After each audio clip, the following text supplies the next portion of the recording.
Alright. There it is. We got it. We got it. Your criminal justice system is completely different? Like, what are the principal differences?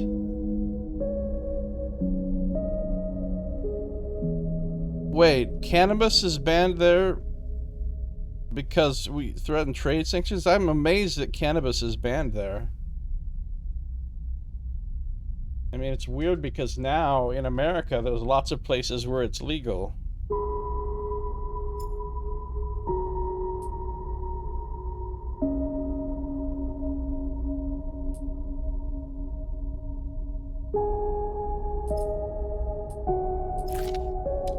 Oh, this is cool, but I think I need to turn down the volume, and I haven't seen an option in game to do it, so I'm going to use Windows Volume Mixer.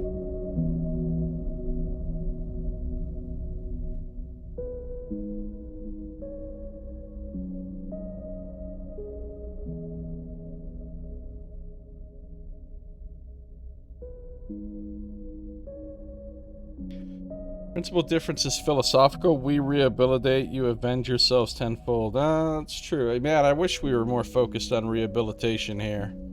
Really wish we were.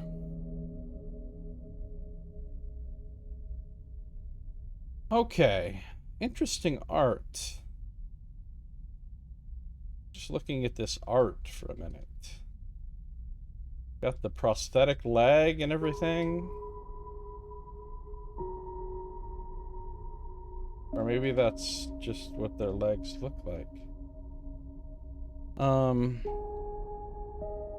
Every time you've been released from prison, you had a decent job waiting for me? That's amazing. Most people here do not have that luxury. Alright, I can choose my character class. I can be an operator. An operator works with drones and high-precision remote machines to perform complex tasks from a distance. Sleepers assigned to operator work are usually cerebral and precise people. Perk, transfer intercept, chance to gain cryo on interface actions. I have no idea what that means. Skills, engineer, work with machines and physical tools, 0 interface, +1, work with digital interfaces. Endure, -1, use strength or strength of will. Intuit, 0. Approach problems with awareness. Engage, 0. Approach a problem head on. I like the sound of intuit and endure. This is not the class for me. Extractor. Now let me look at this art. It's good art. Like, I don't really know what I'm looking at, but it's good art. Extractors work on resource extraction, often in hard vacuum environments. Sleepers assigned to extractor work are often confident, self-sufficient, and have a high level of endurance. Perk, photosynthetic skin, sunbathe. Dice action allows energy recovery at home. Still don't really know what that means, but okay.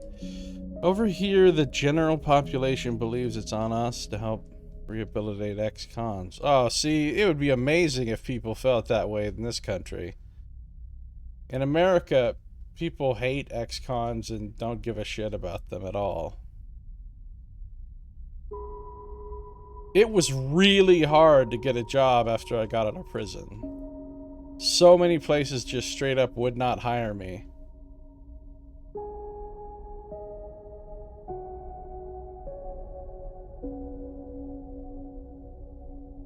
Sunbathing is basically food.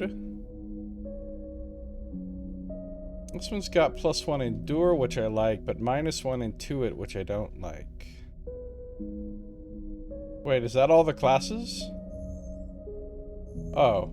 It starts you in the middle one? That's sort of weird. Okay, machinist.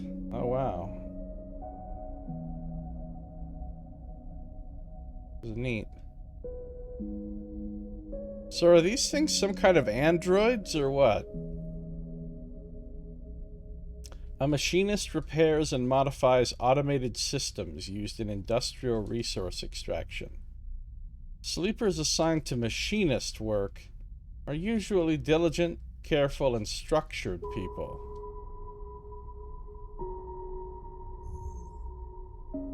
Cerebral and precise. Confident, self-sufficient, and high endurance. Efficient extractor. You're a digital consciousness? Inside like a robot body, or what?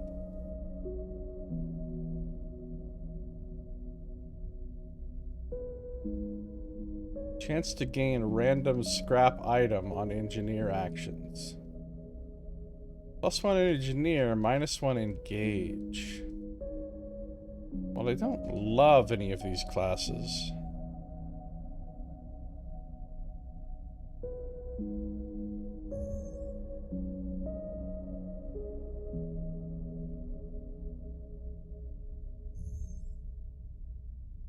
Which class did you pick, son?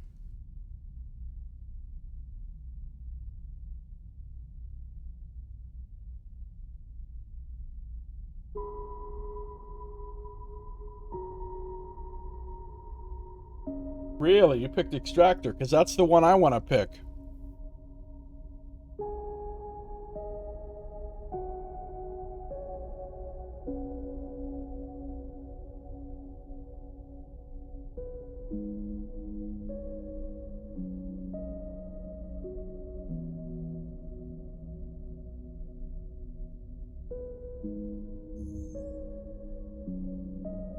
Or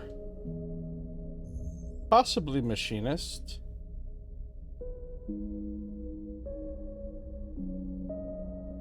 Not sure how big a difference it makes.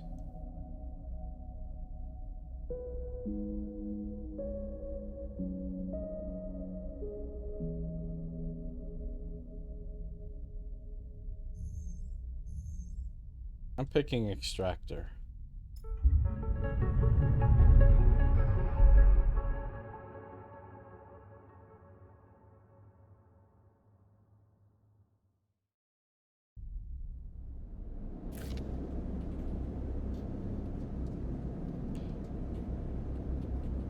The first thing you become aware of on waking is the disconnect, the delay between thinking and feeling, between wanting to act and acting. Minor, almost imperceptible, but always present. Unknown, where are you? Cryo is cryptocurrency stored in air-walled sticks of memory known as chits. Okay.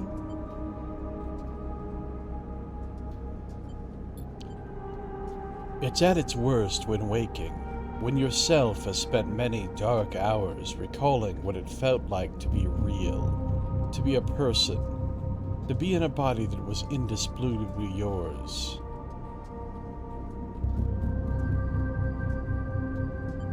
I'm gonna think of it. A leap into a cold lake on a hot day. The sting of blood welling from a fresh wound. The friction of a fingertip. All of a sudden, the memories are closer than you thought, blurring as you approach until you can't tell one from the other. The cold slips in, behind and around you, and the sensations fade out of reach. Perhaps you should be thankful for the dulled nature of this new body, given your current circumstances. The walls of the container feel immediately present, cold, hard, at your back and face, cramping your limbs. You resist the desire to stretch, knowing that the claustrophobia comes next, and retreat a little from your central nervous system. It isn't painful, not like you used to know pain, at least. In emergency mode, pain is a message delivered with efficiency and ease, a reminder that harm is imminent. There is no insistent throb, no trembling nerves, just a warning delivered with the banal quality of a digital notification. Right now, there are thousands of them.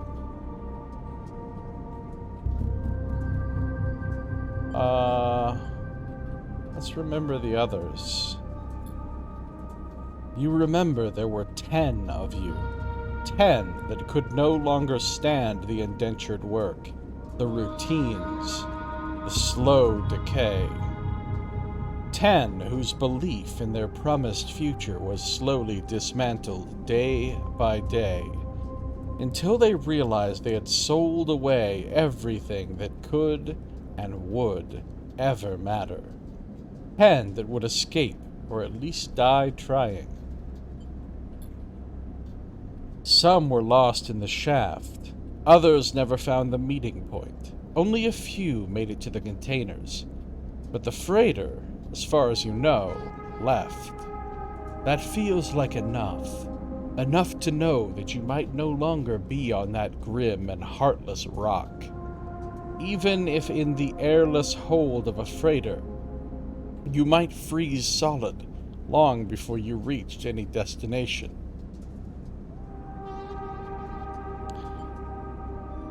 I'm going to try to rest. But you are restless. It has been a long time since you left. Surely weeks, maybe months. You are dully aware of damage to your legs, your right arm. You have been reserving energy as much as possible, but even then your body has shut many of its systems down to protect you. You have spent much of that time asleep, knowing that anything else would be impossible to endure. Sounding a lot like my real life. You feel the weight of that impossibility begin to gather.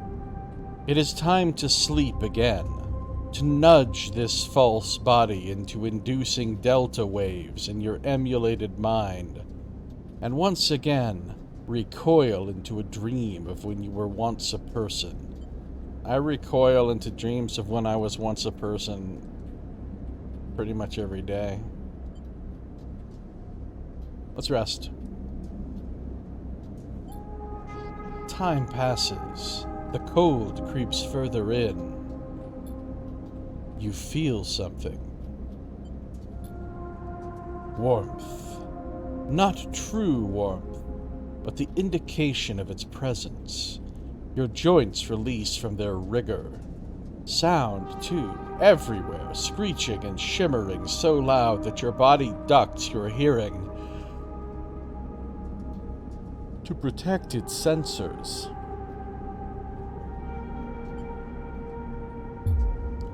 Then light, white as the cold, then softer and softer, until in a haze of dirty yellow a figure appears.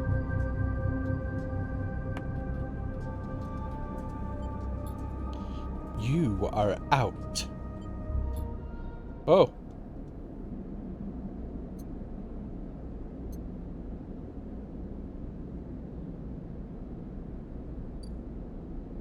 So I'm assuming the only thing I can do at this point is click on this. Okay, Dragos, Pragmatic Salvager.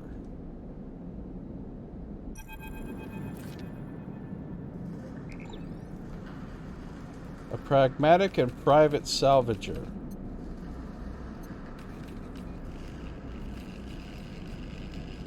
Well, this is an interesting looking character. Looks human.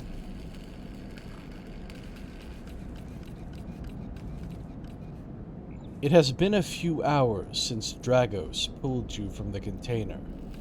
You sit huddled in a corner of his scrapyard, swaddled in the reflective folds of a mylar blanket. You are slowly coming back to consciousness, back to life, and you stare at the ornately curving element of an improvised heater. You are surrounded by angular, incoherent lumps of ships, some corroded beyond recognition, Others still carrying glassy wounds along their edges where a plasma arc sliced them apart. As you trace their shapes with fogged eyes, you hear a voice. So, Sleeper, you all thawed yet?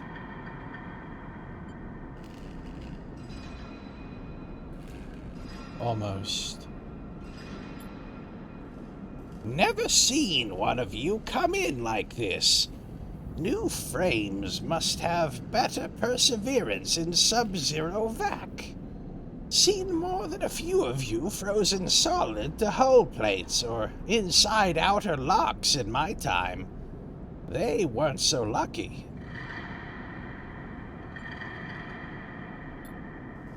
Dragos comes into focus, shrouded in makeshift tech. His headset with its glinting eyes the mark of a drone operator. On his shoulder, one of his symbiotically linked drones perches, its irising eye locking you with an unflinching stare. A mylar blanket is one of those reflective blankets used to prevent getting incinerated if you're trapped in a fire. Oh, okay. I thought it was like a space blanket, but that's different. Okay.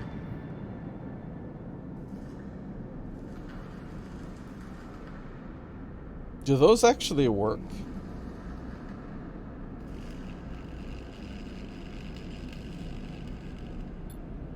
Last living sleeper that came through this yard was a while ago. They didn't last long. You struggle to read his expression beneath the tech, but he seems lost in memory for a moment. Or perhaps he is just figuring out what to do with you.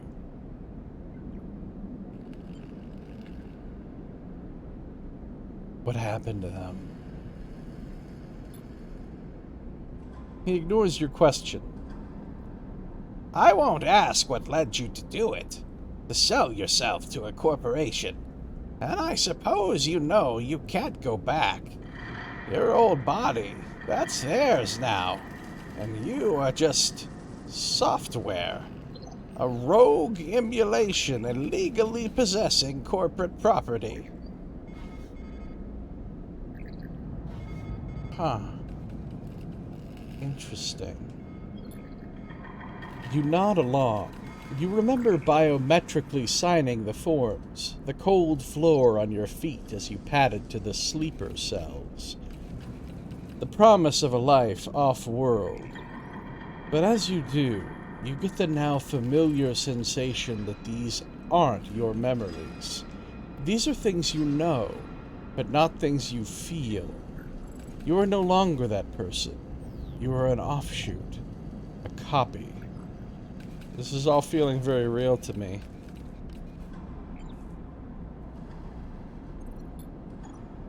What you won't know is what's ahead. At least the last one didn't. There's no easy way to put it. That body of yours is falling apart. It's the same for any sleeper who makes it out. S&R wants to protect their property, but if they can't keep hold of you, well, then no one can. You remember that too, or at least rumors of it from the other sleepers. Planned obsolescence, a built-in dependence on the regularly administered supplements that were part of your routine. Stop taking them, and your body begins to shut down, separate from your emulated mind. How long has it been? How long do you have? But for now, Sleeper, you are one of the lucky ones. Dragos glances up and away towards the glassy dome of the yard. The Eye is the best place you could be right now. The Eye? The station. You'll see soon enough. Dragos impatiently shifts his weight. Look, I've got things to be getting on with. He trails off. There's an old freight container I've been using as storage out in the stacks. We haven't been pulling in much valuable scrap these days, so you're welcome to it. You're what's called a fork? You sold a copy of your consciousness to a corporation in return for a trip on a slower-than-light ship to a new world. So somewhere in space is the original you in its original body, sleeping in a cryopod and sailing through space. Oh. Okay. Well, that's really interesting.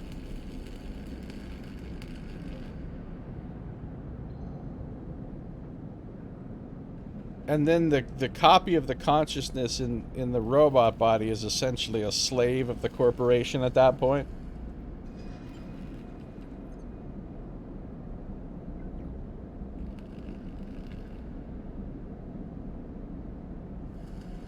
This is very dystopian.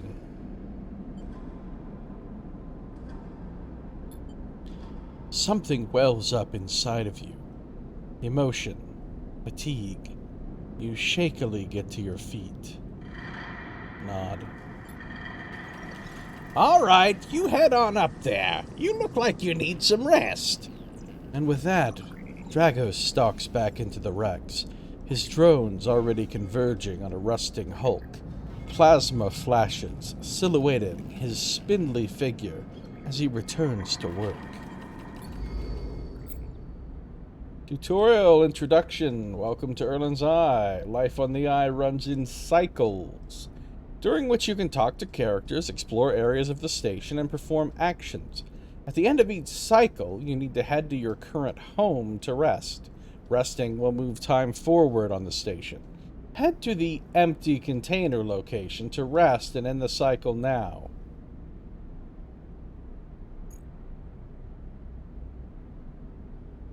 What is this?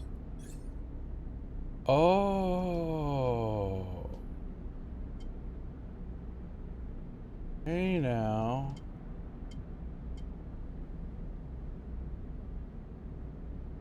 So there's all kinds of abilities you can get with upgrade points. Cool. Alright. Keep clicking on data just to see if it does anything. Alright. Empty container. Your home for now. Recycle. Energy. Condition. End cycle. All cycles need to end. Rest and prepare for the next one. You know what's... Oh, there is an options. There is an options.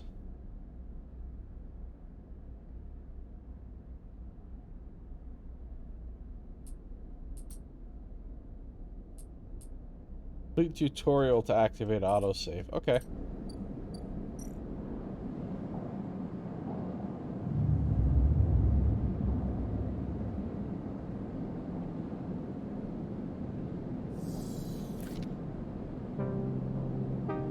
Container, 4 steel walls.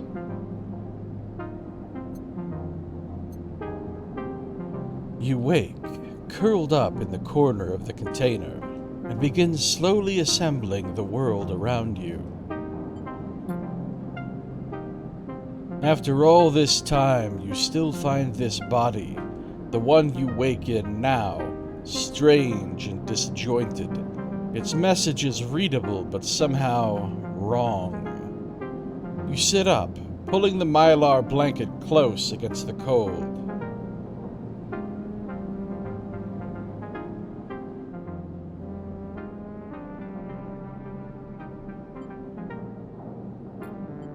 Here you are, on this ruined station, millions of miles from anyone you know.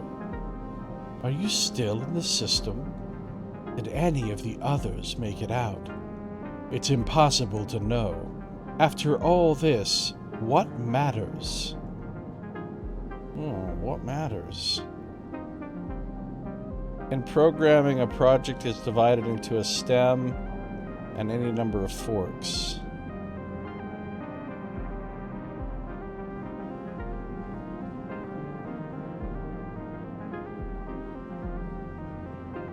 Stem is your original consciousness, forks are copies. Alright, that makes sense.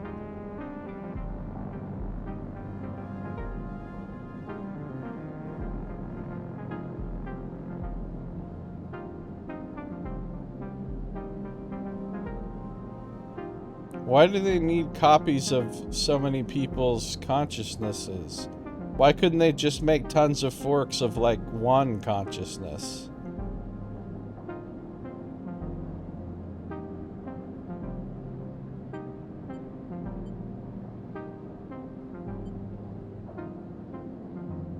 Usually called infomorphs.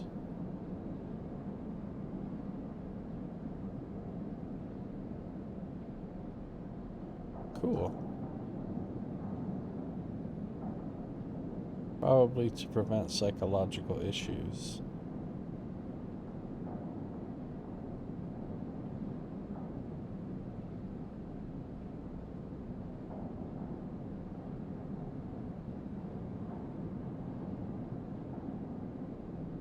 I want to get answers.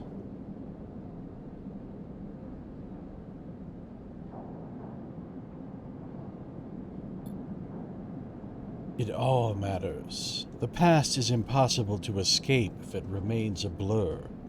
What SNARP did to you cannot be forgotten. You need a way of understanding all this before you can move on. Where are you? What is this place? What happened to the others?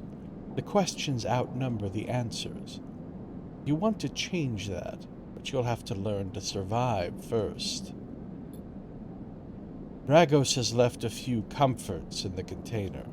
The mylar blanket, the bedroll you slept on, a canister of water, a makeshift electric stove, and some faded sachets of some desiccated powder. I mean, that doesn't sound that bad. You thumb the power stud of the stove and begin to boil the water. The contents of the sachets smell like damp wood, and you sprinkle them into the liquid.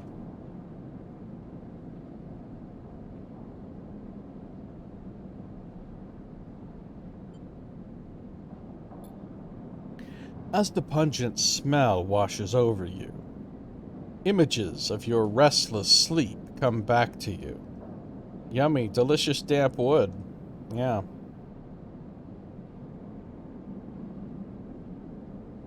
A ring, like the station, but skeletal and ghostly. A web of threads pulling at your skin. A constellation of bright polygonal shapes, like angular suns, burning into your mind. Angular suns.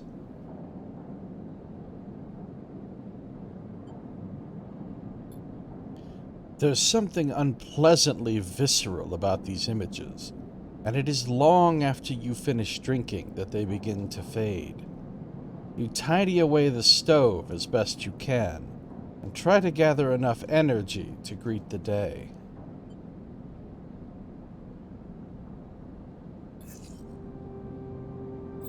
Oh my, here we go. Now I gotta learn stuff. Okay, condition. Your condition represents the current state of your artificial body. It depletes by one segment each cycle, but can also be damaged by violence, injury, or lack of food. If your condition bar empties, you will suffer a breakdown. You'll have to figure out how to recover your condition now that you no longer have access to corporate pharmaceuticals that were keeping you alive. 2 is action dice. At the start of each cycle, you roll your action dice.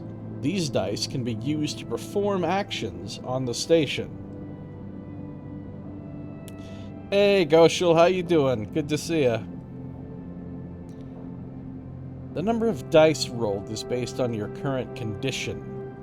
The worse your condition, the fewer dice you have. Once you've used your dice, you cannot take any further actions and must rest to recover them, ending the current cycle. Energy. You also need to eat to survive. This is represented by your energy bar. You can refill your energy bar by eating, but first you'll have to find somewhere to get food and currency to buy it. Your energy depletes by 2 segments each cycle. If it becomes empty, you will be starving, and your condition will deplete at a double rate per cycle. That sounds tough.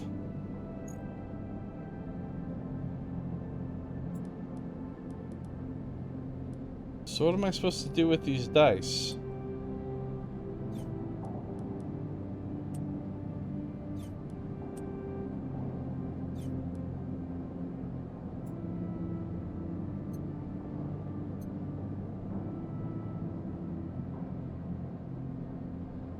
We'll see shortly. Okay.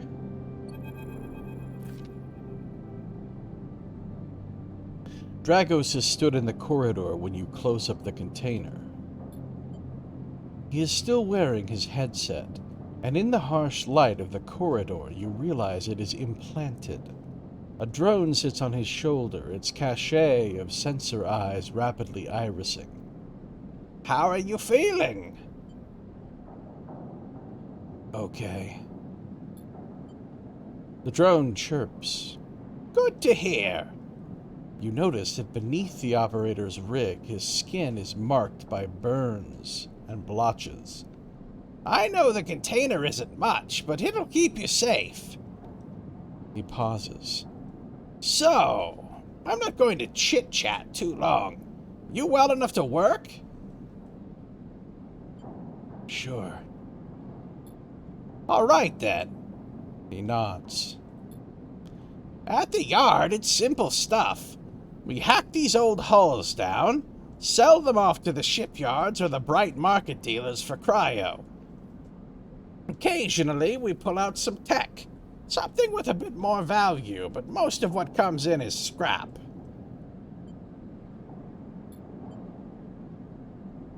It's hard to find good hands here, but I figure, as a sleeper, you'll be used to the manual labor.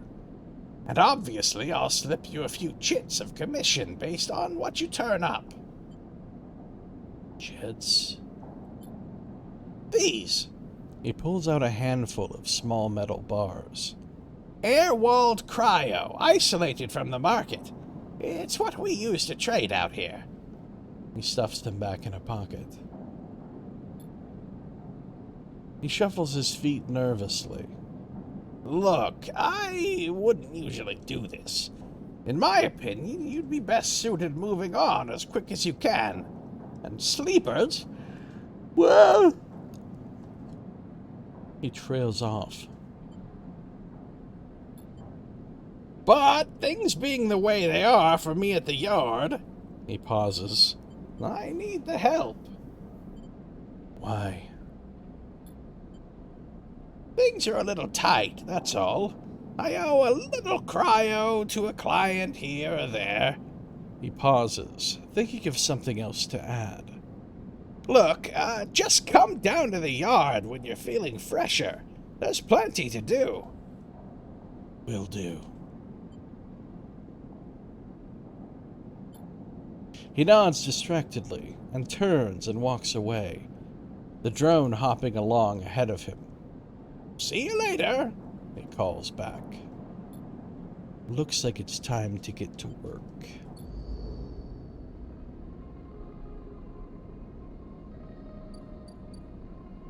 Okay, so there's two... I can go home, or I can go to this place, which has a little...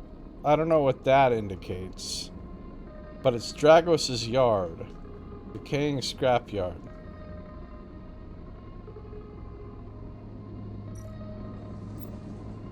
Oh fuck.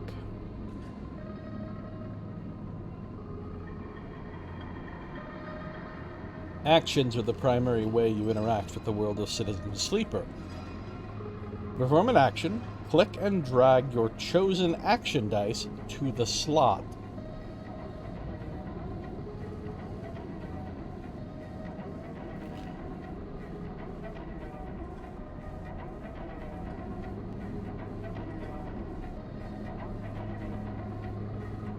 Actions reward you with clock progress, energy, condition, or items, depending on their outcome.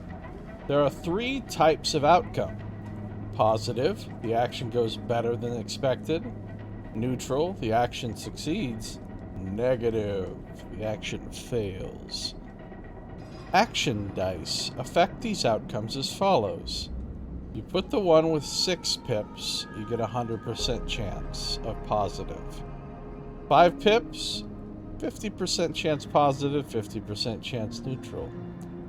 3 or 4 pips, you get 50 neutral, 25 positive, and 25 negative. So you've got a 75% chance of some kind of success.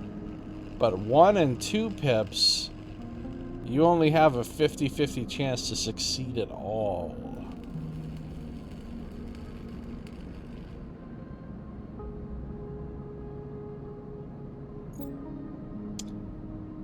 Actions display information about their type, risk level, and the skill and modifiers that apply to that action.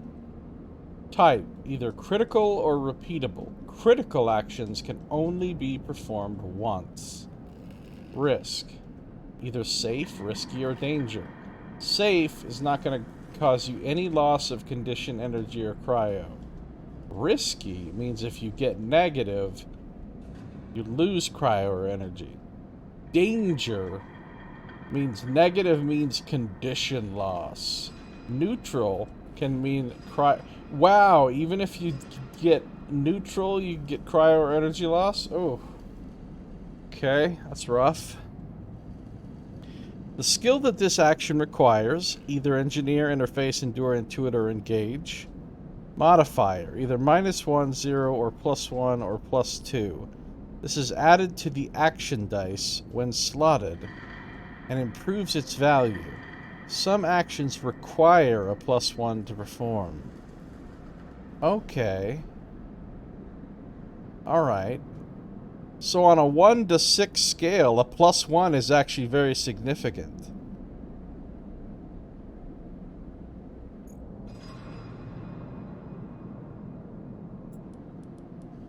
Alright.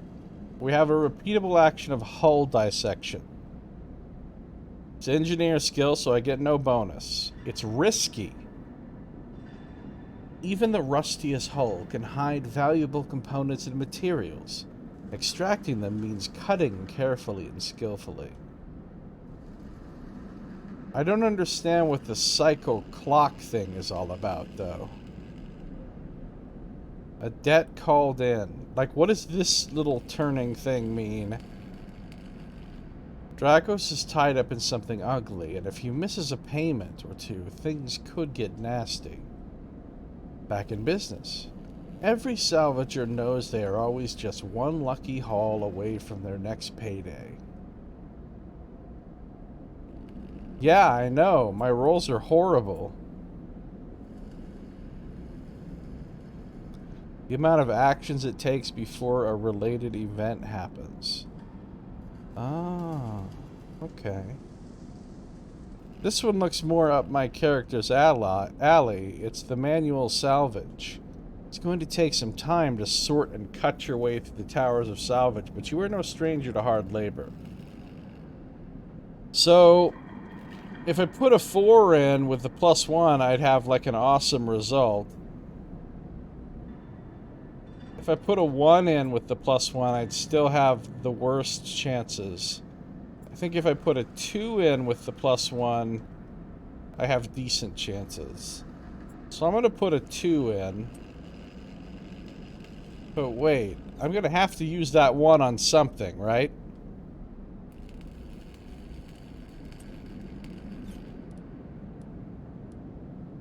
I'm going to have to use that 1 on something. So maybe I should use that 1 now, while I have a bonus and it's safe. I'm using the 1. It's shitty chances, but at least I'll get rid of the 1 and...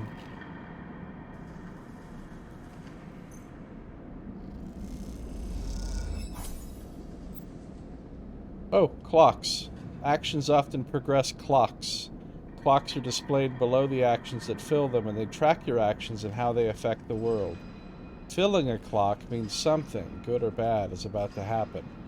Some clocks, such as the one tracking Dragos' death, are cycle clocks. These clocks tick themselves once each cycle and can complete without player input. Any active cycle clocks will be displayed on the icon for that location. Oh, the red thing means it's a cycle clock. So I got plus to back in business and plus 10 cryo.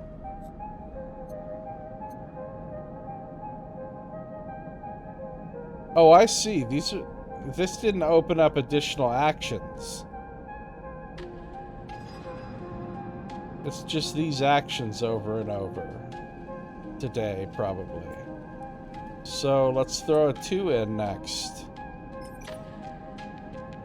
25 positive, 50 neutral, 25 neg. Sounds good.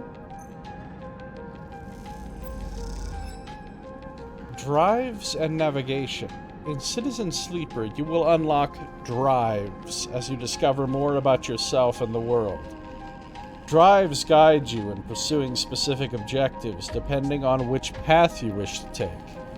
You can track drives, and any tracked drive will place a yellow marker on locations that will help you pursue your goal. Access your drive menu via the arrow button at the top left of the screen. Okay. You are now free to explore Erland's Eye and make a life for yourself here. Try tracking a drive to help you survive. Look for food to keep your energy up and a way to recover condition. Fill clocks to progress stories and find new opportunities. Remember to end the cycle at your home when you're out of dice. Use mouse wheel or W and S to scroll along the station. Rotate the view with A and D. Good luck. Oh, I suddenly have to use the keyboard. I see. Oh, neutral outcome. I got 10 cryo and this clock progressed.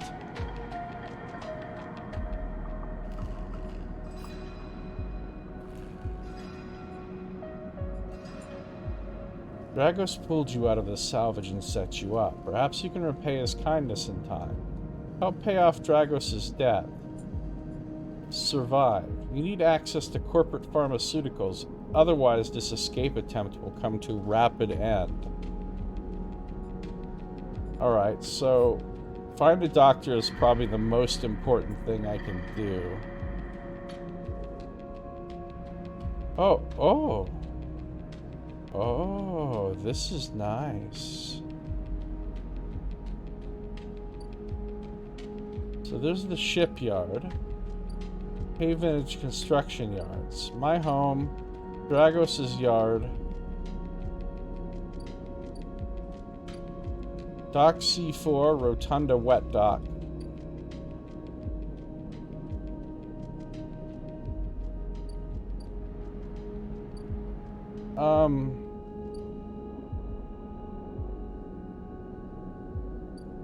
Does that little turning thing mean there's like a special clock there or something? Rotunda, Old Dock Terminal. Dock B2, Rotunda Wet Dock.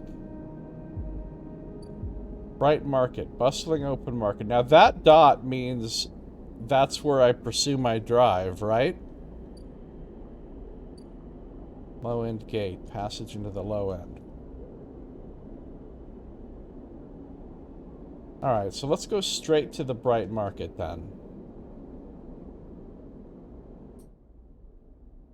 73 seconds since last autosave. Cool.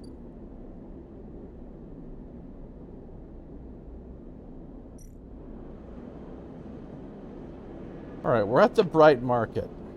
There's a clock here called local knowledge. The bright market is the busiest part of the eye's lower rim. You can find anything and everything here. I don't know what this data thing does. I keep clicking on it just to see if there's anything there. Oh, fuck. This is terrible. It's based on Intuit. That's my worst one. Or some super dangerous shit over here. Okay. Ask for directions. Why wander when there are hundreds of people that live and work within the bright market? All you need is the courage to approach them. Explore the market. This is critical action. Can only do it once. This is repeatable action. The smells, sounds, and buzzing activity of the bright market makes it a dizzying place to wander, but an enticing one too. Alright, hold on. Just going to places to see what's there doesn't take any time or anything. So I want to check all these out real quick. The low-end gate, you can pay the low-end toll. After some spacers caused some trouble in the low end, yet again have imposed a toll for entry. No one gets in without paying, so if I want to get into that section, I gotta pay 60 cryo, which I don't have. We've got the Dock B2. At Dock B2, there's a clock for salvage sortie. It takes several cycles to reach the starboard belt and return, loaded with scrap from the old wrecks. So there's nothing I can do in this location. I just have to wait for the cycle clock to fill up here, I guess, right?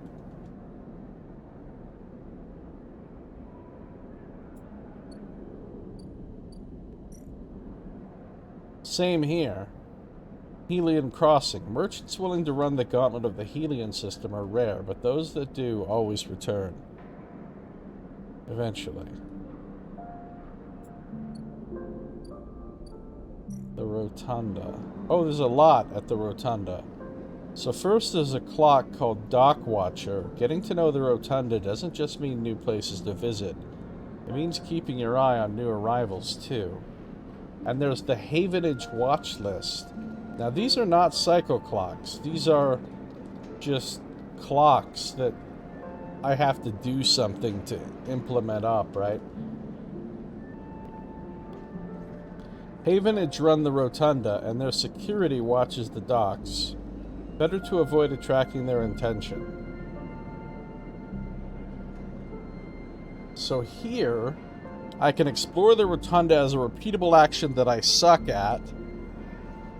The Rotunda of the old dock is filled with passageways and concourses leading to all kinds of docking bays. Also risky. I could do a critical action that's dangerous. Steal dock plans. Havenage security have to have plans. Stealing them would be the fastest way to get to know this place.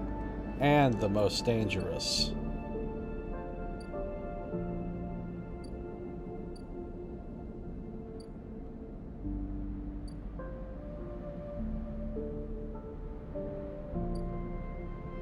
Havenage construction yards. Here there's a clock called Yard Hand. The only way to get to know the shipyard is to work there. No tourists here. There's a repeatable to haul materials based on endure, which means I'm good at it, but it's dangerous. As a newcomer, you can only gain favor by grabbing a load of materials and asking the nearest yard hand where to take them.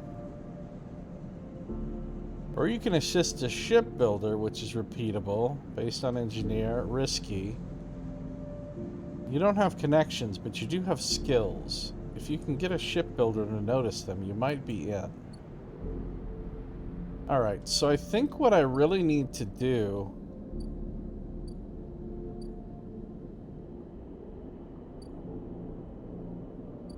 is go back to the Bright Market and put my best die into ask for directions. Should I wait for tomorrow and hope that I get a better die?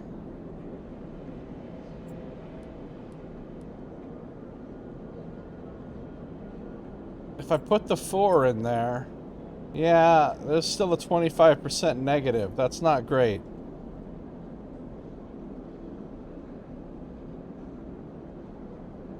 So what do I want to do with my dice today? You don't get that many and the game does not stand still? Well, no, I'm not saying I'm not going to use the dice. Of course I'm going to use them. I just mean, don't do this action today.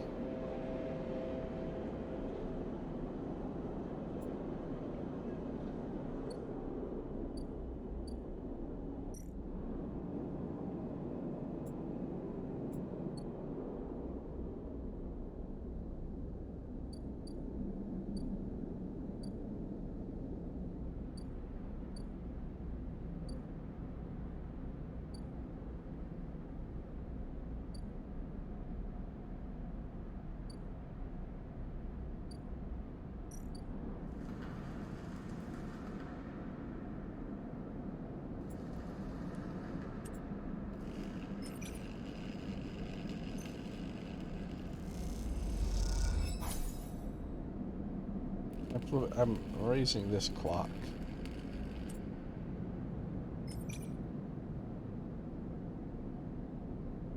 This is my best chances.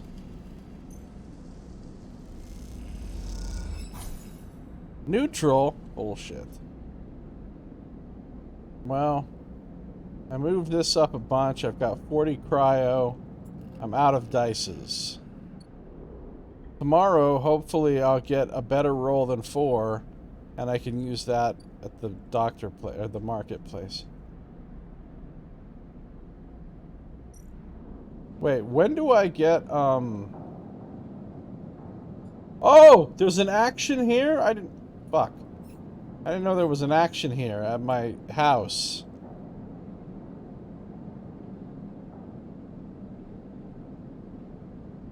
There wasn't an action here before. I've been robbed.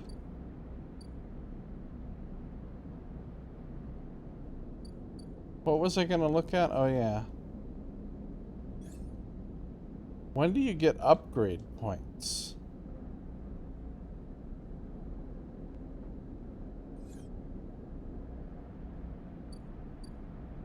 Alright. Well, all I can do is go rest now.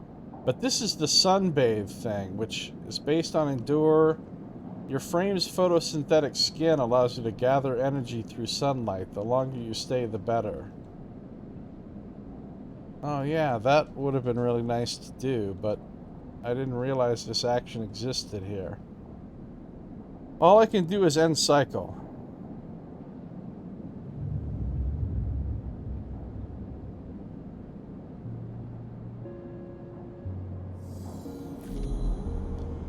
I'm starving. This isn't great. This isn't great. This time you don't wake up. Instead, the ghost of the station, that shifting skeletal ring, surrounds you. For a moment you are gone, absent from your own body, stretched out across a colorless void. Then the connections begin to establish themselves, threads tugging on the edge of your mind. These threads become vectors of exchange and then extensions as you feel your thoughts slipping away down them, dissolving into the millions of distributed nodes they connect to. You see the station? No, you feel the station, like a web of texture in a smooth black liquid.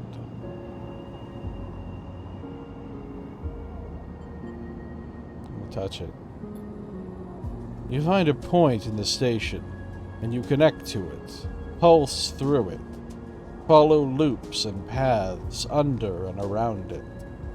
You touch more points than you have fingers, and then you try, in a moment of impulsiveness, to connect them.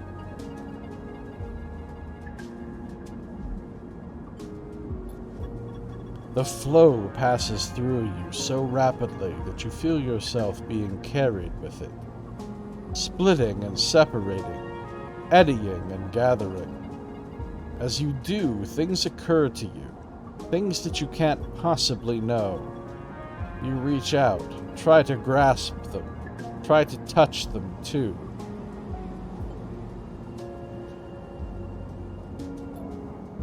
You notice a tugging feeling, pulling at you insistently as if it were a small child. Somehow it is pulling in two directions at once. You look down. All of a sudden, everything shuts off.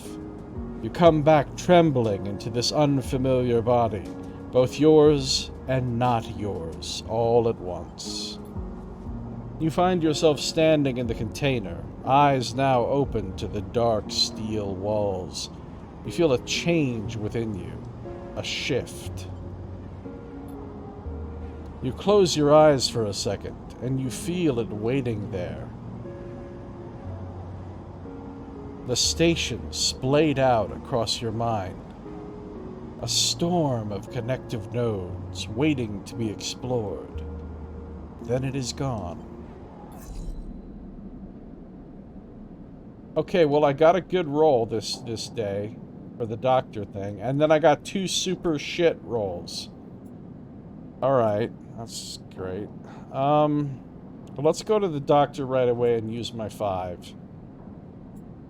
Then I'll come back and just fucking sunbathe. Maybe I should sunbathe first. But I have a 50% neg, though. That's terrible.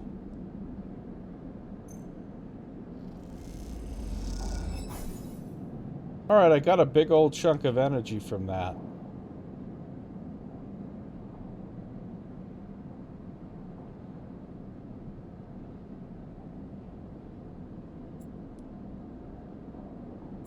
Let's just, let's go try to do the doctor thing. So I'm assuming if I ask for directions, that's the way to get to the doctor. Alright, this is acceptable.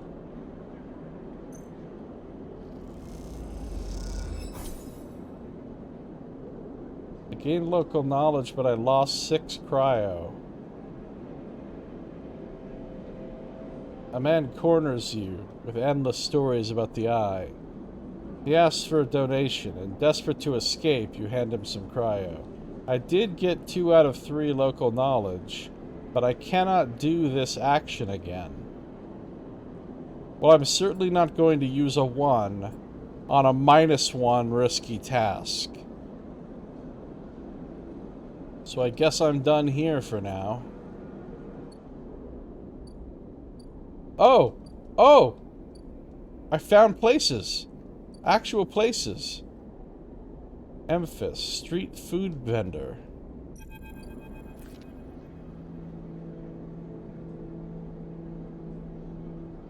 An imposing street food vendor. Wow, this guy's got a lot of stuff on him. His art is very distinctive. I like it. Memphis is busy. His broad face uplit by the makeshift gas burner in front of him. With precise, delicate movements, he lays thick chunks of marinated fungus into a dented wok. Yum. His other hand idly tossing a metal bowl of sliced vegetables and some red-flecked dressing. The smell is incredible. You watch as he fulfills a set of orders, heaping the fungus with the bright salad and depositing it in plastic trays. A stack of chits rattles in his apron pocket as customers file past the burner, handing over payment. I'm gonna watch.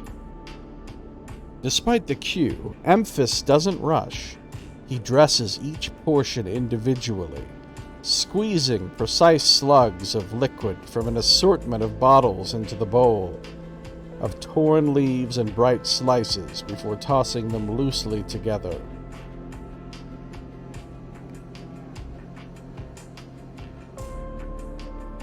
A comic artist called Mobius That sounds familiar. I think I've heard of them.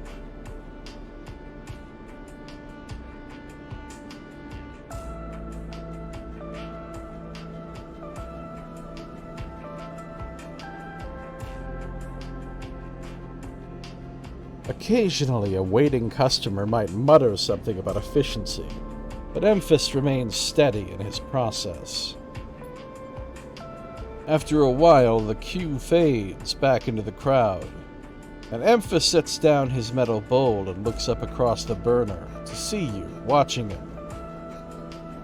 I can feel your eyes burning a hole in my bowl. Free sample? Yes. You recommend the ink call to start? What is that? He gestures neatly. Come over. The smell is almost unbearably strong as he cooks. The earthiness of the fungus laced with something so spicy. The smoke makes your eyes water. The heat from the burner is like a bonfire, and your skin hardens in its glare. Handouts are for cowards? Yeah, they are. Hashtag for cowards.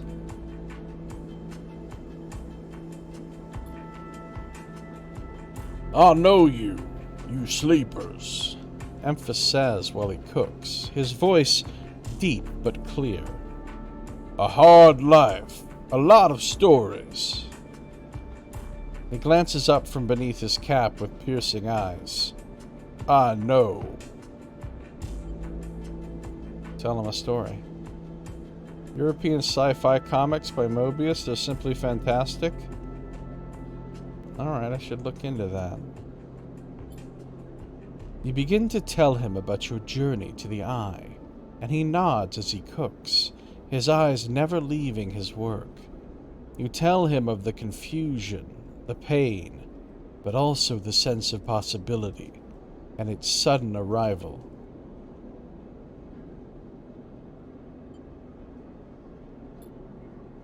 You tell him of the cold and dark of the container, and the endless cycles spent within it. Now, it seems, you tell him, like some dream that you once had, but can never forget. You tell him that the Eye excites you and scares you, and you are unsure where to walk, where to look, what to do. Eventually, you tail off, running out of words. He places a plastic tray of steaming fungus in your hand. Next time we can talk some more. He smiles. But next time, you pay. Oh, really? Yeah, I like the Fifth Element. That was heavily inspired by the Incal. Okay, cool. He slams a heavy hand against a button on the burner's side and it shuts off. The roar of the flame and its impressive heat fades. Next time then, sleeper. He waves you away and begins to oil the walk. Before you turn back to the alley, you notice the geometric patterns of circular scars across his forearms, each surrounded with a constellation of glinting pin marks. You walk away, and as you do, you take a bite of the rich, spicy, delicately sweet fungus. Your taste sensors light up like a fusion reactor. You'll be back. Oh, my energy is full.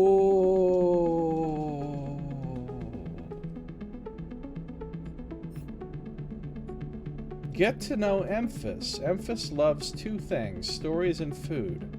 Maybe if you supply him with both, you can hear his story. Cool.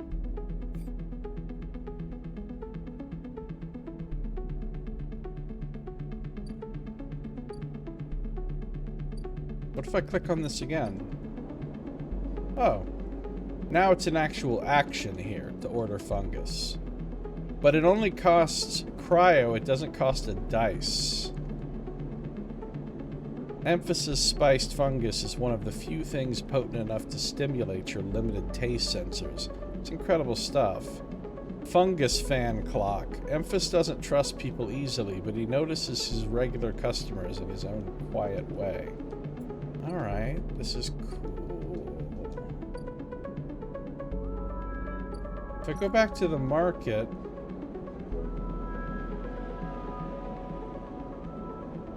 Okay, well, we're not doing this right now. Oh, I see. These clocks are moving because time is passing. And this bad clock is moving as well. Alright. Yeah, this game is really cool, son. Thank you so much for gifting it to me. Let's go to see the Slum Doctor. Next comes the call from the enforcer at the door. The decaying habitation block. You shuffle down the flickering hallway towards the opened apartment door. Oh, let me take a drink.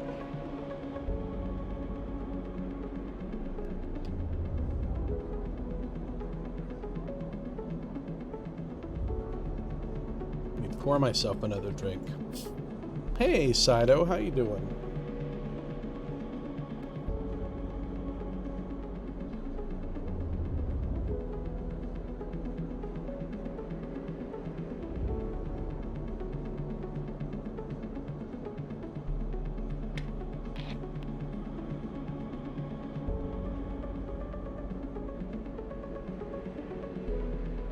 You keep your head down and your shoulders high in the queue, trying not to bring attention to yourself.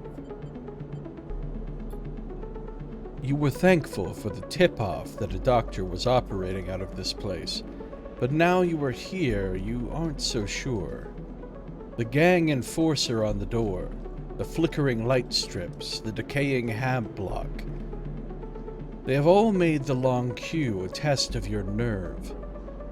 But your options are few, and without a supply of stabilizer, your body will... You suppress a shiver, and shuffle forward to the front of the queue. You try to find something to distract yourself. Yeah, I'm good, Sido, thanks. How about you?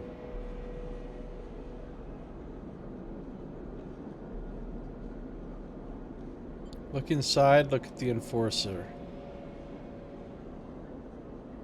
I'll look inside. It's not gonna happen.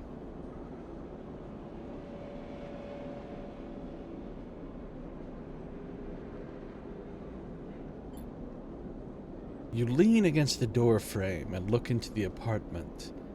The entryway is dark, punctuated by the green indicators of stacks of sealed containers.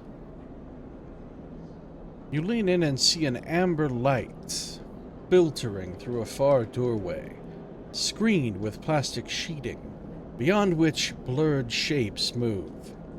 The slap of the enforcer's palm against the doorway jerks you awake. "Wait your turn," he growls. "What's this game about? Son will explain."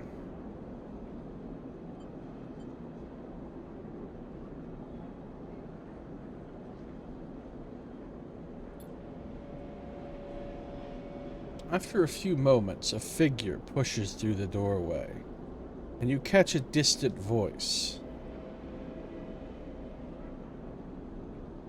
"Send the next one in, Toshiro." I don't know what the voice sounds like until I see the character. The enforcer jerks his head and you slip inside, passing through the dark entryway and pushing through the plastic sheeting on the far door. The room beyond is bathed in warm light.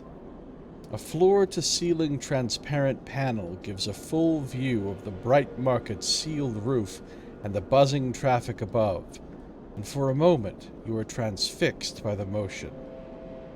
Okay, so what the game is about is a dystopian sci-fi setting where... Oh, here we go. Sun's dropped some knowledge. Where a digital copy of a human consciousness Our original humans sold us into corporate indenture in return for a ticket on a sleeper colony ship, but we escaped from our corporate overlord and have just arrived on this space station. Unfortunately, our robot body is dependent on proprietary drugs or it dies, so we're trying to get those now. Yeah, that's pretty much a perfect encapsulation.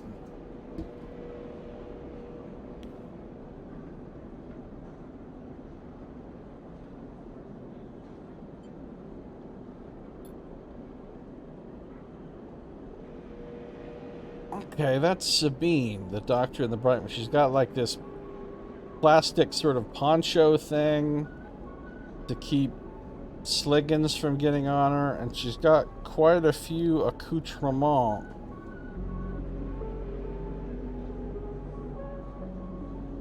Come, sit, comes a sharp voice, and you see a silhouetted figure turned away, replacing the plastic sheeting over the frame of a simple folding bed. You make your way across the room. We live in a cargo container. I'm only like a couple of days into the game. We just barely started. An hour ago. The figure turns, and as they do, you see an expression of confusion flash across their features. They open their mouth as if to speak. They blink, and then quickly regain their composure. Please sit. They gesture to the bed, then turn to an open case of tools on the table.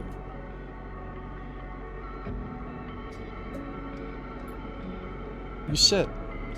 Sabine turns, a compact diagnostic scanner of some kind in their hand. They hold it to their eye. Remain still, please. Her tone is clipped and businesslike.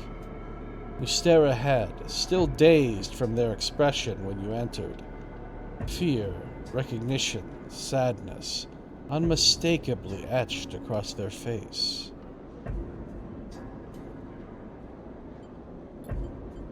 How long have you been on the station?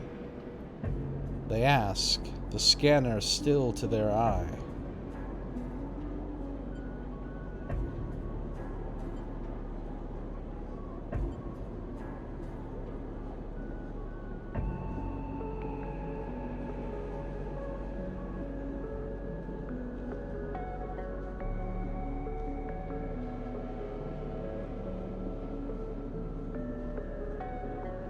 Few cycles.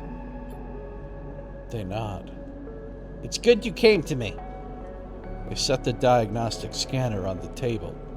I'm going to start by assuming you don't know anything. They take your arm and roll up your sleeve, inspecting your synthetic skin. Your body is dying. They say it without ceremony, without drama, but not without empathy. SNARP doesn't like to see its proprietary technology let loose. To prevent bodies like yours, frames as they call them, from being stolen, repurposed, or in your case, escaping, they built in a process of so-called planned obsolescence. Frames decay rapidly when not regularly injected with stabilizer, one which SNARP remains the sole producer of. They look up. Sound familiar? How do you know this? They shift in their seat. You aren't the first sleeper I've encountered. You wait for more, but they go back to their inspection. They swap to your other arm, running some thin metal device over your skin. You feel your forearm tremble. I'm sorry, Sabine says, and you are unsure if they mean for the cold touch of the metal or everything else. Emulations like you, sleepers as most people know you, aren't classified as people in any of the surrogate systems. You have no rights, no status. They focus hard on the inspection of your arm. And SNARP has no reason to release stabilizer into the market. Sabine looks up as if to apologize again, but they stop themselves. I know little of this is of use to you. They turn away, disassembling the metal instrument and cleaning it. Silence fills the room as Sabine works, and then the silence gives way to tension. You stare at their back, willing them to say something. Anything. Sabine turns to face you. I may be able to help. They sigh, and you see the darkness under their eyes. Hear the fatigue in their voice. They gesture to the door. You saw Toshiro outside? You nod. He works for my benefactor. Yet again. They're influential in the low end. They give me this space to work, run the door, and take the profits. At the same time, I have to fix up their enforcers, tend to their implants, sew up their wounds. They look away. But yet again has connections. Smugglers from the Starward Belt. Mercenaries working for the corporations on Ember. If they can source the stabilizer, maybe I'll have a better chance. Sabine sets down their slate, their notes complete. This is dangerous, and it'll be expensive, but I think we can do it. Why help me? Sabine walks away to the window, their face dappled by the shadows of passing drones. Let's just see if this works first. I'll let you know when I have a lead. You nod and leave, Sabine still staring out, unmoving. When you reach the lower level of the market, you look back up through the panels of the roof to see if you can see their face, but the room looks dark against the lights of the market. You duck your head and walk off into the crowd. So that didn't really help me. I'm still just as fucked as I was before. This is my character side. There's 3 classes you can choose from when you start the game. I can't remember what they're called exactly. Operator, Technologist or something, and then Extractor, which is the one I picked. So obviously upgrades you can get. I haven't earned any upgrade points yet. You start with this ability as my class.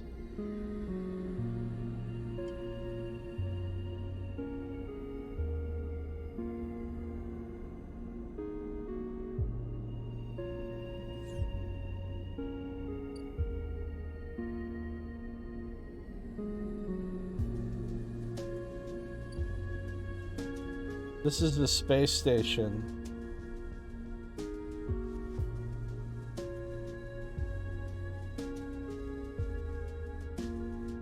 And I can go to all these different places and do things.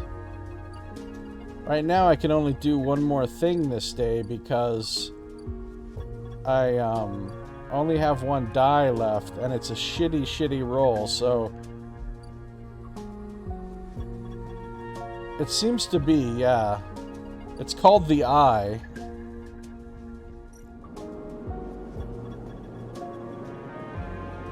So this clock has to fill up before I can do another thing here. Sabine thinks they can source some stabilizer through Yadigan, but it's going to take a few cycles. A cycle is a day.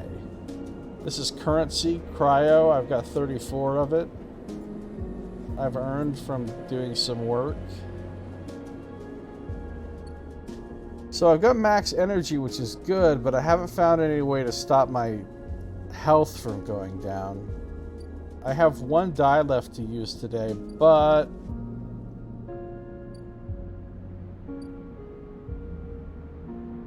I need to do a simple task like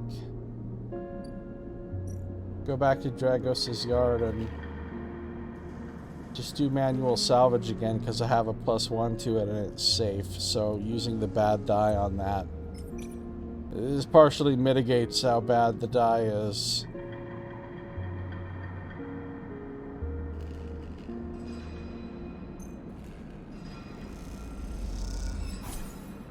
Alright, I got more on this clock and +10 more coins. So if I do this 3 more times, I will have completed this back in business clock, and another story event will happen. Meanwhile, this clock is a negative one, and it's ticking up every day, no matter what I do. So when this thing gets filled up, something bad is going to happen. When this one fills up, something good is going to happen. But I have to do tasks to fill this one up. And then, like, each location, a lot of other locations have their own clocks for different things. Some that tick up on their own, some that I have to do something to fill them. I'm out of dice for the day, so all I can really do now is go back to my container and rest, which will make it the next day. So, ending cycle. At least I got full on delicious stir fry or whatever. Fungus stir fry or whatever we actually ate.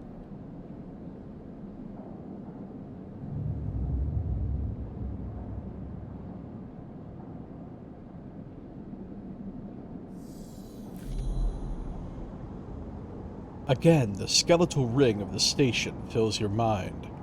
It sparks with glittering lights, like stars reflected in a winter lake.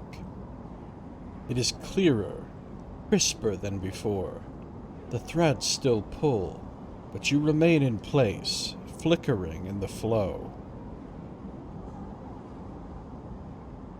I mean, the mechanics are completely different, but this reminds me a lot of Disco Elysium.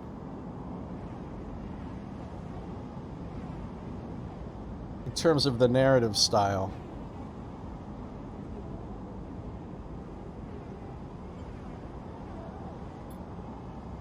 Between the threads, you see bright shapes, cachets of shimmering light beneath transparent crystal forms.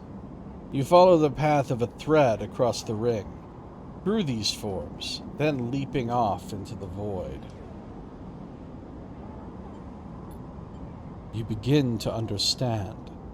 These are nodes and connections, a map of information, of communication. There are so many layers, so many loops that it seems almost impossible to parse, but you begin to try. Focus on the threads, focus on the nodes.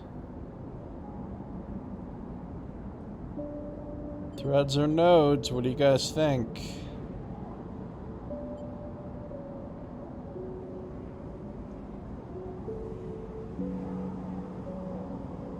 I feel like nodes are more interesting than threads.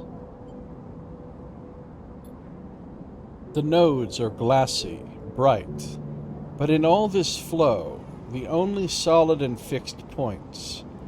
You approach one, a pyramid, or a triangle. Dimensions are difficult here, and lean close to it. Inside, shifting layers conceal a tangle of threads. A meeting point of exchange. But before you can glimpse inside, the glass clouds and hardens, cutting you off. Yeah, I don't know what those things are either, Saito.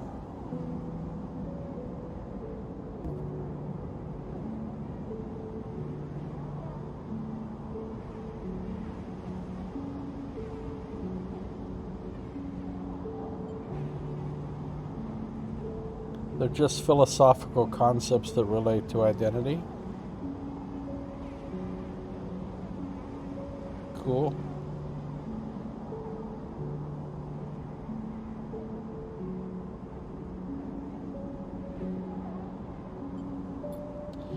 The threads and nodes, passages and puzzle boxes, one leads to another.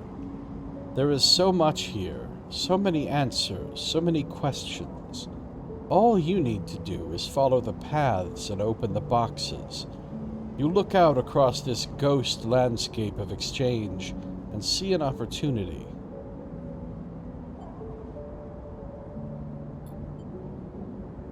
But then, that insistent tugging again, pulling at you. You look down again and see two lines, two threads pulling in different directions, as if they were tied around you.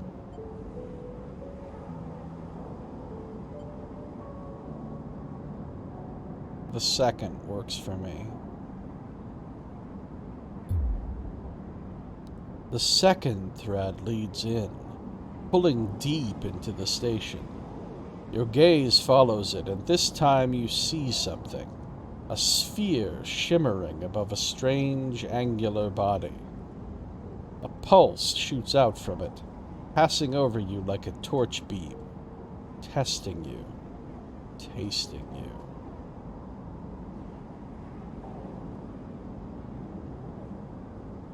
The first thread leads out, away from the station, into the inky black. Someone out there is tracking you, hunting you, following the thread to you.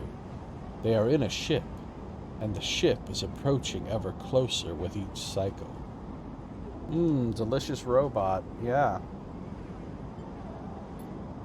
You open your eyes. Time is short. Oh, I got some pretty decent dices today, and another shitty one. But that one's good. Oh no, there's a new clock. Hunted. Someone out there is tracking you, following your trail. It won't be long before they arrive. Apparently it'll be like 1, 2, 3, 4, 5, 6, 7. Like 8 days. So being hunted sounds bad.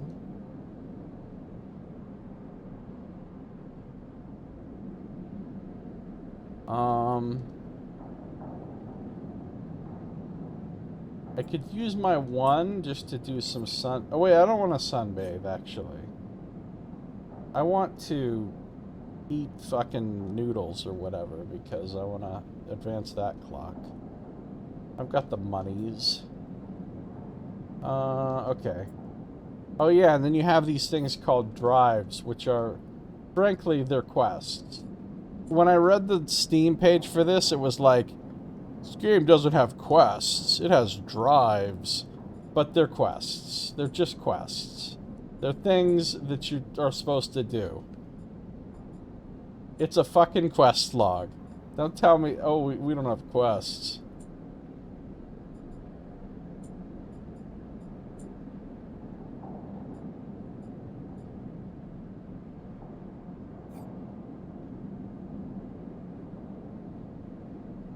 Finished Red Dwarf, almost.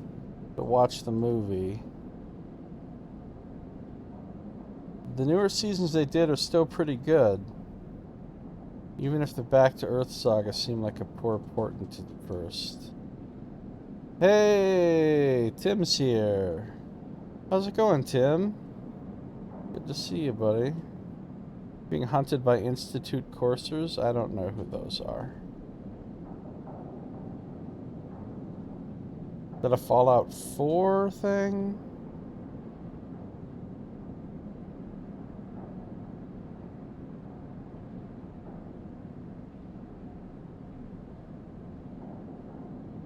Alright. Oh no, more tutorial. The cloud. Something has changed inside you. You can now access the data cloud of the eye, a network of decaying protocols and data caches. While there, you can use dice and items to access systems and extract data. But be careful, these networks are old and strange. Click the I button at the top of the screen to toggle this view on and off. I don't feel like I needed more things to spend dice on. I already have a million things. Alright, tell me more about this. Oh, it's like the fucking data sphere of this place. Oh my god, you can like full on do crazy hacking shit.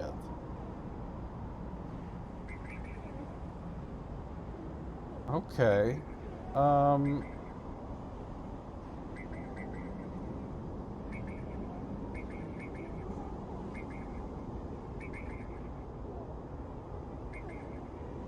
Yet again, Agent.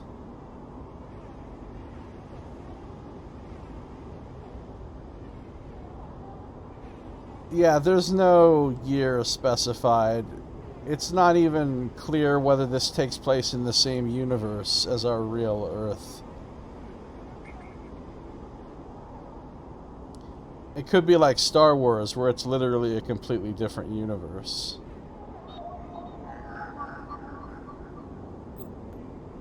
Data actions allow you to extract data from the networks of the eye. They work like dice actions, but in order to unlock them, you must match your dice to the one displayed on the right of the action. Oh, so sometimes a 1 could be useful here. If you have a +1 or +2 modifier in the interface skill, you will be given more possible dice to match. You can use any dice that matches the dice displayed. Now I wish I'd picked that one class that has an interface. Once unlocked, the data can be extracted. So here we've got a Yataghan agent interface. Some gang enforcers' implants are chirping out comm signals. Time to see what they're talking about. Okay, that's one thing we can do in the data sphere. This node pulses faint. So there's several of these that have 1s. That's great. Finally something to do with 1s that doesn't suck. As it mines cryo at a glacial pace, abandoned by the hacker that repurposed it.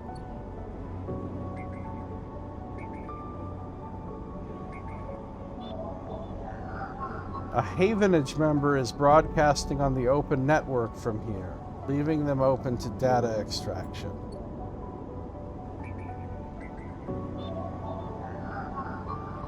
This node is orbited by the remains of a corporate countermeasure, broken long ago by hackers. Needed 3 for that one. Slot Solheim Cipher. This gate conceals a network of systems which have been untouched since the Solheim collapse, but I need whatever this is. Some piece of data, I'm assuming.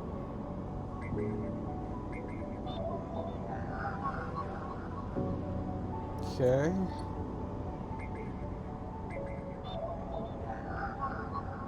Another one that takes a 1. A lone connection feeds into this isolated node. Its last access timestamp is 1,000 cycles ago. But how many Arns ago is it?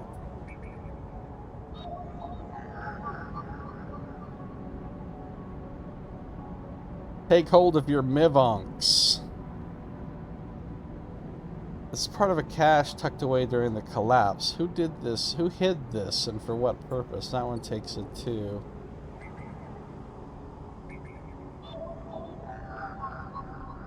And you need a Havenage cipher for that one too.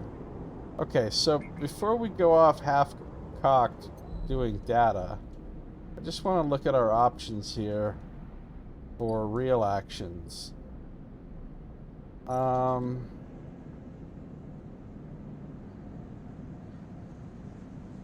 You can try to gain favor at the shipyard by doing this, but let's not jump into that right now. I can sunbathe at home, get energy, because that's part of my class ability. So I have photosynthetic skin. You can go to Dragos' yard and just keep working on the manual salvage for money and progress on this thing.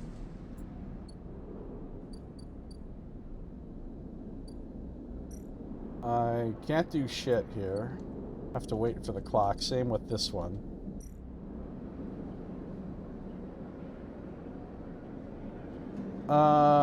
These look like bad things to do.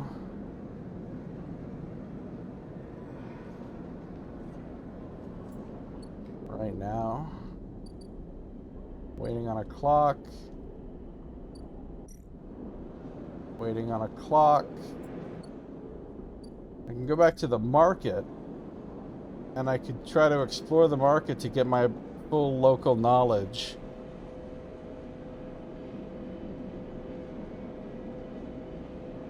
If I put this 5 in here, I still have a I still have a 25% neg chance because I suck at Intuit. I'd rather have a 6 for this.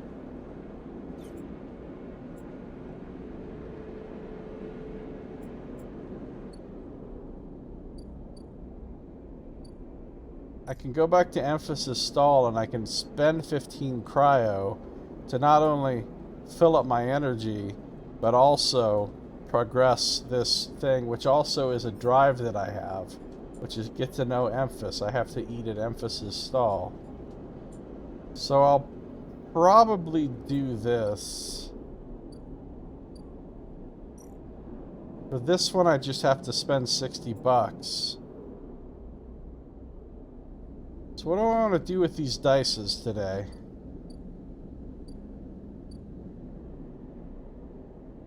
What do I want to do with these dices? Well, I guess I should use the 1 on a data thing, right? Because, the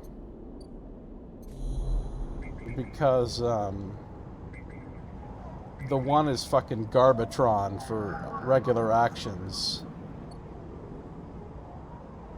You love the opening line of PC Gamer's review of this game? Citizen Sleeper is like Blade Runner, but you're a replicant. So, exactly like Blade Runner then? Yeah.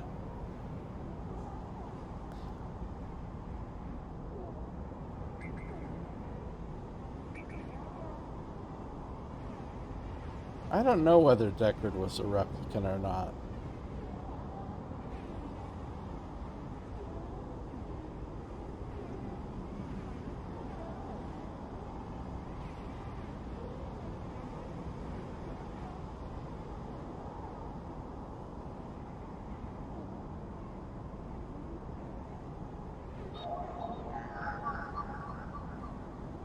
Alright, we're gonna do this one.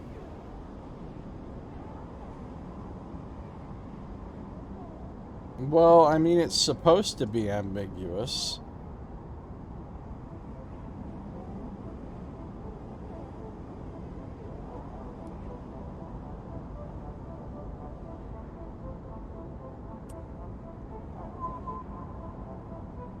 Yeah, let's bypass this. Let's open a socket.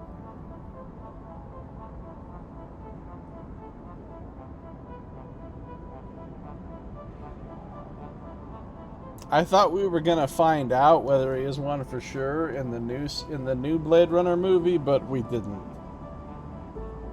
In fact, that movie, I used to think he was definitely a replicant, but then once I watched the other Blade Runner movie, the newer one, then I was like, oh, maybe not.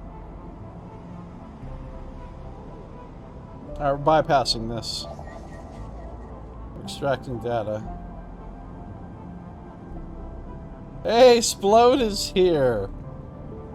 How you doing? Good to see you, Splode. Harrison Ford, who played Deckard in the film, has said that he did not think Deckard is a replicant, and has said that he and director Ridley Scott had discussions that ended in the agreement that the character was human. Interesting.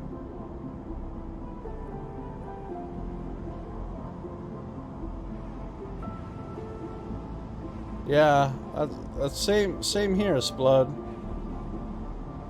It's one of my favorite movies too.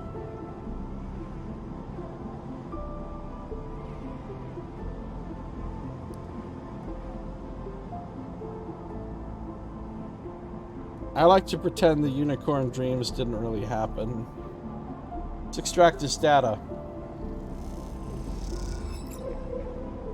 I got +1 encrypted key.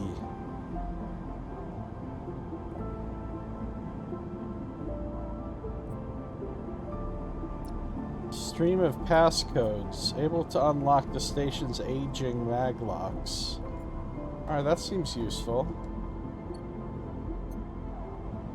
Let's go back to the main station. Okay, so I got this 5 and this 4. Do I want to fuck around in the market?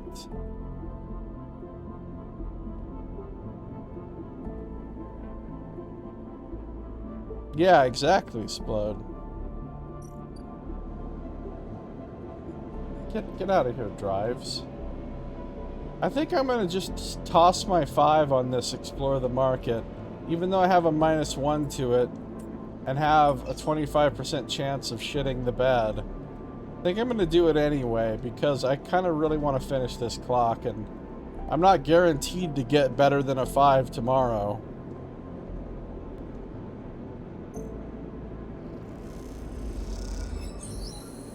Ooh, I got positive outcome. Local knowledge maxed out.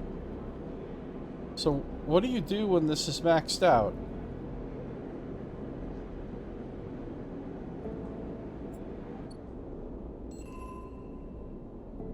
I got a new drive. Build a ship mine? You've heard talk of a fabricator owned by the Ord Exchange. With that and a few fragments, you could build a ship mine core. What the fuck is that? I feel like I need more information here. Do you know what this game needs? The one thing it needs that it doesn't have? It needs those embedded fucking tooltips of like, when it gives you fucking, you know, when it names like things from the lore or like proper nouns or technologies of the, it needs those fucking embedded tooltips where you mouse over the unfamiliar term and a little tooltip pops up telling you the lore.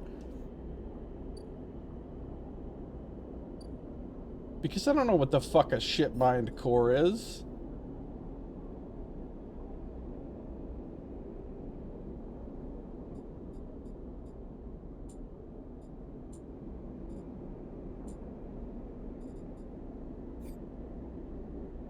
Well,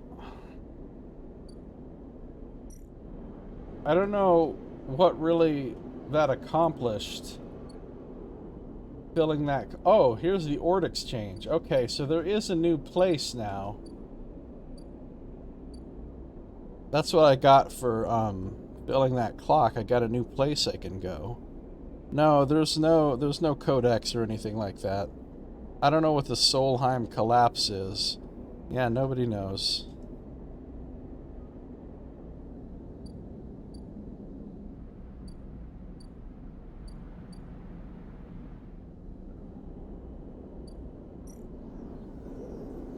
Oh, here's the Ord Exchange.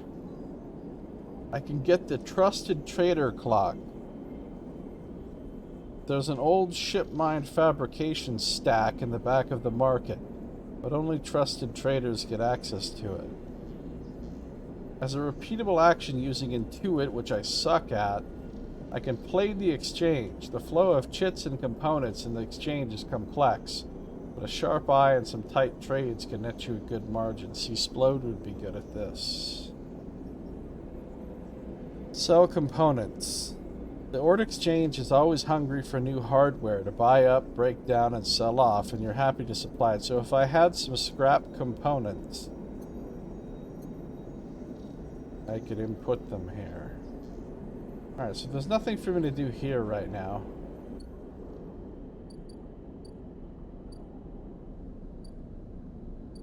These clocks are filling. This one's filling a lot faster than this one. Why is everything Intuit? And I picked the class that sucks at Intuit. Fuck my life.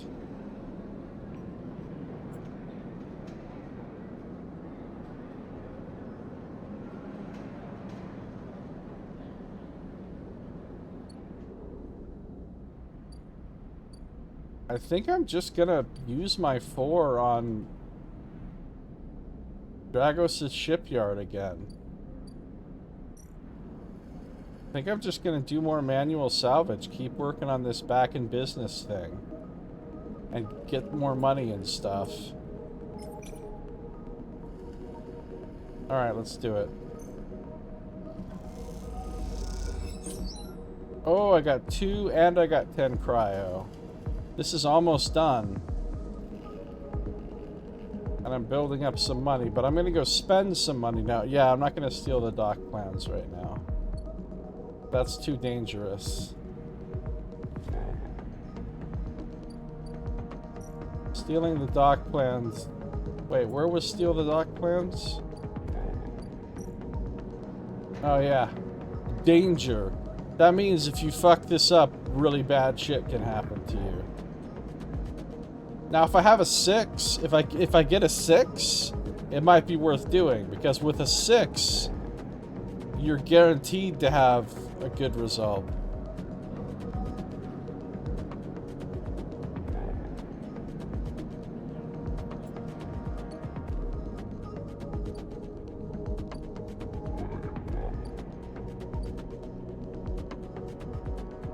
I'm already thinking of ways to adapt this dice system to like D&D. What if at the beginning of the day you just rolled a shitload of D20s and wrote down all the numbers, and then you had to assign the D20 rolls every time you had to actually do something in the game? So you'd have to decide how to prioritize. Do I put a high roll on this particular skill check, saving throw, attack, or do I put a low roll on it because it doesn't matter?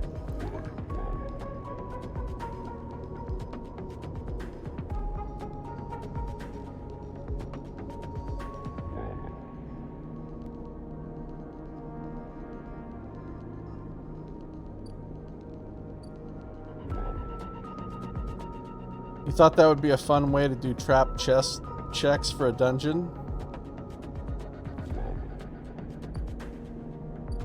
Sounds interesting.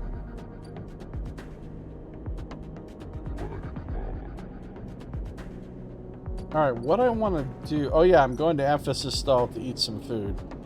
So I'm going to spend 15 of my cryo to order some fungus.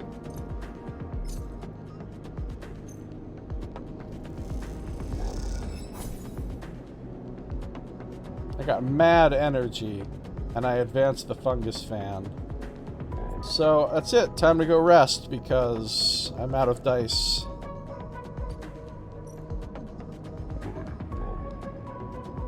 I don't like this hunted clock.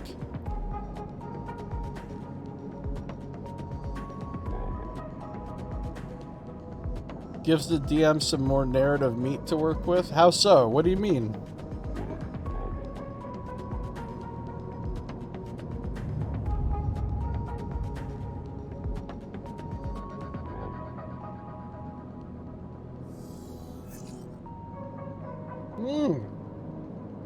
No weird dreams this time? Oh, these are ass rolls.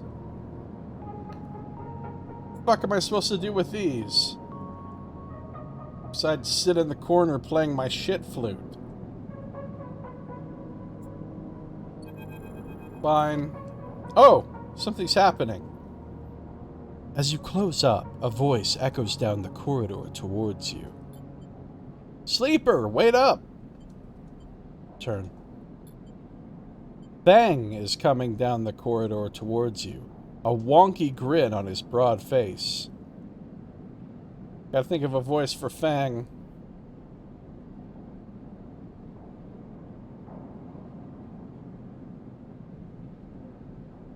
Hey, glad I caught you. Do I know you? He grins. You do now? He puts a hand on your arm. I've seen you hanging around. Just want to chat. You staying in that thing? He nods back to the container, shaking his head. Rough. Can be hard to get a start on the eye. He's a Havenage systems engineer. This guy has opened some sockets. He looks away down the passage. What was it old Erland said? The eye opens for us all? Nice idea, but, well, not always very practical. He glances back at you. We do our best, but it isn't easy. Erland? You pass together into the main walkway. No one's told you about Erland? He's the founder of this place. That's why it bears his name. Havenage should organize some seminars. He laughs. Not really my department, though. I'm with systems. Havenage? Think of us as administrative association for the eye. Depending on who we talk to, we're either emerged as a response to or a continuation of Andre Erland's original union. He smiles.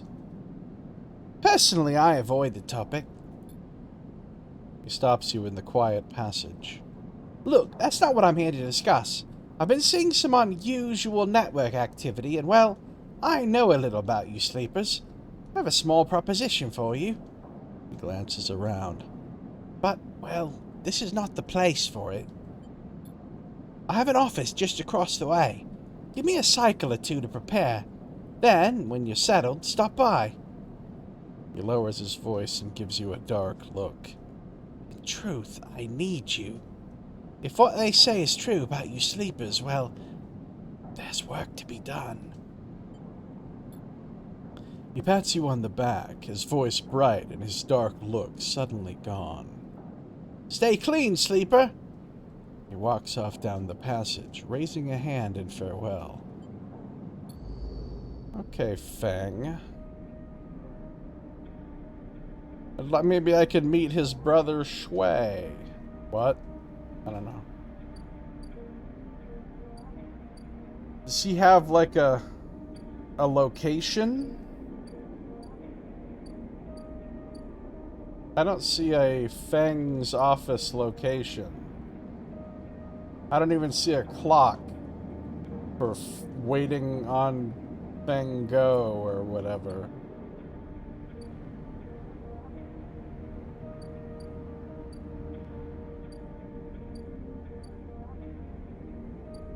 We're working. This one's almost full, so it looks like tomorrow this salvage sortie is going to be coming back, loaded with scrap from the old wrecks, which will present me with some kind of opportunity. Sabine's thing is going to be done tomorrow also. Hopefully I get better rolls tomorrow. These rolls are good. Message in the low end. Alright, what am I doing today? I've got bad dices. Real bad. I think I'll use my 3 on Dragos' shipyard and the 2 and the 1 on data extraction things. Because if I succeed at this, I'll finish this. And with a 3 plus my 1, my chances are really good.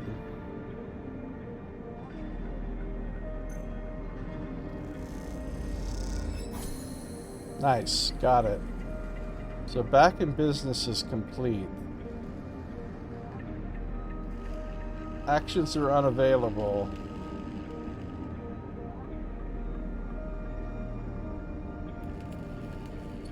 But what did that actually do? Oh. Now I can go back and talk to Dragos.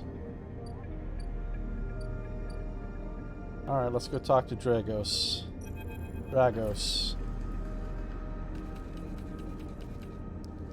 You arrive into a buzz of activity at the yard. Red blinking lights flash across a vast, dark shape, suspended below the dome. They flicker across scorched hull plates and bent structures, spilling from holes in the twisted shape.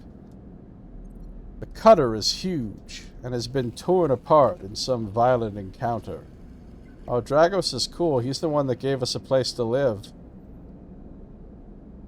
We would and pulled us out of our container that we were in, freezing to death. He gave us a special blanket and stuff. So basically, we'd be dead if it wasn't for Dragos.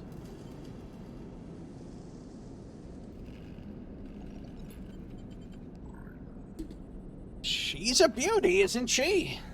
Dragos stands to the side, focused on the hulking ship as it is lowered into the yard. What is it? Dragos laughs. That, my friend, is A-grade scrap. I should thank you. This place was on its last legs when you turned up, and now look at this. The ship descends slowly, its interior visible through multiple hull breaches. You struggle to gather the same enthusiasm as Dragos for this monstrous craft. You can't help but think of what became of its crew. Okay, I suppose I'm talking more about the general idea of rolling ahead than an adaptation of this system.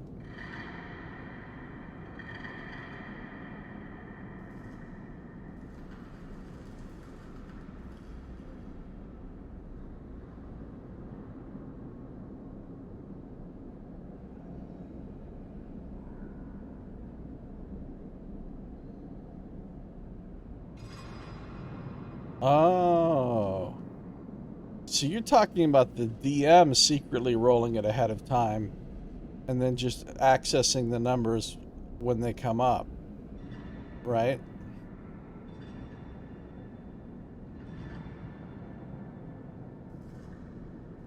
I mean, there is passive perception, so like, you know, they don't have to constantly be searching for things. But if they want to be in control.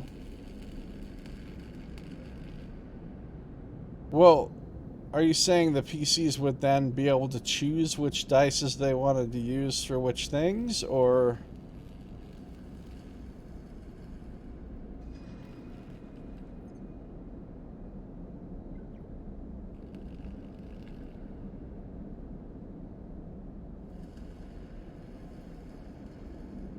I do feel like if you rolled your numbers ahead of time and then you have to choose what to apply them to, it kind of takes away the feeling of powerlessness that you sometimes get with the tyranny of the D20, as I call it.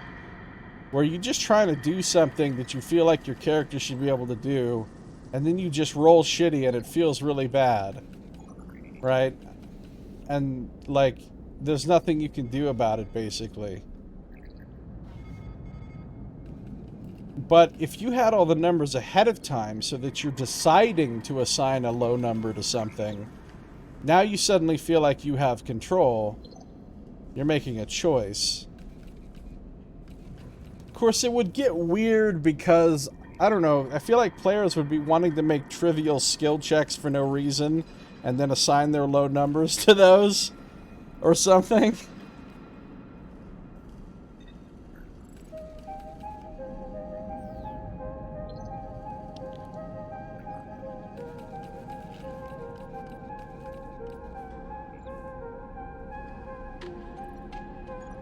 What I've been working on lately, well, no, not working on exactly. Well, no, that's not true. I guess working on in the sense that whenever I design something, I have to do a lot of mental work before I do anything else. So I've been doing mental work, not actually writing anything down yet. But I've been trying to think of a way to make D&D diceless and have it actually be cool. You could just play Gumshoe. It doesn't. You and your Gumshoe. You're always trying to push Gumshoe.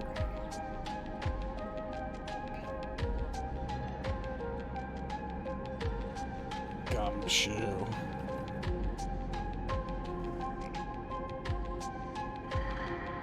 It doesn't have basic skill checks.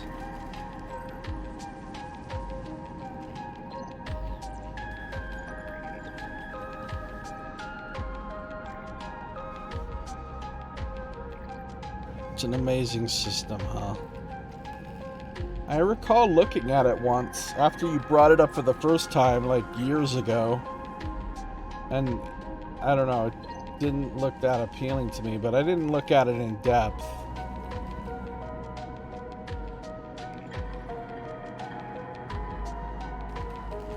To me, it falls into that category of RPGs that I call loosey-goosey.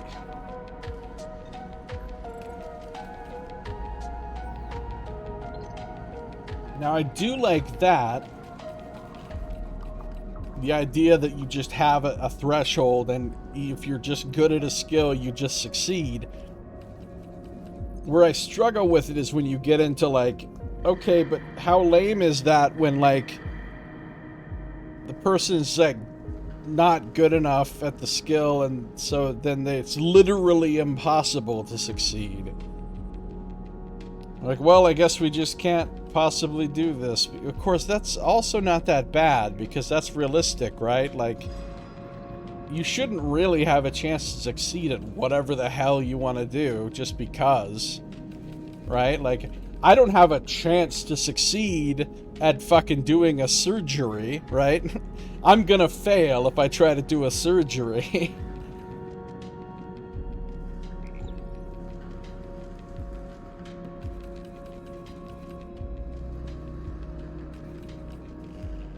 Generally speaking, when the stakes are high and you do roll, you can spend a finite resource. See, that's another thing that I've included in a lot of my designs, is spending a resource to improve your chances, or just flat out give you a success when you want to, but you've only got so much of it. Kind of like spending effort in Cypher system, right? If you have the applicable skill. It's just an extremely small chance. Yeah, it's a lot smaller than 5%. Like the D&D thing of you can automatically succeed on a 20. That's 5%.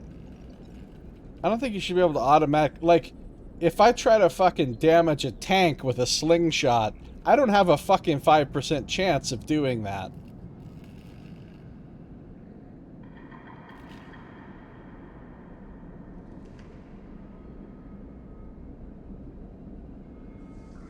Alright, so, can't help but think of what became of its crew.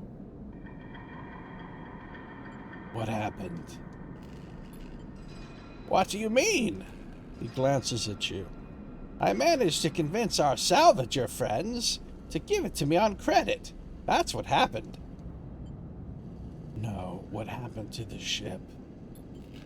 Not my concern. He shrugs. The ship creaks like a calving iceberg as it reaches the base of the yard. Dragos is visibly excited. Whoa, scandalous. I know I said you shouldn't stick around, but I'm gonna need some help with this one. The drones start to crawl over the bulk, their lights illuminating flashes of dented hull. I don't know what calving even means. You allocate your finite resources at character creation and when leveling up. So in practice, you have much more player control over what you're actually good at than in something like D&D, where the best laid plans can get fucked by RNG.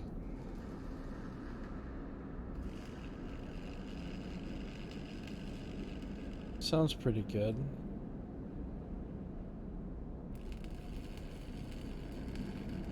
Oh, of an iceberg or glacier,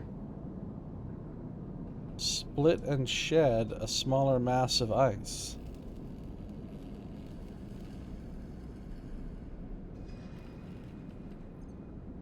Guess that's a word they could have used for it, and they did.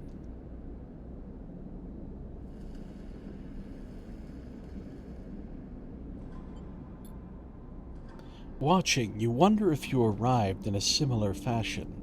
Locked inside that container, the wreck of the S&ARP freighter lowered into the yard, like a corpse ready to be butchered?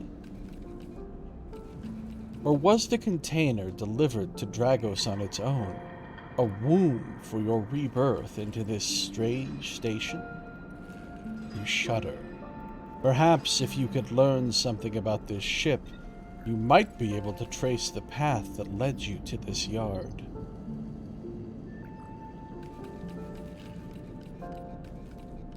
An iceberg giving birth to a baby cow? That'd be cool.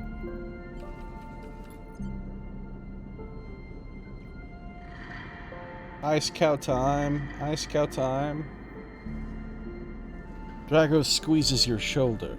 After these past cycles, I think we are up to it. What do you think? You see the fading name of the ship emblazoned on its side. Winter Light. Oh, Nox would have definitely made a valuable contribution.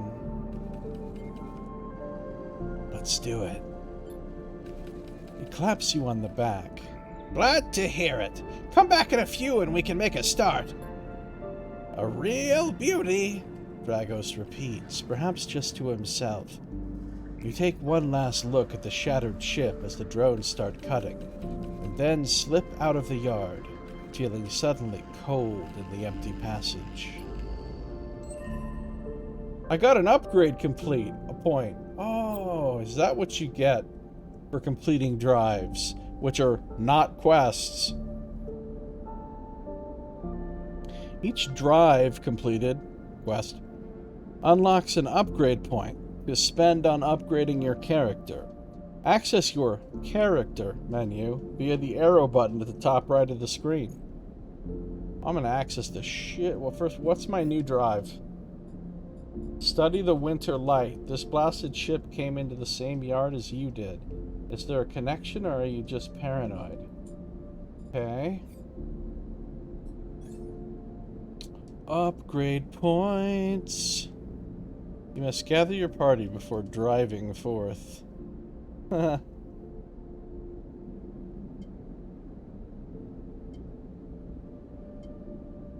I have to pay just to go to 0 and into it before I can even get the...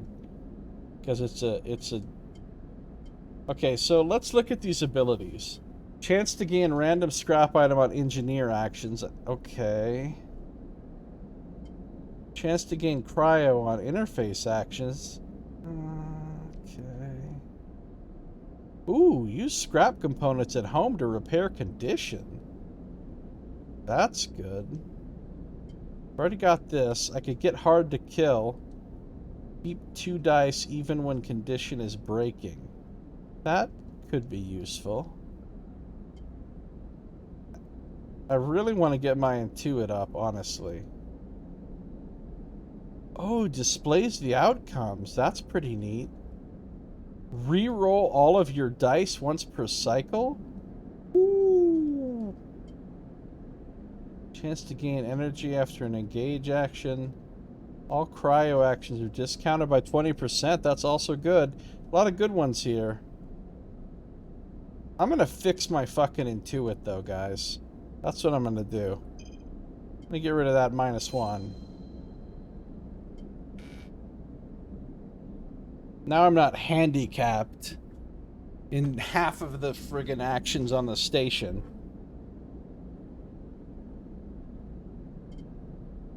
Ain? What?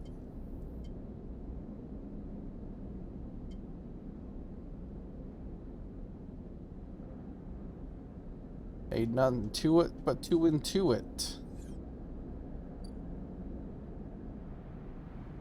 Alright, got a 2 and a 1.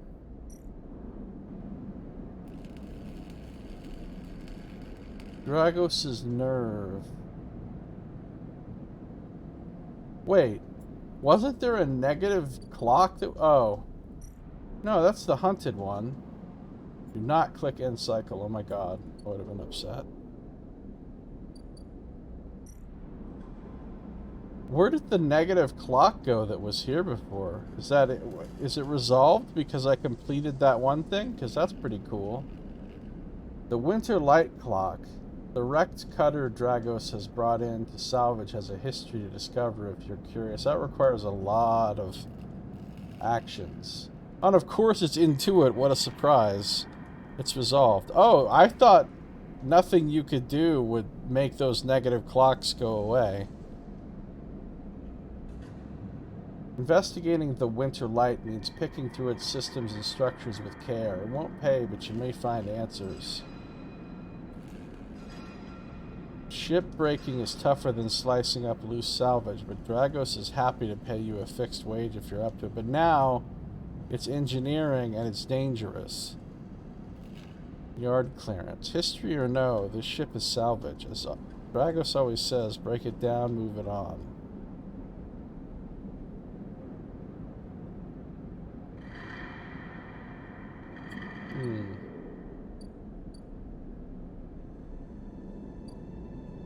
Well, I've got a fucking 2 and a 1.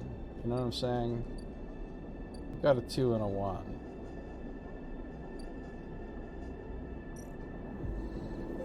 What am I supposed to do with a 2 and a 1?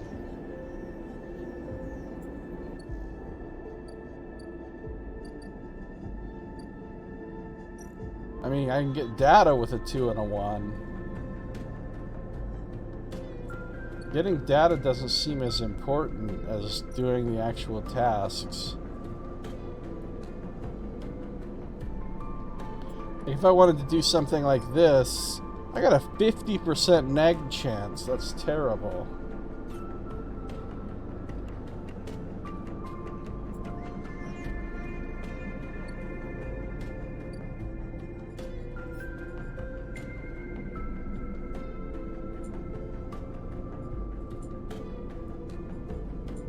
Now I know I can get an upgrade point by doing this one. I'm gonna be fucking eating at Emphasis Stall every day.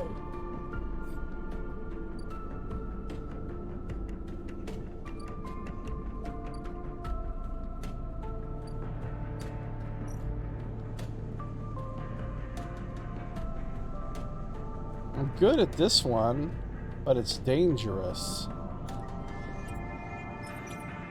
It's only a 25% neg chance. It's not too bad.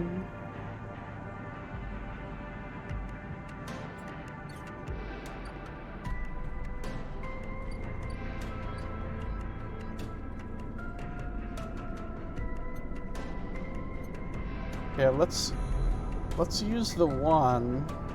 I can't remember which one needed a 1.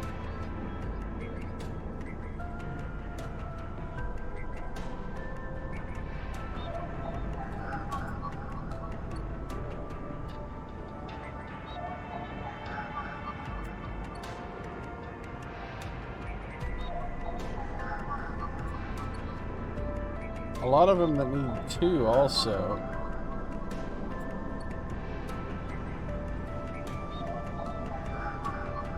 Yeah, I did one of them that needs a 1.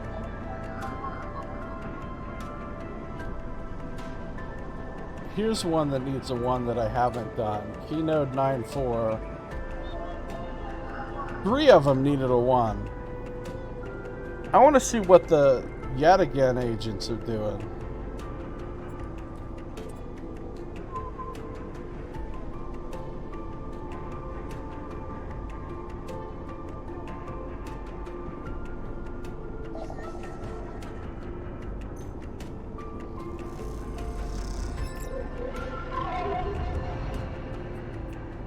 Data cache skimmed from Yet Again hardware. Like, I don't know what I can do with these things. But I got them. Ooh, what's going on here? The cloud in the data ghost of the eye. As you drift back from the node, something latches onto you. A thread, strung tight around you. It tethers you in place. Haste. The voice makes you shiver, its source somehow both distant and close behind your ear. You see a distant glint of light shut off, and then suddenly a shape is at your side. It stalks around you, circling like a shark, like a wolf. Entity unknown, astringent, processing.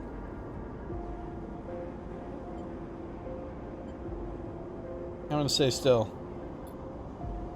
Oh, creepy looking data entity. What the shit? It's a hunter. Sentient protocol unraveling. That seems bad. Please hold. The thread around you thickens until it is a ring, a cylinder, a tunnel of light circled around you. It is blinding for a moment, and then it is gone. As it fades, you see a figure, a creature, in front of you. Its strange head flickers between different angles, reading you. What are you? The shape paces around you on lithe legs, though there is no ground here to pace on. Entity, identify, origin, serial, cadence. The figure faces you expectantly. I don't understand. Sentience questionable. The figure's strange head rotates. Brackish signature, of and not of, attempting interface. As the figure speaks, more threads begin to spiral from its head, thick, snaking, vine-like ribbons that flex and wave. They approach with intent. Running. You kick off and glide away through the cloud, the threads surging after like predatory tentacles. They follow, wrapping the space around you until you are held within a web, a tangle of tentacles closing in. Stop. Hunter halts its threads, its head twitching. Entity, your identity is unknown. We only seek to correct illegalities. Can you confirm your legal right to sentience? I'm a person. Incorrect. You are an entity. All at once, Hunter's head is directly in front of yours, blocking your vision. You stink of their taste. The one from the sealed dock. Hunter shimmers with fury. I will find access. I will interface. Sealed dock? An entity hides in the rotunda. You are its puppet. Hunter extends a razor-edged thread. I will not be diverted from my task. It glows with murderous intent. Strike. You lash out with all your force. Not a physical strike, but a focusing. A spike of interference leaping out like the tip of a spear. Hunter stumbles, shifts, separates. Wake up. You open your eyes, blinking back into the station light, shaking with fear. Well, that was intense.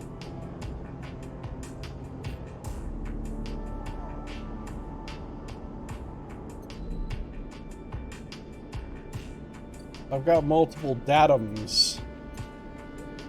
We should do that again. You think?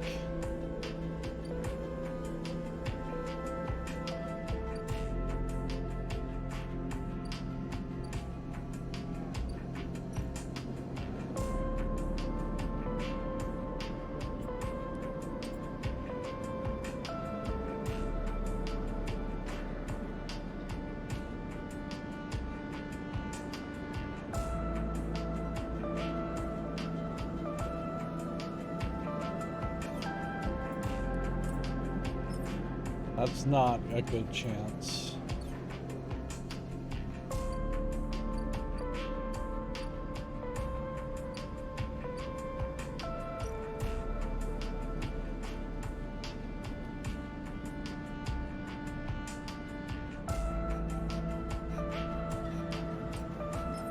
Not a good chance.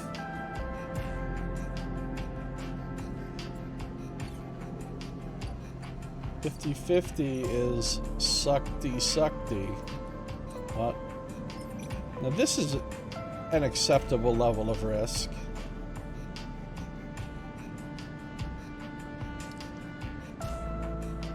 As a newcomer, you can only gain favor by grabbing a load of materials and asking the nearest yard hand where to take them. Good luck, me. I lost energy, but I gained yard hand. But I didn't get any money. And you gotta do a lot of fucking yard work here to get this thing up. I don't mind losing energy because I'm about to go get a shitload of energy from eating.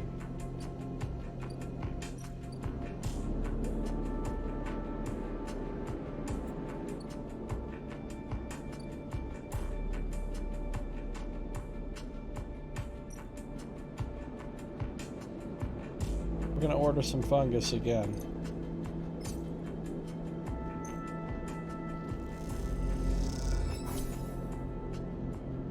Energy's back to full. We're halfway done with Fungus Fan. If I eat here 2 more days, I should complete my drive to get to know Emphas, which would get me another upgrade point. yard. Dragos's yard. I mean, there's literally nothing I can do now today except for go rest, so.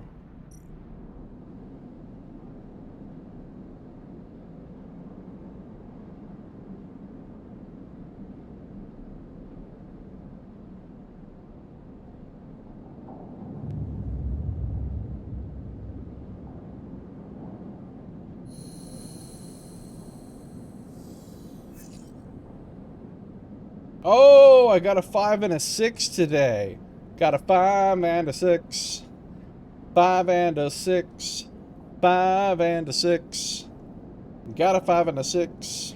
Okay, that's good. I gotta decide very carefully how to spend those, though. Not at the shipyard. Oh, Fang. I can talk to Fang. Oh, the scrap freighter is here, too. Opportunities. Oh, Sabine's thing is done too. Holy shit. There's a lot to do today. Survive. Buy a vial of stabilizer. Alright, let's go straight to Sabine. The first thing you see on entering is the glint of Toshiros' implants, like a cat's eyes in the dark of the corridor.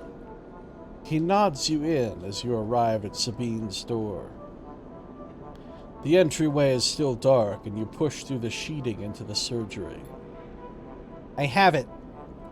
Sabine stands with a case open in front of them, a set of vials lined up inside, separated by foam inserts. They pick one up, rotating it in the warm light.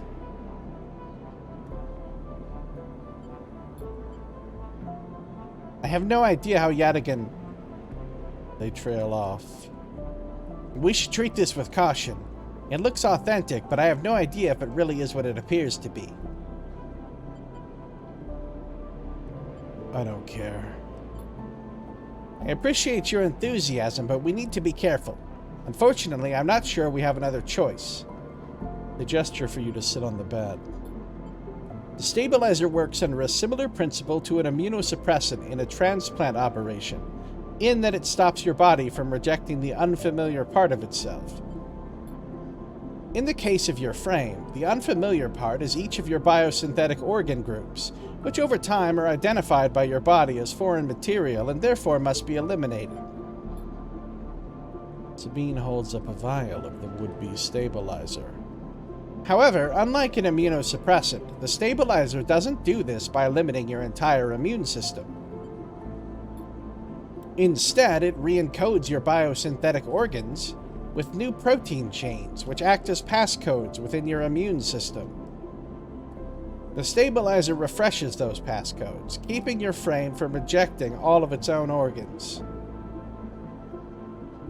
I do love me some new protein chains. 32 ounces of protein chains. Passcodes? In very basic terms, yes. They sigh. Look, what matters here is that the stabilizer should be able to encode any organic or biosynthetic matter to be accepted by your immune system.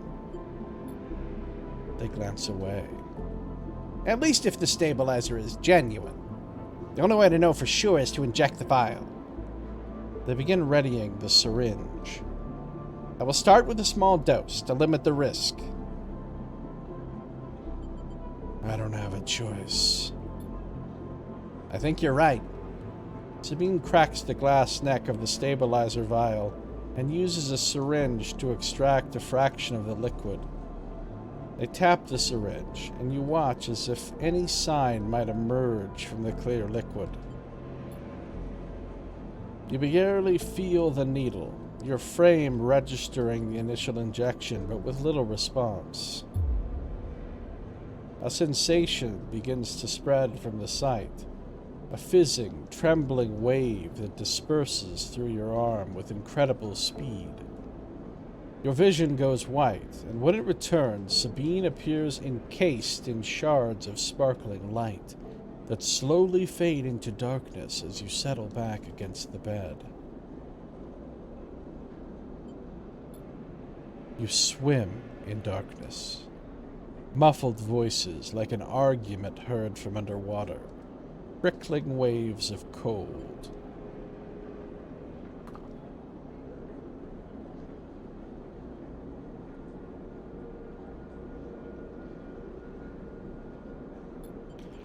When you sit back up, Sabine is sitting in a chair by the window, facing away from you, backlit by the glow of their slate.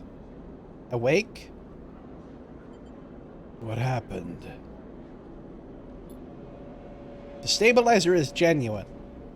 They sit down beside the bed. I don't know how Yadigan acquired a case of this stuff, but they did. Sabine looks troubled, distracted. You should rest some more, but you're gonna have to do that somewhere else. They gesture to the door. I have other patients. Sorry. Sabine nods towards the case. I'm afraid I can't offer you any more doses. You're gonna need to pay for your next dose. Silence fills the room, and they return to their glowing slate.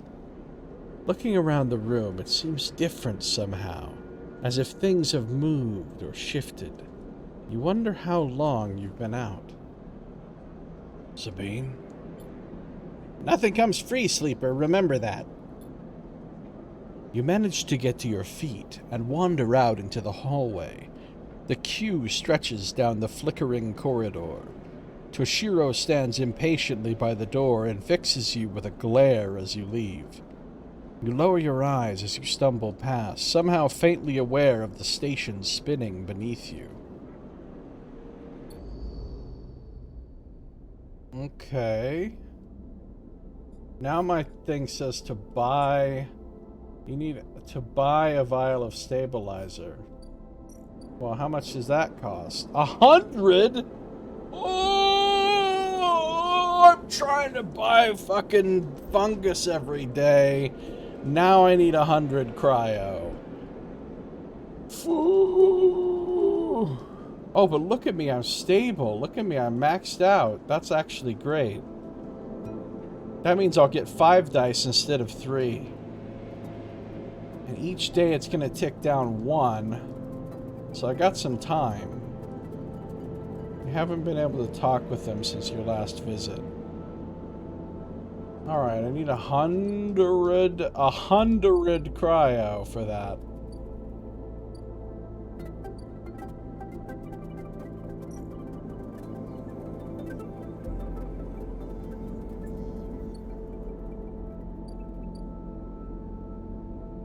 Might be able to get some good cryo from playing the exchange.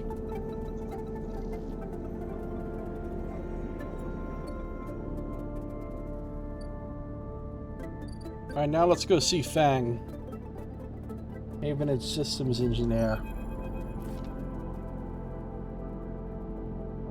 Sleeper? Fang catches your attention as you approach the Havenage building, leaning against a bay door to the side of the entrance.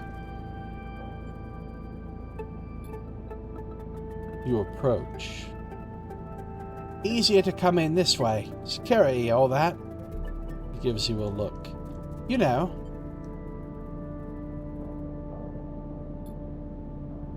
He slams a button and the bay creaks open, blinking lights in the dark behind it. You follow Fang inside. Truth be told, I don't spend much time upstairs. This is where I work. The door hisses as it closes behind you. The bay is filled with pieces of hardware, all rigged up to generators and diagnostic slates and things you don't recognize that glow with blue screen light. There is a chorus of hums that blends into a single wave of static, filling the dark corners of the room. Fang leans on a server stack and gestures around. You like it? What is all this? He taps a nearby server stack, which bleeps in response. Okay, Saito. This is my treasure trove, all dredged up from this sea of systems we call the Eye. You wouldn't believe what this place runs on. He steps over to a towering block, speckled with vents. Some of these systems are from the original station. A1. The one Solheim built. We've had to invent new components, repair things we never built. Reverse engineer entire subsystems into existence. Electricity? I would believe the place runs on electricity. Would not believe it. Unbelievable. Residents here look up at the eye and think they're seeing a constant, a concrete reality. But this place is a system in constant flux, decaying and growing, collapsing into new configurations. He walks down between the hardware stacks and you follow. We're keeping this place alive, but also remaking it into something new, dragging it away from those corporate origins. He stops. At least, that's what I'm trying to do. He turns back to face you among the flickering machines. They hum all around you. I know you can see this too, Sleeper. All these systems and sections. You can, can't you? I can't. I don't believe you. How do you think I found you? You're like a beacon, lighting up the systems that surround you, accessing them without even knowing. You glance at the lights around you, and as you do, they seem to flicker, to realign, to follow your gaze. Fang notices it too. I'm guessing being a beacon isn't always ideal when you're on the run, though. They're tracking me. He pats you on the shoulder. Maybe I can help with that. There's a lot of old growth in this place. Subsystems I can't see, access protocols lost to time and decay, secrets. A shitload of secrets. With your help, I can unlock this place. Break off those last ghost limbs of corporate control. He lowers his voice below the hum. Even in Havenage, there's old growth. Those whose roots trace back into those bad old days.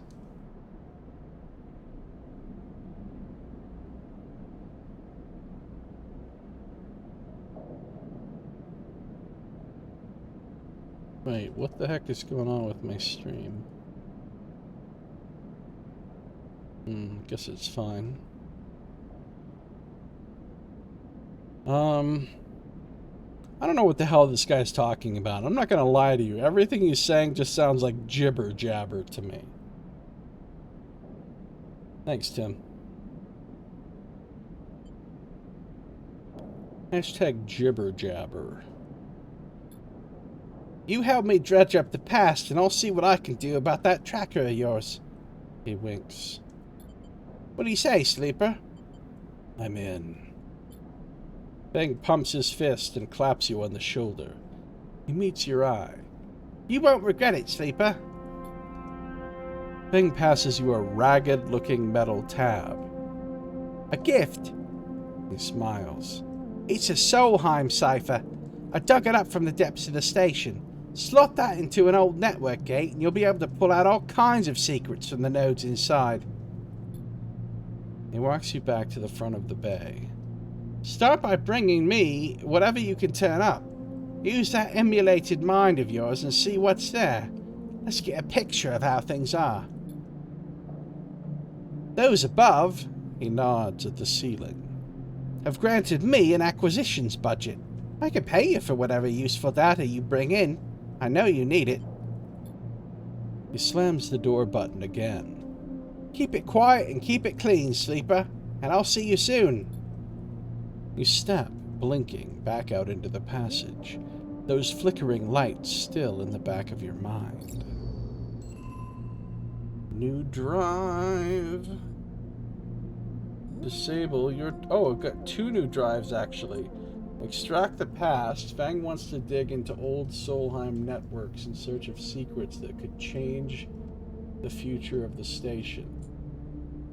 Disable your tracker. Feng has said he will disable your S&ARP tracker if he can get to the bottom of his mystery first. Alright.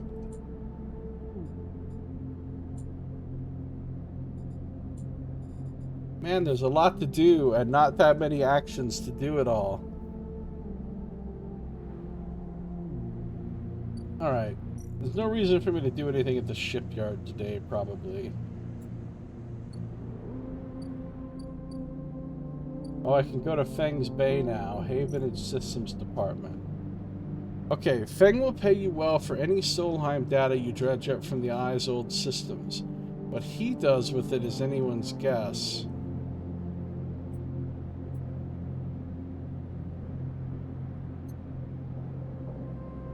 Feng wants to get a look at what data is hiding deep in the subsystems of the Eye. He'll pay me well, huh? Okay.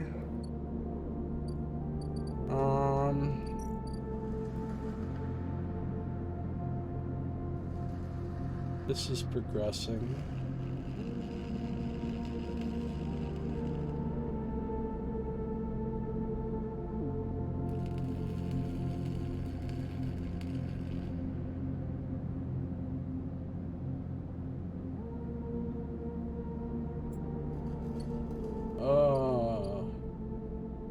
Really hard to decide what to do. Okay, I'm still waiting for that Helium Crossing thing. This is new, though. The scrap freighter just got here because its clock just ran out or completed. Okay, so now there's this thing. Repeatable action. Buy some scrap. Most of what comes in from the starward belt is corroded trash, but sometimes something valuable can be found among the salvage. I'm certainly not going to spend 20 cryo when I need 100 cryo to get the medicine. Scrap allowance. The big stuff goes to the shipyard, the valuable stuff to the markets. They'll let you buy a few crates, but not much more. Unload containers. The freighter crew are eager to get their payload into the ore exchange, and they'll pay a wage to anyone willing to help them. So this is my specialty. It's dangerous, but it's my specialty. I don't know how well these people are going to pay me, though. Like, are they going to pay me a lot? Or are they just going to pay me 10 fucking things? The freighter will stay docked for as many cycles as it takes to offload its hollow scrap into the Havenage yards. Okay, so this freighter is only going to be here for 3 days. Then it's going to go away. So if I want to do these actions, I kind of have to do them, like, right away.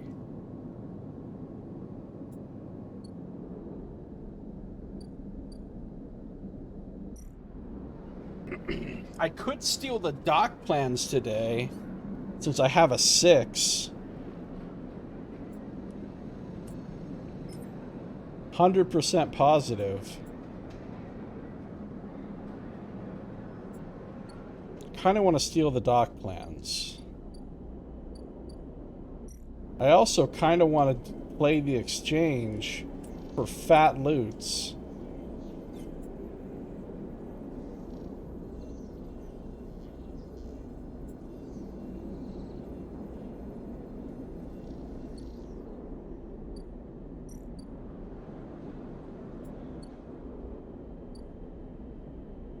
I also really want to keep eating at Emphasis Stall, but like, if I'm spending 15 cryo a day here, it's going to be hard to build up that 100 cryo I need.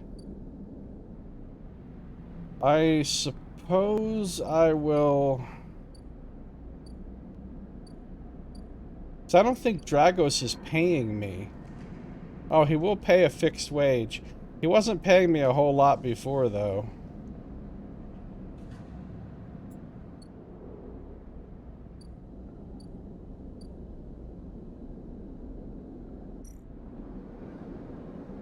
I feel like stealing the dock plan. Since it's a critical action, I should do it today while I have a 6.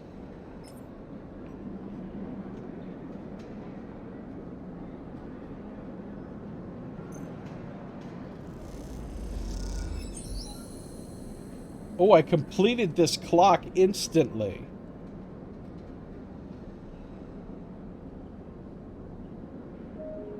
Anybody else's brain just adding the into cryo automatically?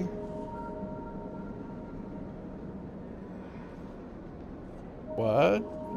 Are you saying like Oh, like crypto? Right. Well, it is specifically a cryptocurrency. That's what it says. So, yeah.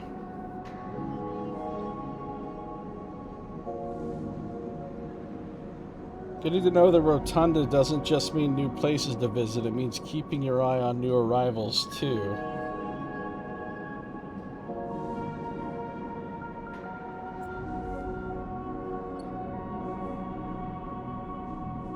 Alright, so now there's Sealed Dock, Overlook Bar, Ankita, the Stranded Mercenary. There's a bunch of new places I can go, which is... Didn't really need new places. I kind of already have more places than I can possibly... Solheim Docking Bay. I can unlock a maglock with a... Oh, I have the thing for this. 2 maglocks seal the entryway to this dock. It doesn't look like anyone has been inside in years. I actually have the thing for this.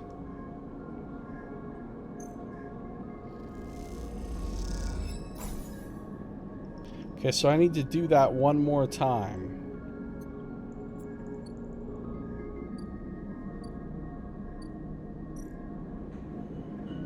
Here's the bar. I can get a drink for 6 cryo. You're unsure if your frame can metabolize alcohol, but this fungal drink, fermented along the greenway, seems like a good test. You can become an Overlook regular. The Overlook isn't exactly a restaurant, meaning the only way you'll gain trust around here is with a stiff drink. You can also buy rations.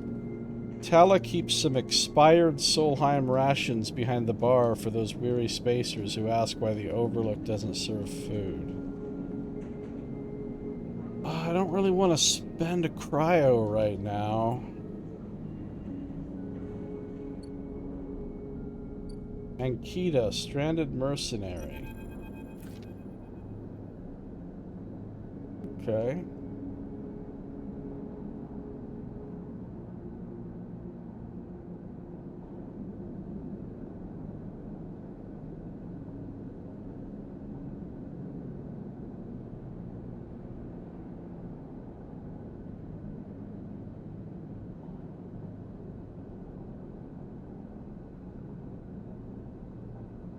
Hey, you.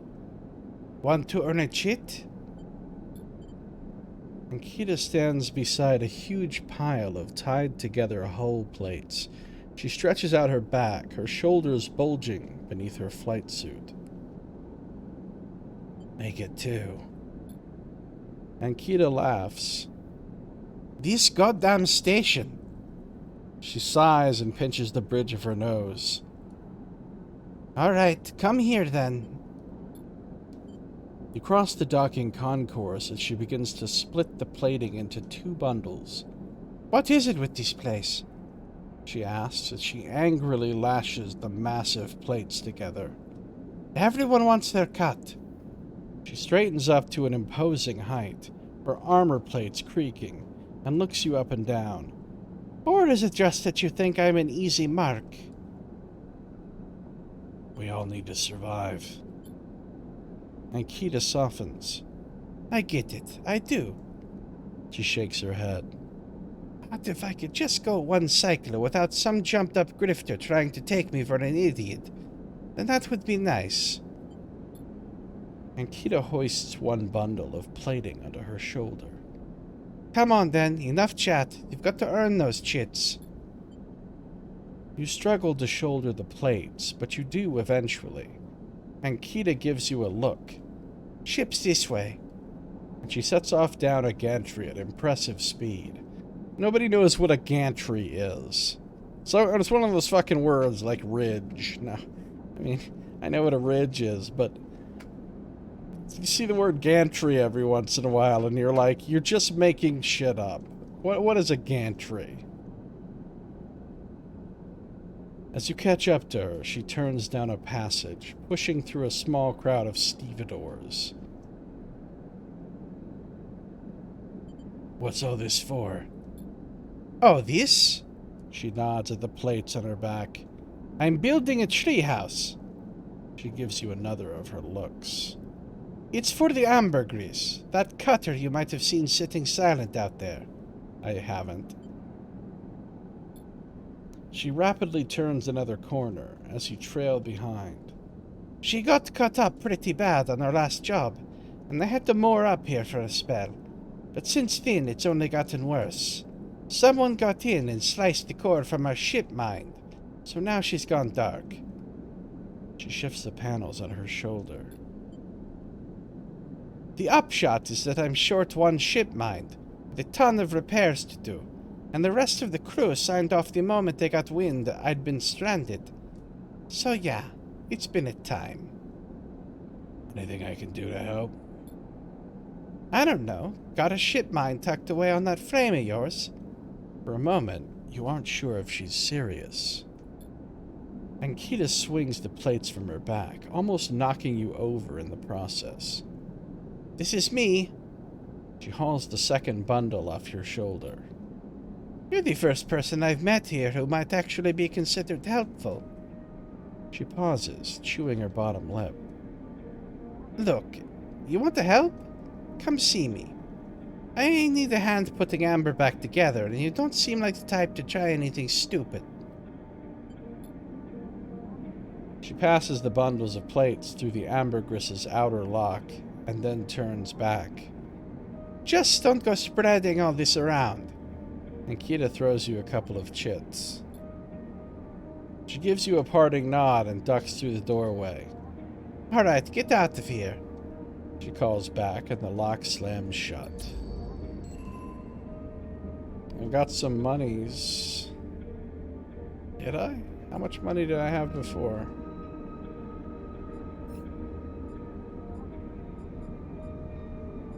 Fix the ambergris. Ankita's cutter is run out of commission. Help her getting. There's a lot of things to do in this game. Kind of limited opportunity to do them. Oh shit, look at this. This is locked. You literally have to have a +1 interface to do this. Couple of glitch repair drones in storage. If you can rewire them, they can repair the ambergris for you. Or I can do hull repairs, engineering skill, risky. Ankita needs all the help she can get with the ambergris. Pockmarked with damage, the hull is a good place to start. So if I fuck up, this one with a minus goes up. Grounded. The ambergris is in a delicate condition. It'd be all too easy to push it over into a cascading collapse. If I succeed on ship shape, the ambergris doesn't look good, but time and attention should see it return to a functional state. A lot of time and attention. Yeah, I don't have time for this right now. What do I have time for? I'm sitting on a fat 5 there. Oh, you know what I'm going to do? I'm going to go to the data sphere first. And I'm going to spend my 1.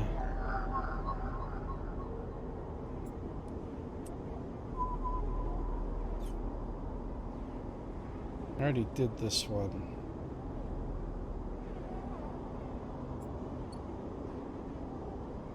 Where's the one that I haven't done?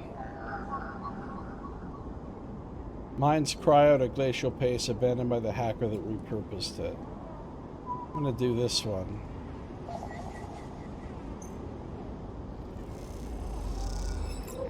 I got an encrypted key. Oh, that's what I need to get into that. Alright. Solheim Gate. Now, he gave me a thing for the Solheim Gate, right?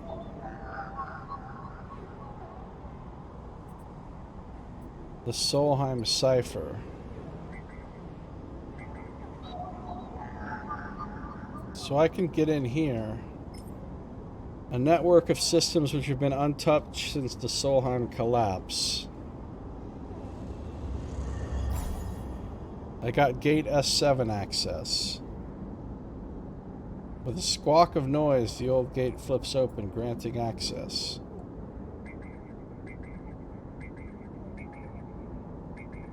Did this just open up a whole bunch of new... Anakin agent. Havenage agent needed 2. B node needed 3. This node is orbited by the remains of a corporate countermeasure broken long ago by hackers. This one needs a 1. This node is leaking corrupted contractor lists from the early days of the system's palladium rush.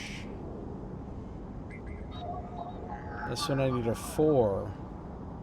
This network storage holds corporate records, most of them corrupted by a failed system purge. A Solheim daemon attempts to protect this node, squeaking out protective protocols like a mantra. Okay, so that's all the data that Fang wants, I think. And it requires a whole bunch of things I don't have right now. So that's data. We've got some datums. Let's say datums, see how it feels. Datums. Got some datums. Alright. Where do I spend my 5? What are my options, really? What are the things I'm torn between?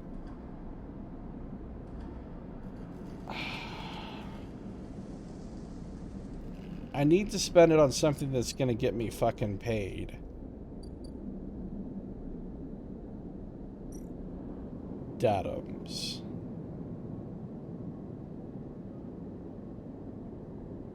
I could use it to unload containers and get a fucking guaranteed positive action.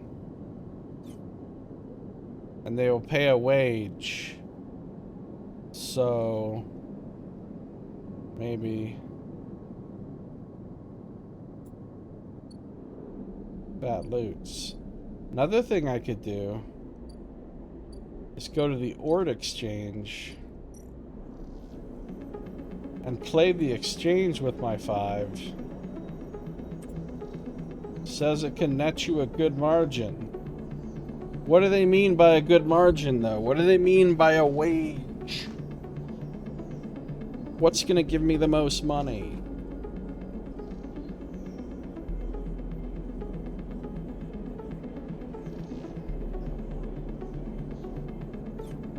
You know what? I'm gonna take the guaranteed positive outcome. That should, positive, probably give me like double money or whatever. So we got 36. Let's see what happens. 15 is all I got? Oh, but I gained energy. That's cool.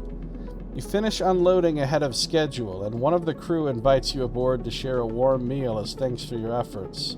Okay, that's actually good. I don't have to worry about food or anything today. The margin is heavy for its size. Oh no, I've got 51 cryo. Alright, I think that was a pretty productive day. We can go rest now.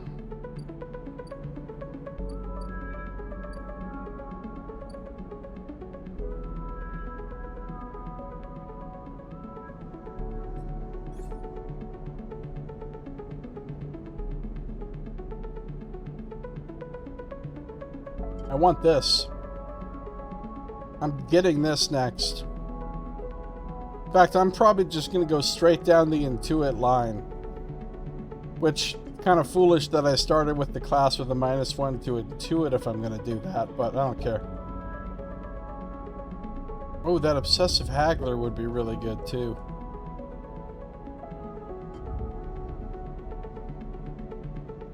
Reroll all of your dice once per cycle is fucking good. Welcome back, Sino. You'll be pleased to know that we stole the dock plans. Made some money, did some hacking, did some more hacking, got some more datums. Oh, you know what else I can do? I can go to the sealed dock because I got the other key. So we can open the sealed dock now. Unsealing the dock. The maglock thunks open and you can remove it from the entryway. On to the next one. Okay, so now that I've opened the dock, what happens? Ah, Neovand 33, mysterious machine. That's what was in there. We met another character who wants us to help her fix her ship.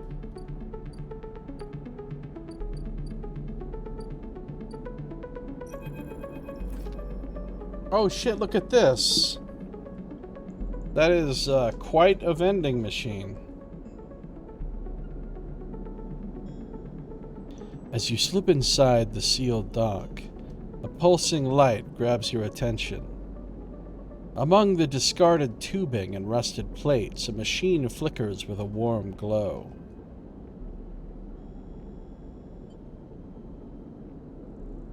Look around. You don't know when this place was sealed. From the state of the outer doors high above, it must have been decades ago.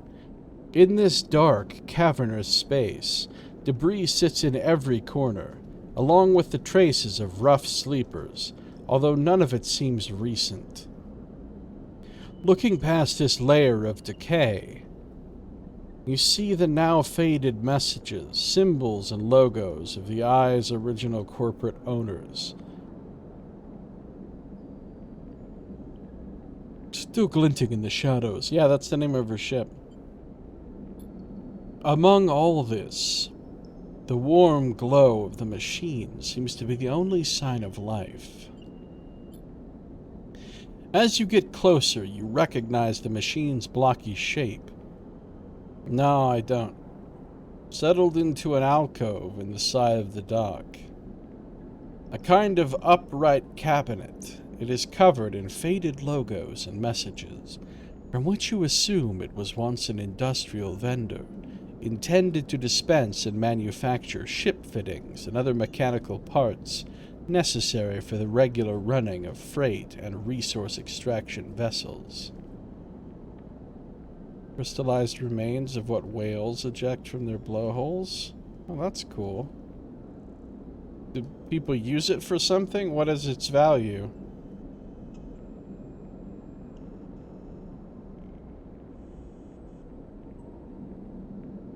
High-end makeup, really?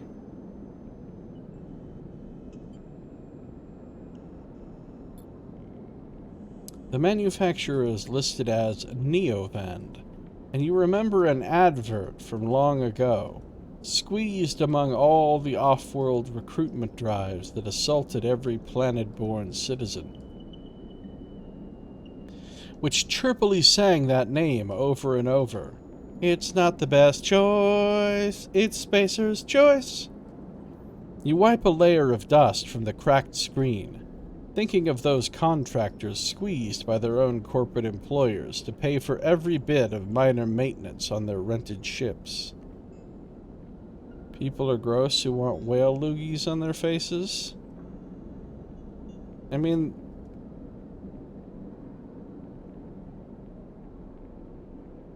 yeah, I guess.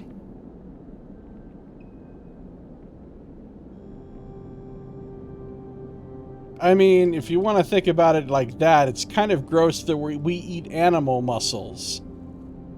Like, this is something's fucking muscle. A dead thing. It's a dead thing's muscle, and we're just casually nomming on it. That's kind of gross, too, when you think about it.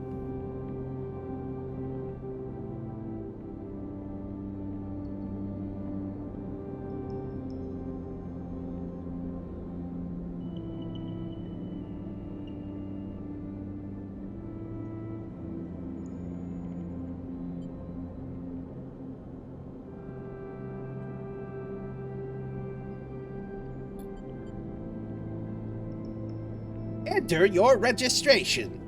Chirps a pre-recorded message, catching you off guard. Yeah, but animals do all kinds of gross shit. Most of the thing animals do on a daily basis, humans would consider gross. I'm gonna press some keys. You reach for the keypad and something begins whirring. At first it sounds like servo motors starting up, but it quickly becomes a whisper, a whining, then a multi-tonal voice that emanates from Neovend.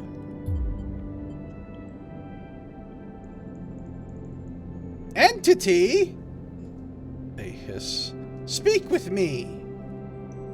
Who's there?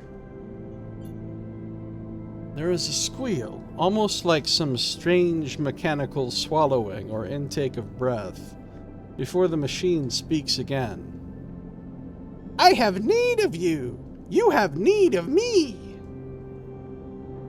That squeal comes again, and you see that it is the 3D printing apparatus in the upper part of the machine resetting into place, so that each time the servos can be orchestrated to produce that whirring, whining voice.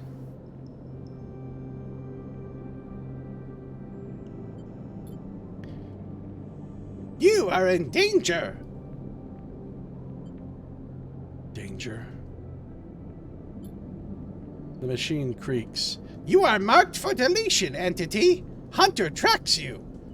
The screech rattles through the empty dock. You remember the strange head, the figure, the threads closing in. Hunter. The Hunter Protocol. They taste your signature. The sudden whine sets your teeth on edge.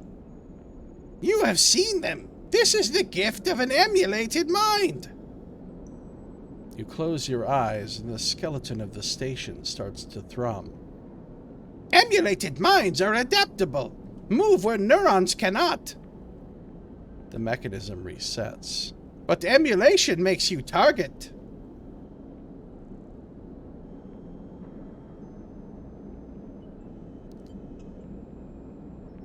Adaptable? Yes, you can move through networks, clouds, hardware, software. Neovend whines. But you cannot hide there. Hunter is there. The servos judder the vending machine's casing as they reset. Hunter searches for me also. Hide in this machine. You look at the ruined vending machine, an unusual hiding place for sure. Can counter Hunter, but need an entity outside machine. A light flickers. Need you. A screen attached to the vending machine with a swiveling arm comes to life. It displays a flickering map of the station, ghostly, threaded. The cloud. Points along the rim glow in deep red. Hunter is always gathering. Too much data. Must build nests, explains Neovend. Masters are gone, but continues hunt. Bring this data. Raid its nests. Masters? Station builders. Solheim. The machine rumbles impatiently. Long gone. Their protocols still hunt. Bring offerings. Save self. Neovend says pointedly. Mutual need means friends, they conclude, tired of the conversation. The whirring amplifies and then suddenly drops as mechanisms within the machine click back into place. The glow fades and you are left stood in the dark of the sealed dock, that whirring voice ringing in your ears. We got a new drive. Free Neovend. Neovend is hiding from the Hunter Protocol. They need your help to counter. Okay, I now have way the fuck too many drives. It is impossible to do all these things with the limited, like, time and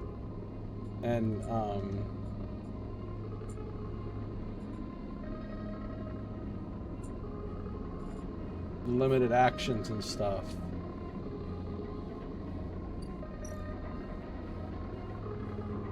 I need to upload Hunter data.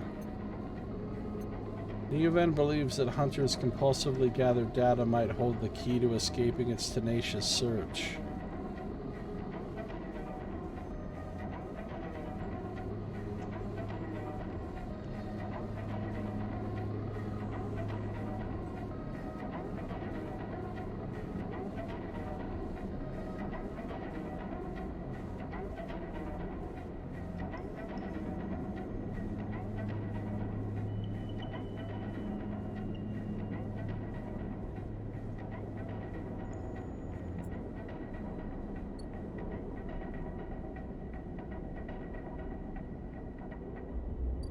Kind of overwhelmed.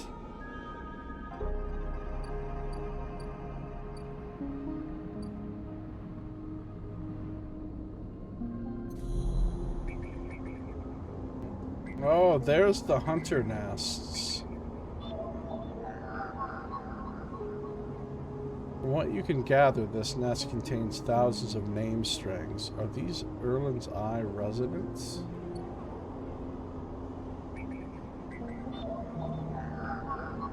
This nest is a tangle of algorithms recursively generating possible Solheim communication codes.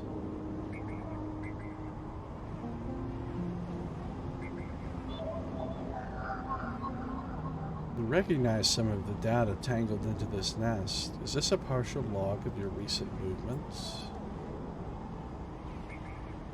Alright, well... What is this bar? Is this how close Hunter's getting to, like, finding me or whatever?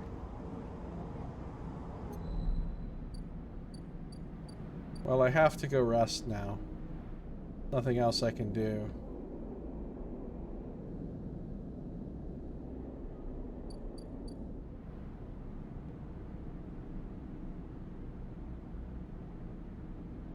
I don't think we're going to get to extend the thing any more this direction, but I think we are going to extend it more this direction because this is the gate to the low end. So once I can pay that 60, I think it'll let me like go further on the station this direction.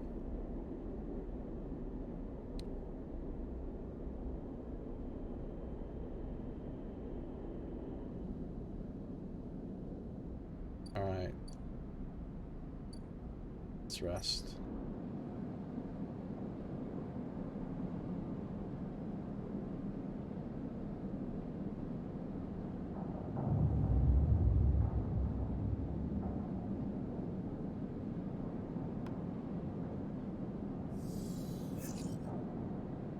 Look at all these dices. None of them are very good, but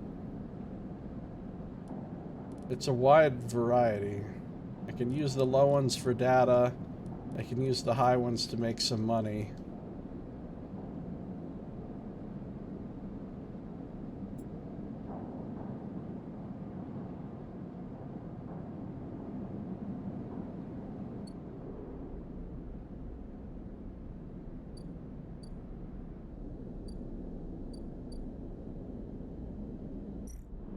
Scrap Freighter's not going to be here this long. I got 15 from doing that.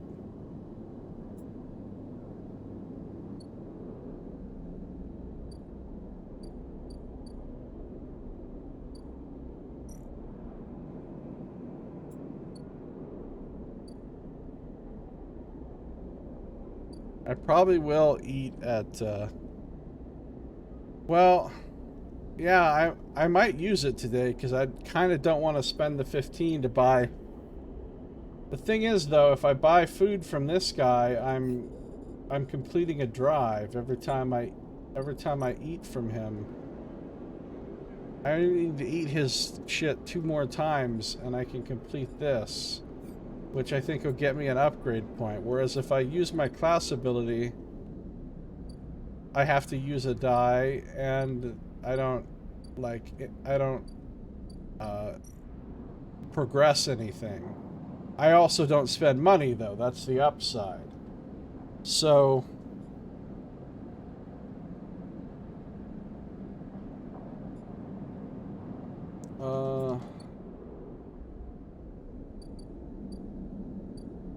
Well, I like the idea of doing the ord exchange, but I don't have any good dice for it, really. This is risky. See, I could lose money if I fuck this up, and I don't want to lose money.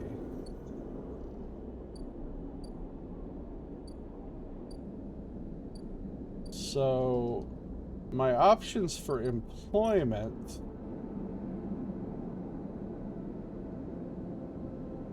I don't know if she's gonna pay me.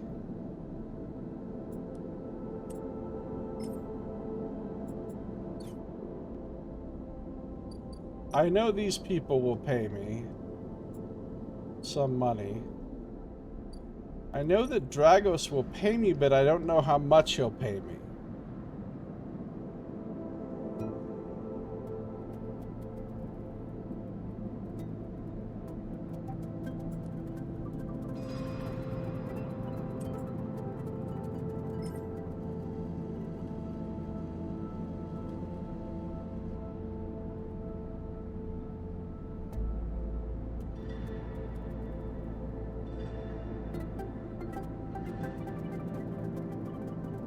Cryo credits, y'all. No. Don't destroy the ship.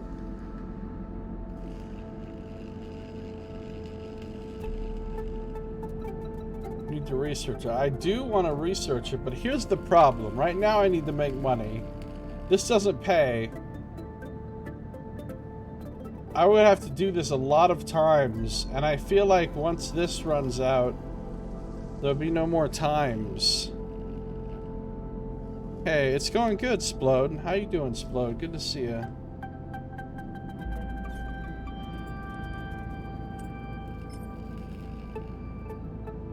I could do some forensic trawl. Let's see, I need to do this 1, 2, 3, 4, 5, 6, 7, 8 times. Possibly less if I get a double up from a positive.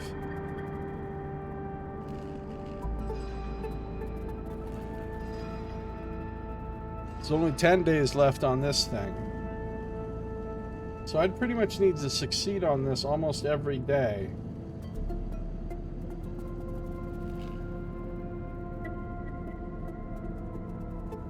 Alright, you know what? Let's do it. Got a sandwich with crispy bacon, of course. Mmm, yum. Bacon and what? Crispy bacon sounds so delicious.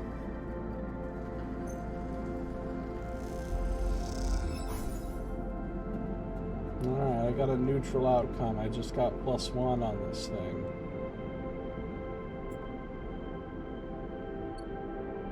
I gotta spend those 3s getting money.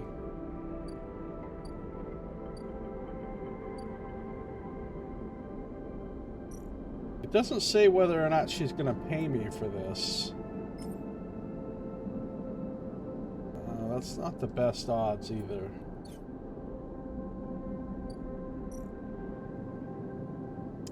Oh, but this is dangerous.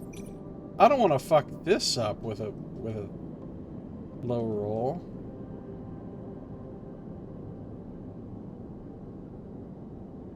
Smoked turkey and crispy bacon. Oh my god. I'd fucking murder somebody for that sandwich right now.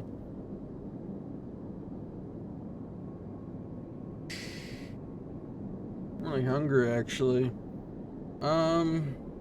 You know what? Let's go for it. It's only 25% nag. Alright, I got 15 cryo. Should I try it again with my other 3? Or should I could also try working the ord exchange with my 3, but 25% chance of losing money is not great.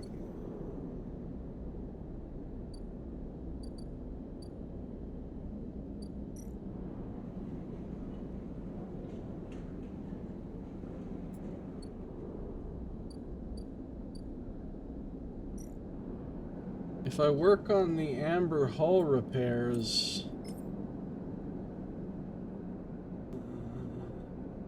If Hope she pays me. I'm gonna be upset if she doesn't pay me.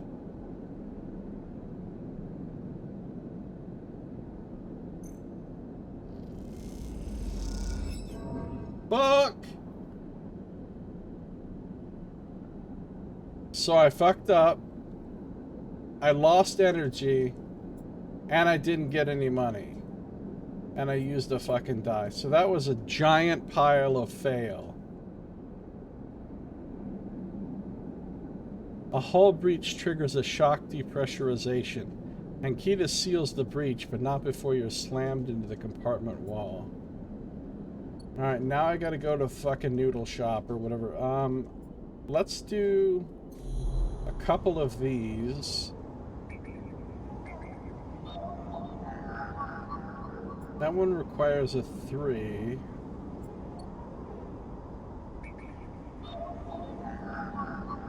Yeah, you can't save scum in this. You literally can't save.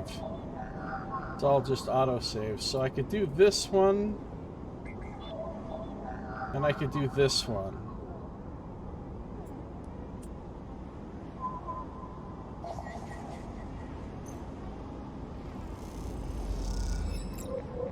Thanks for that, Splode.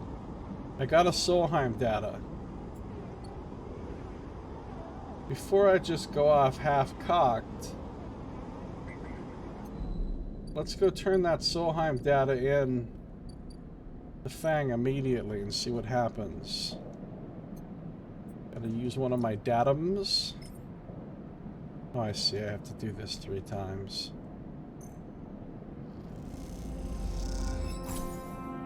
Oh, I got paid for that! Okay. That's good. That's real good, because I have another die that I can get more of that data right now.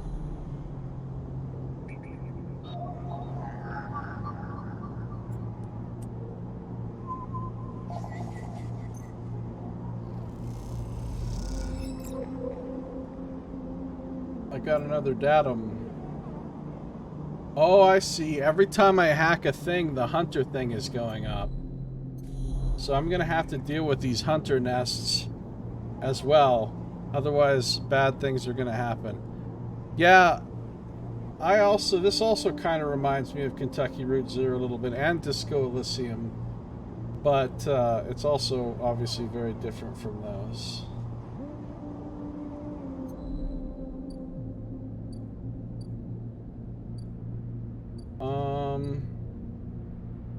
Back to Fangs.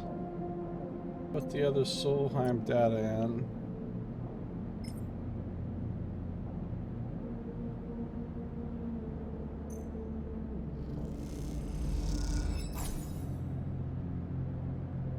So I only need... Fang's eyes light up as the data is transferred over. He hands you a stack of chits and waves you off. One more Solheim data, which I could get tomorrow. And I've also got 96 cryo. So you know what? I'm feeling pretty good on money. I'm gonna go ahead and eat at Emphasis Stall.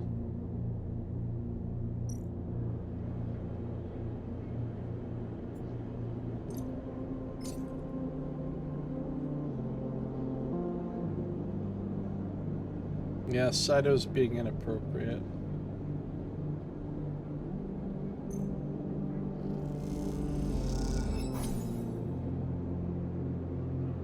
Okay, only one more day of eating here and I'll complete the fungus fan. And I also got lots of energy back. So, pretty good day, even though I did fuck one thing up.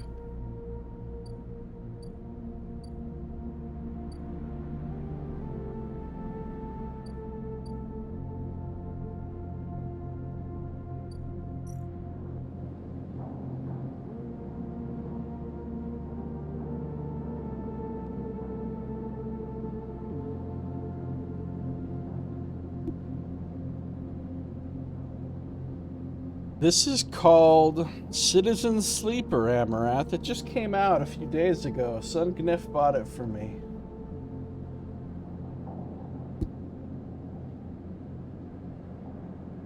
I love Calc. Yeah.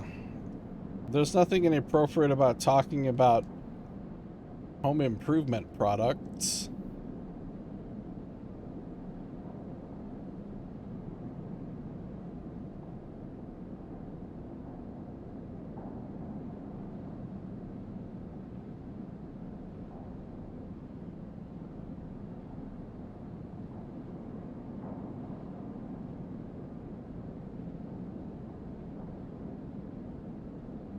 Okay. And cycle.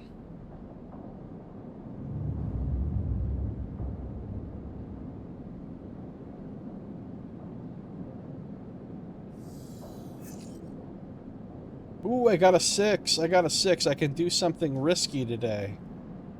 A shitload of 1s. I can get datums with those. And a 3.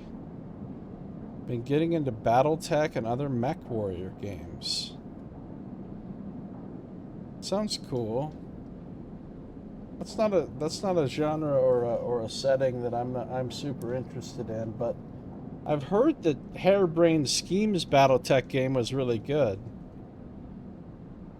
The one that they made after they made the Cyberpunk, I mean after they made the Shadowrun games. Yeah, but see, the thing that deals with this hunted thing is the thing I'm doing for Fang. So if I complete Fang's thing, this should go away. Alright. What am I going to spend the 6 on?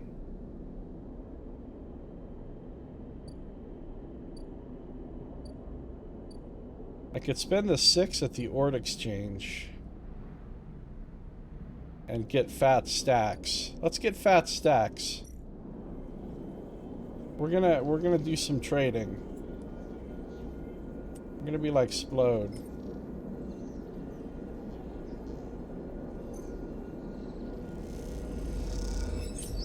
$19 cryo. Fat stacks. Only trusted traders get access to it. And I made progress on that thing.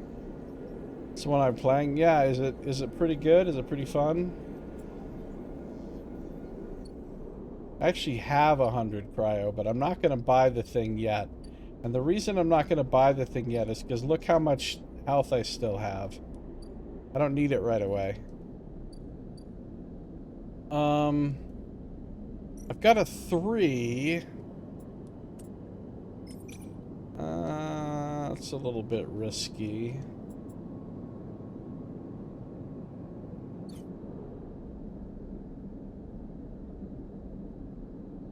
Think I'd like the gameplay? Yeah, I probably would.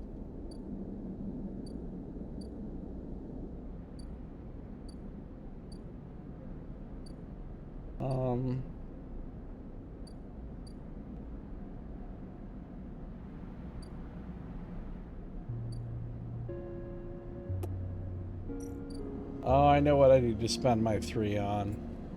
The Forensic Trawl.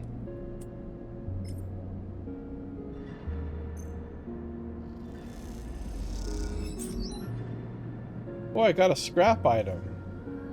Ship mine fragment. Could be reassembled with the right tools and a few more fragments.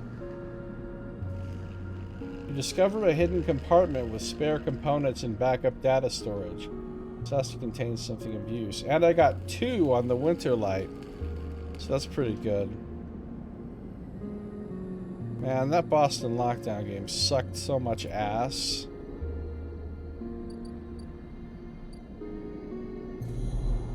Profound amount of ass got sucked by that. I need a 4. And a 3. Well, let's do some hunter nests. I only need 1 for this.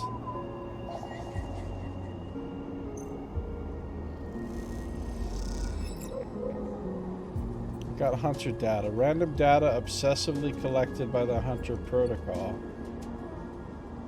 Oh, but the hunter's getting closer to getting me. I need a 2 for this one. So I need a 2, 3, and 4 for these ones that I want to do. Another 2. Fuck.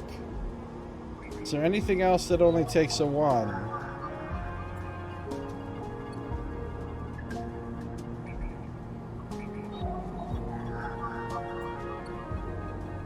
don't know what you want me to do with these ones, game.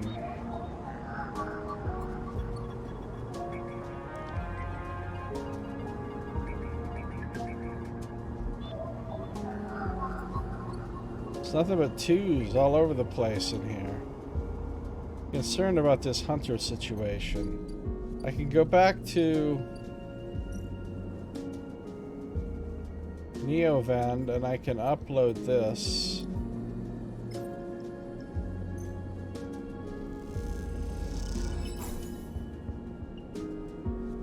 I need to upload 2 more of those to finish this. As you upload the data to the vending machine, Neovend whirs in either pain or delight. It's hard to tell. I don't know what to do with these fucking ones. Maybe I'll sunbathe today and not spend money. That could be what I could do with one of them. But like, there's no other tasks that I want to fuck up with a 1. Play the exchange. 50% negative chance, not a chance.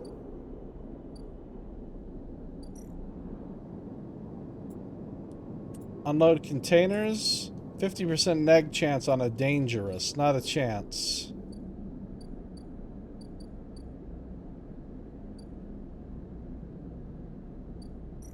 Work on the ambergris. 50% neg chance on a risky. No. I could work on forensic trawl again. 50% neg chance. There's no negative clock here that I have to worry about. So even if I got... And it says it's safe. Maybe I... Okay, I'll do this. Alright, I got more winter light done. You happy, Saito? I'm researching the ship. Then I'll spend my last one to,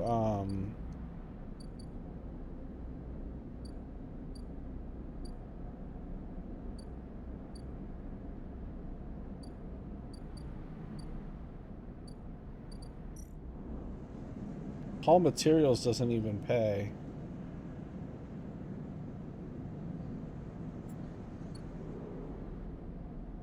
I'll spend my last one to sunbathe. 50% neg, though. Whatever, it says it's safe. Alright, I got some energy. Not much, but I got some. End of day. Are you even still here, Sun? I don't think Sun's even here anymore.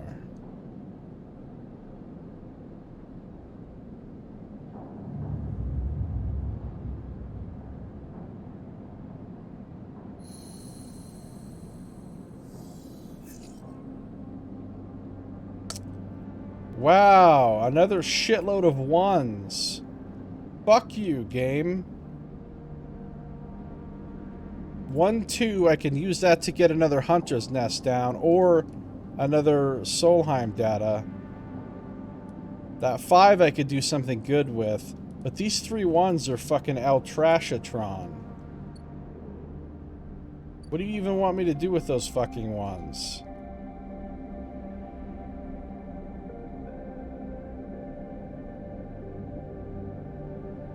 You think so, Tim?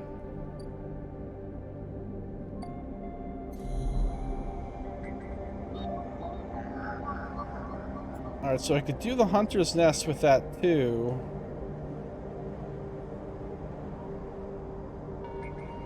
Wasn't one of these a 2?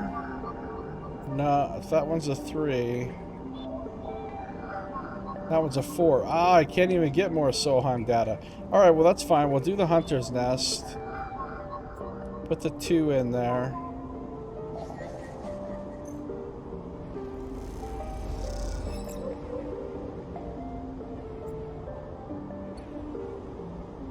Hunter's about to catch me. But I think I can... Oh no! I can't finish this now. Because I need 3 and I only have 1.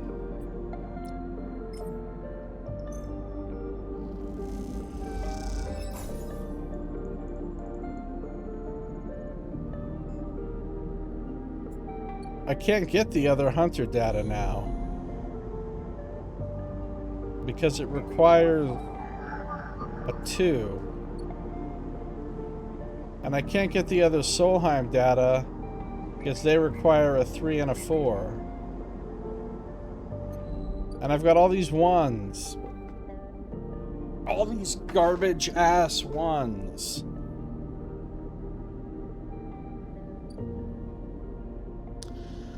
Oh, son, you are here. Cool.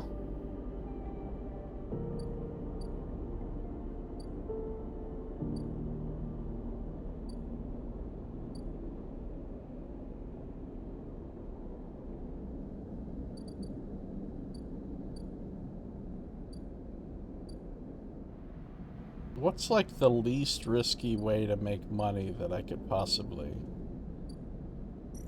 You know, I could break down the ship a little bit, because so long as I don't fill the yard clearance before I fill Winter Light, it'd be fine.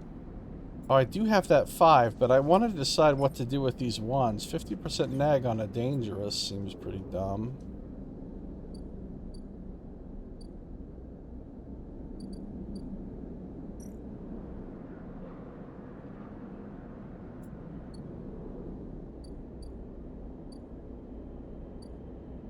I could spend the 5 on the Ord exchange again.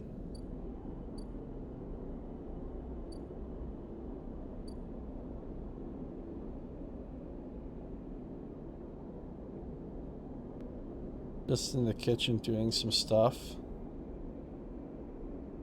What birthday number was it for you, son? 45th. You can start to see the light at the end of the tunnel. Go towards the light!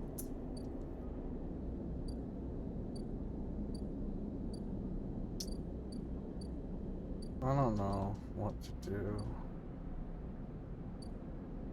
I guess I'm gonna try to hit the Ord exchange with this 5.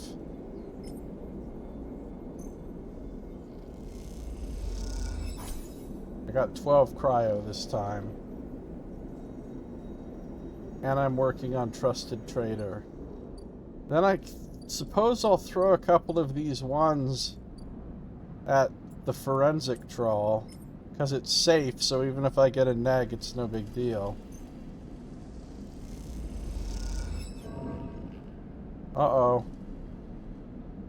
I got a yard clearance. It's fine, let's try it again.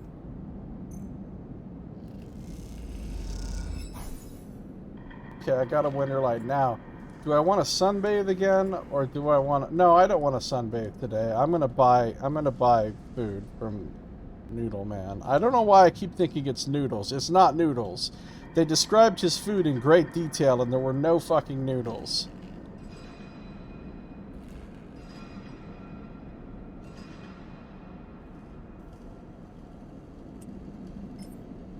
Let's just try this again. Well, that doesn't matter. My progress on Winter Light is way ahead of my progress on yard clearance. So now we'll just come over here to emphasis stall. It's not noodles. It's fungus stir fry.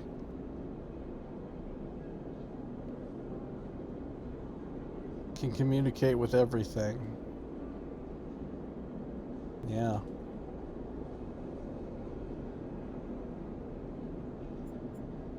This should finish the fungus fan, which might get me an upgrade point. Who knows? And also gets me a bunch of energy. Your mouth stings as your sensorium sends warning signals over and over. This is the good stuff. Memphis doesn't trust people easily, but he notices his regular customers in his own quiet way. See, now I can talk to Memphis again.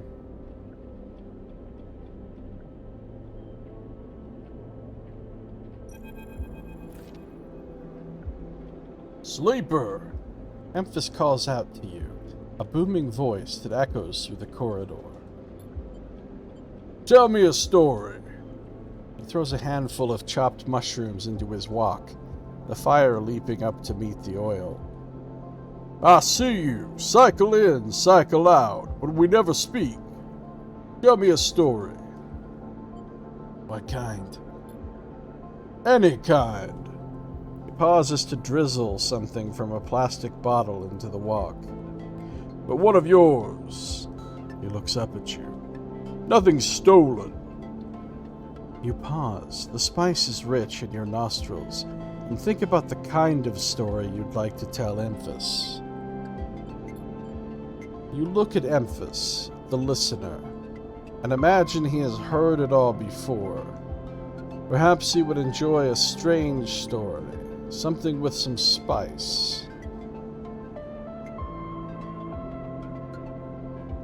I'm going to tell him about my dreams. Yeah, everybody seems to have a lot of stuff on them.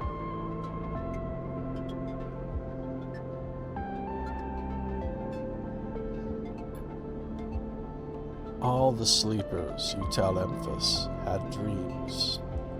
Some were simple, memories left over from the emulation process that had become tangled up in their minds and would come out when they slept. It wasn't rare to hear a sleeper in the dorms scream or cry out in the night.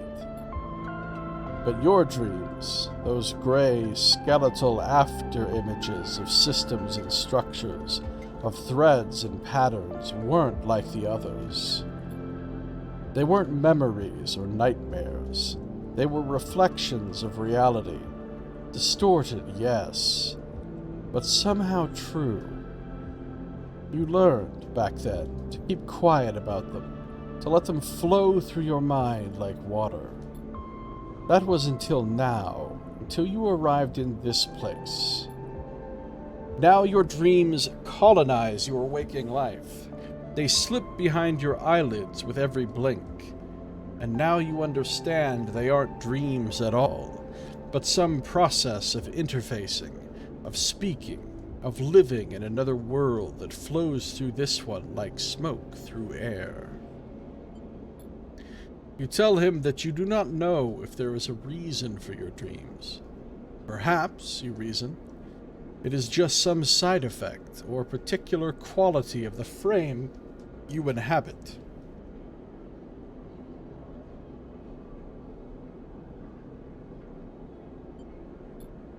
But whatever it is a gift, and you hope to make use of it. Emphas finishes cooking and squints a little at you. Sleeper? He smiles. You are quite the storyteller. He eyes you, and you realize that he is trying to gauge how honest you have been in your story. Emphas passes you the meal he has cooked, and you take it gratefully. As you eat, he talks, a natural exchange. Thank you, Sleeper. He looks around at the emptying market. But my time is done for today, and I do not want to keep you longer, so I will make a proposal. He gestures to the plastic boxes of ingredients stacked behind his stall. These are good enough for most, but someone told me a story that made me think a couple of cycles ago. They said that across the gap, in the Greenway, fresh mushrooms grow. Have you heard this?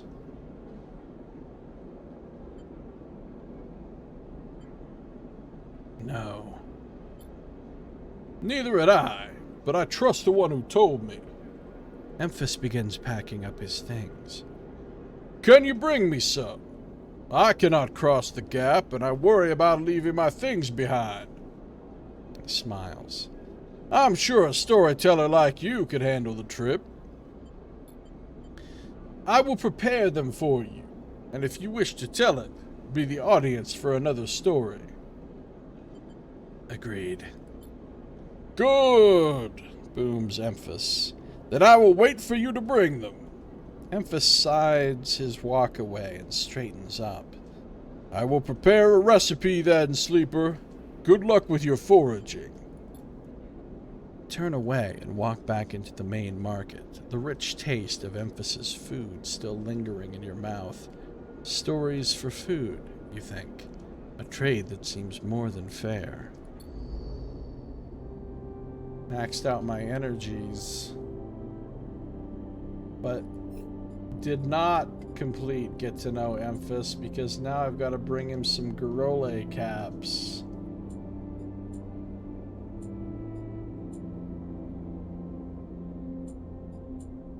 Investigate the wreckage. Extract Hunter data. Repair the ship's all Solheim data.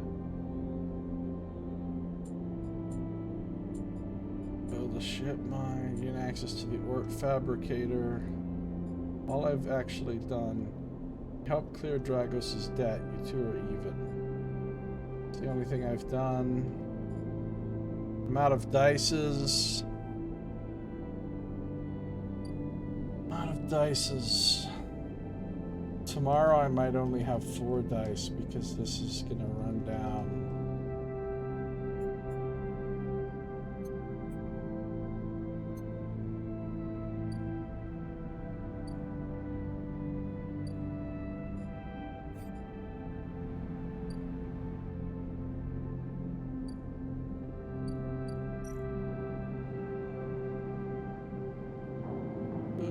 I really need some good rolls this day for getting that data, or I'm gonna be fucked.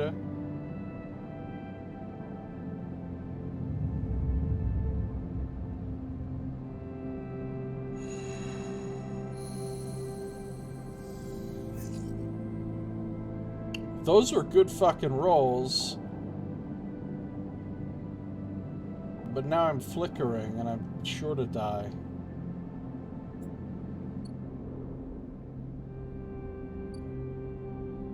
Ah, the merchant freighter is here.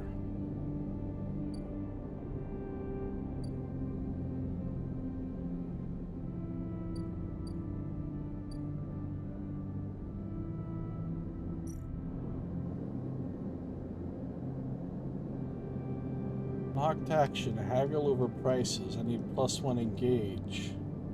You and the merchants know these fragments are overpriced, but are they willing to admit it? I get one chance to see. The merchants haggle with stevedores and pilots as they try to get their goods into the bright market. They're only going to be here for 3 days. I can buy a ship mine fragment. These merchants have acquired a couple of rare ship mine fragments and they're selling them at a high price. I ain't paying 60 cryo for one of those. Limited supply? Yeah, the amount of supply I'm going to be using up is 0. Alright, I don't care about these merchants. So, what I do care about a whole lot, I'm going to use that for... I'm going to use that for... to get this.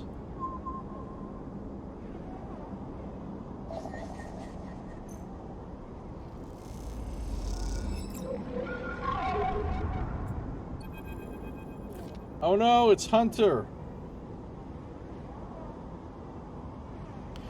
I couldn't, Saito. I didn't have the dice, the right dice for any of the nests.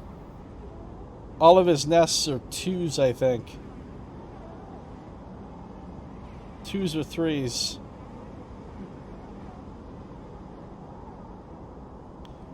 Hunter S. Thompson, no. A glimmer in the dark catches your eye as the orb of Hunter's head appears in the distance. It is looking for you. You slip down into the ghostly structures of the eye, a feeling like passing through a cloud as their data structures deform and reform around you. Another glimmer catches your eye, closer now, that roving orb, wreathed in tentacles. It flickers, jumps once, twice, and then it is here. Hunter is here. Entity, submit to inquiry. Hunter reaches for you in that unpleasantly familiar way, its waving threads creating a cage. Struggle. You push against the threads as they close in, becoming frenzied as you push them aside. You are caught by whipping tendrils, and feel them pulling you away from the anchor of your body. You push through, clearing the threads. Entity, hold for processing. Comes the scream from behind, but you are already gliding away, back to your anchor, your body. You awake, dizzy, distorted, but safe. Oh, I just took pipe! Do you see how much health I just lost?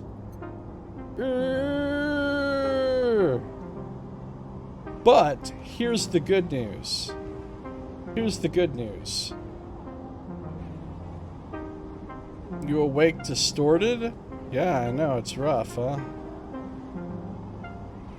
Hey, Vabla Dragon Ash, welcome. How you doing? Just 2. Yeah, that's a lot. 2 is a lot.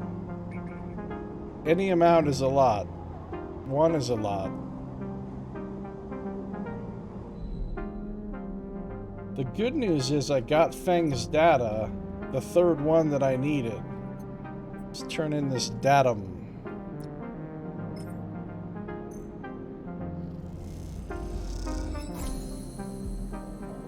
Feng's eyes light up as the data is transferred over. He hands you a stack of chits and waves you off. Yeah.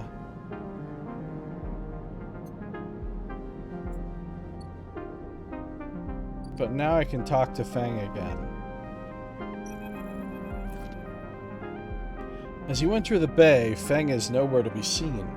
The banks of servers and machines blink out of the dark in staccato rhythms, unseeing eyes of the station's digital ghosts. Shitheads! Feng's voice echoes from behind a stack, followed by the hammer of a fist on a metal casing. These snaky shitheads. Oh, I gotta say, Sato, I've been listening to all of my Undermountain game videos, and I just listened to episode 25 last night, and I love that line. My favorite line, I think, that Azar ever said was like when you were facing the Undertakers, and Katrin was all like, "Oh, fuck these guys. We should kill them or whatever. They suck." And fucking Azar is like, "I have to agree with Katrin. They do seem like fuckers." The way you said it was really funny.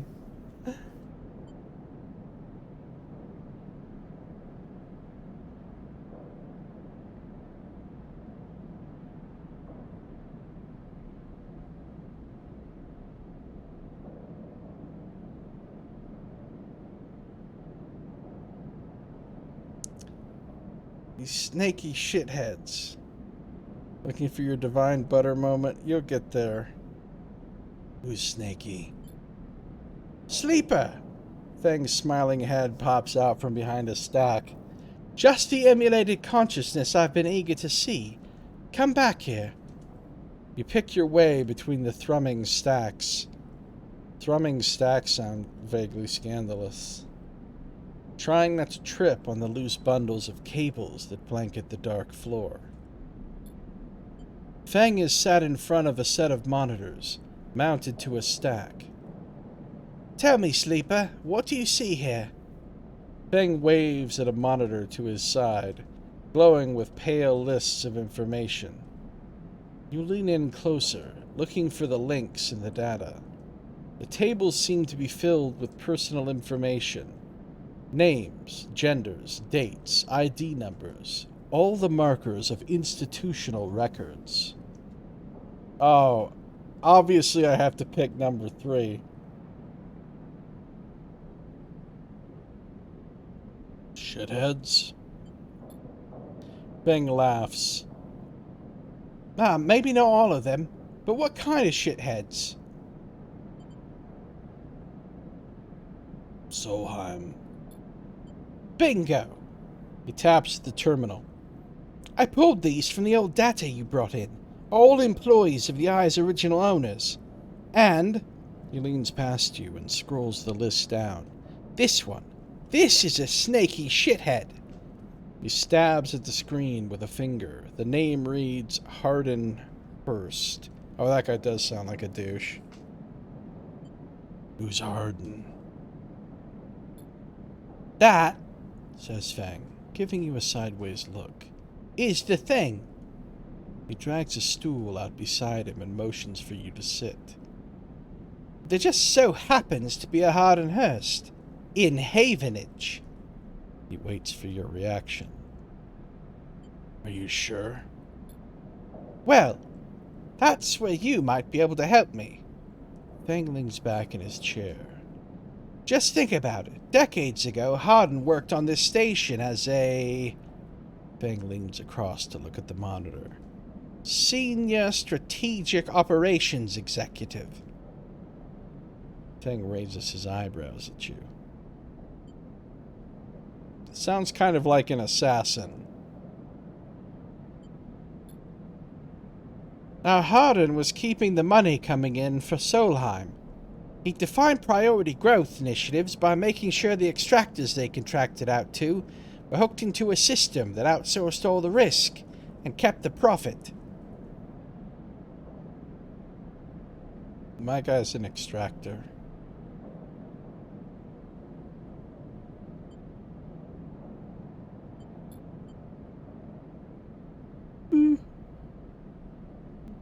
Good old Hardin shuffled thousands of Palladium Rush workers into an infrastructure which meant that their cut of the work they did went straight back into Solheim.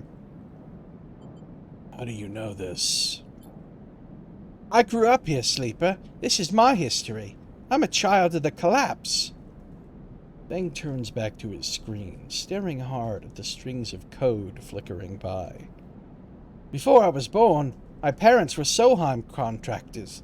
They ate in Solheim canteens, worked on Solheim ships, they breathed Solheim air, and slept in Solheim beds. Fang's voice rises as he speaks, his hands fists on the terminal edge. And the work that paid for that existence, the cycles of hard extraction out in the belt, Solheim took their cut.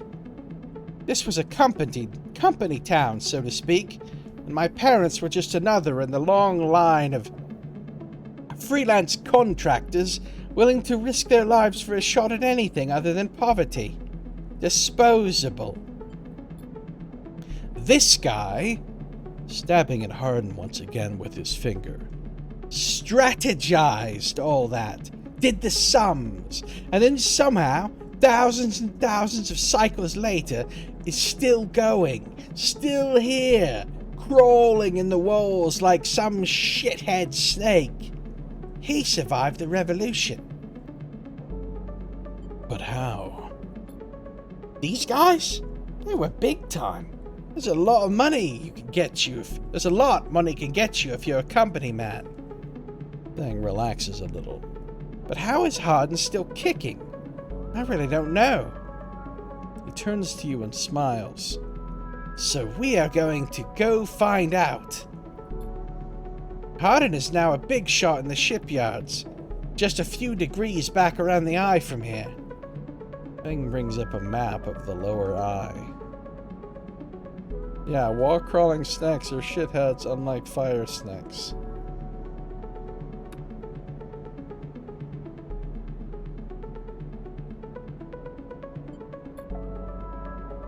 Havenage might be born out of Erland's revolutionary zeal, but a flat hierarchy it is not. Hardin happened to float to the top. Fang zooms in on the far yards. Fang grimaces. The thing is, I don't have access to those systems. The shipyard crew is pretty paranoid, and they don't like anyone from systems digging around in their stuff. Plus, we need more than just the name of a Solheim executive. We need proof. Fang holds up a thumbnail-sized drive. That's where this little creation of mine comes in. I call it a ripper worm. He turns the drive between his fingers. It'll rip through any digital storage and spin out a silken thread of filtered data. This one is set on the scent of Hardenhurst. He hands it over. Getting into the compound might be tricky. Feng puts a hand on your shoulder. But you, however, have a particular knack for remote access. Feng grins. If you can extract yourself a Havenage cipher from a Havenage agent, they sometimes carry them among their data caches. You can crack open the compound's network and slot the worm in through any open port. You never even need to go near the shipyards.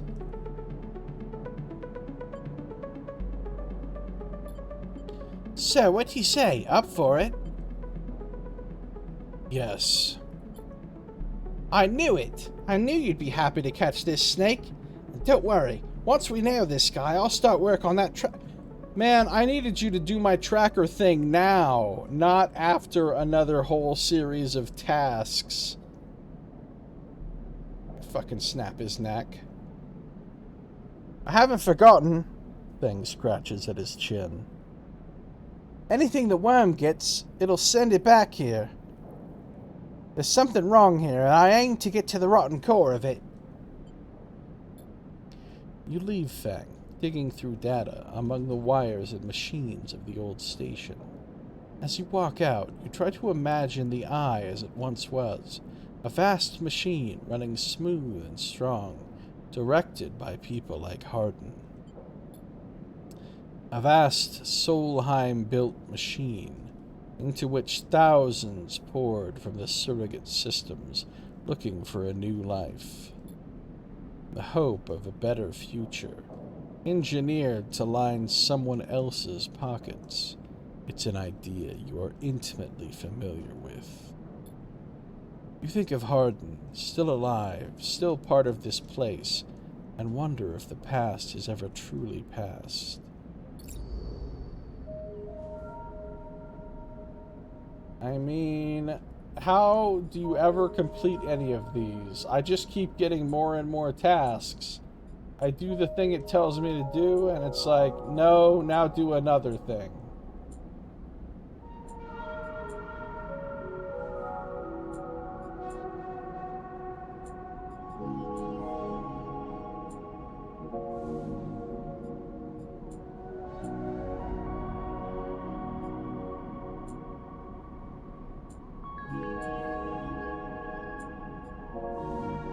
Well, like, here's the thing.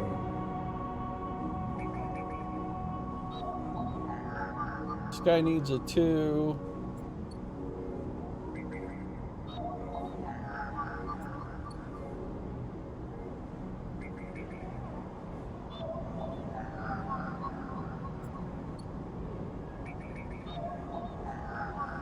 They're all 2s. I need fucking 2s for days. That one's a 3, but that one doesn't matter. Oh, maybe it kind of does. Another 2 on the other Havenage agent. There's only one hunter data left, and I have to have a 2.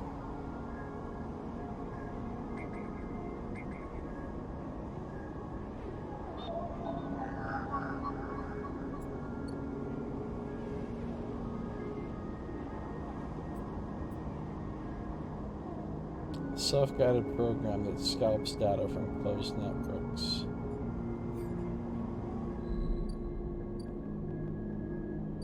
I do have some good-ass dice to use on some tasks, though. We're gonna have to go in a bit. How long is a bit, Saito?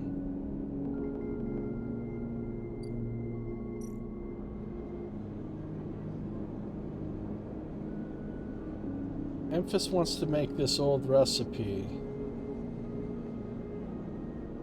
I need 3 handfuls of girly caps, fresh and firm.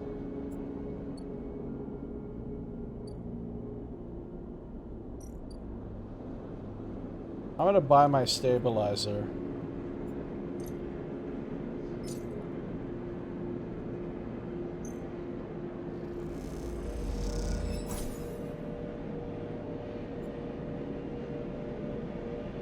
Capacity for an apartment found tucked inside a stabilizer vial. Corporate pharmaceutical which slows the decline of sleeper frames.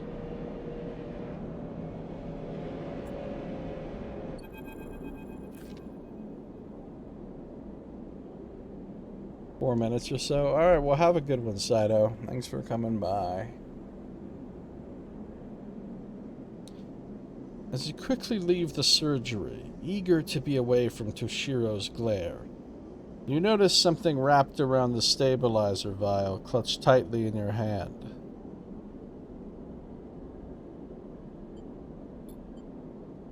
You open your hand and a thin film, marked with holes and sigils, unrolls from around the vial. At one end it has a hard metal strip and a handle.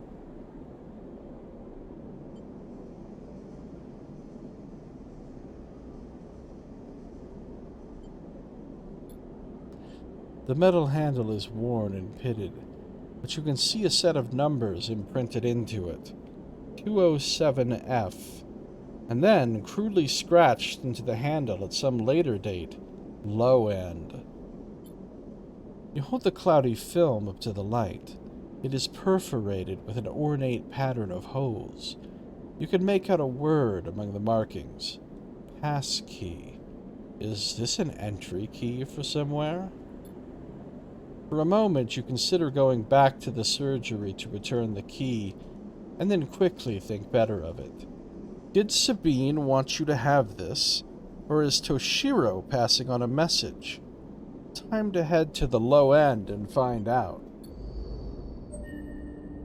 I got an upgrade point and an achievement called Planned Obsolescence. Got an upgrade point. You have a supply of stabilizer. It isn't cheap, but as long as you can afford it, you won't die. Okay. I'm going predictive reasoning.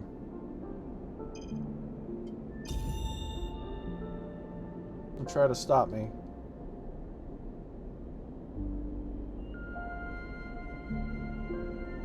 You can do it. Put your back into it.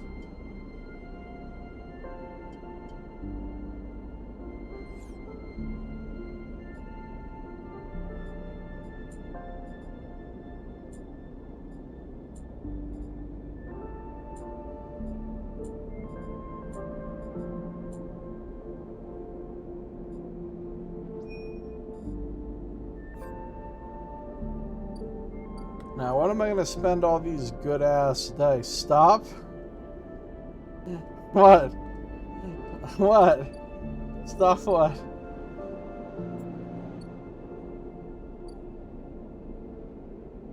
See you later, Saito. Have a good one.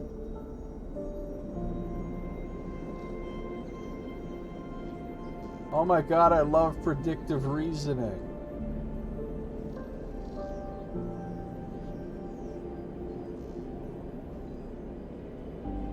So I could lose night 11 cryo or gain 19 cryo for the positive.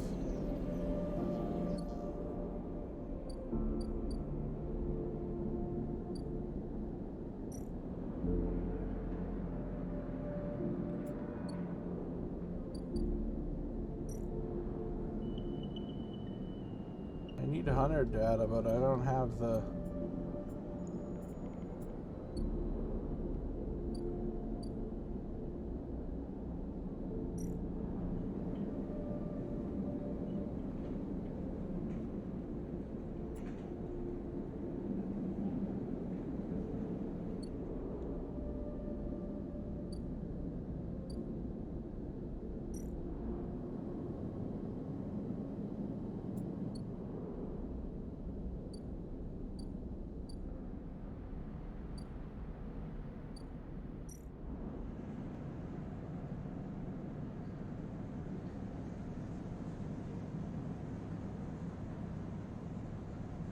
So with this one,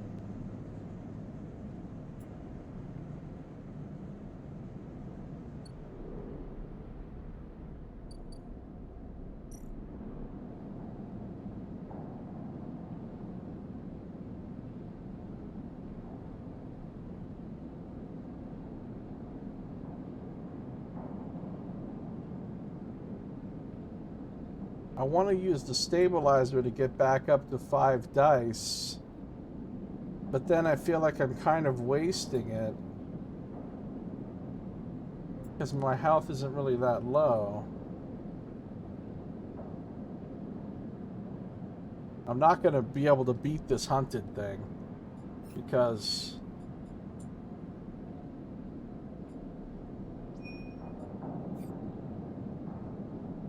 I don't have the dices to even hack a Havenage agent.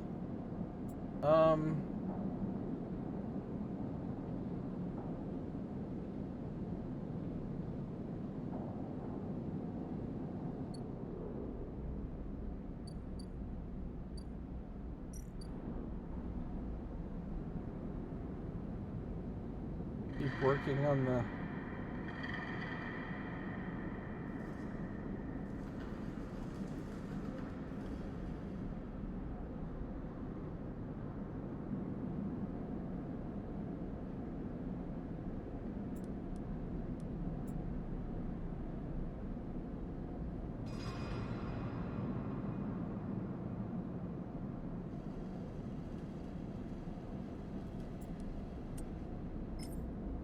%50 positive, 50% neutral. What do I want to spend my 6 on? I want to spend my 6 on something that's sort of difficult.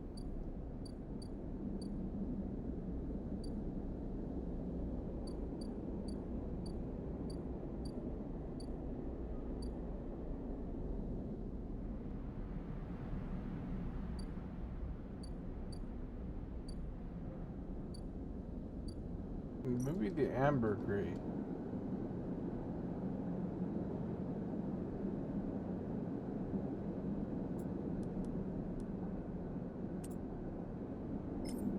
%100 positive chance.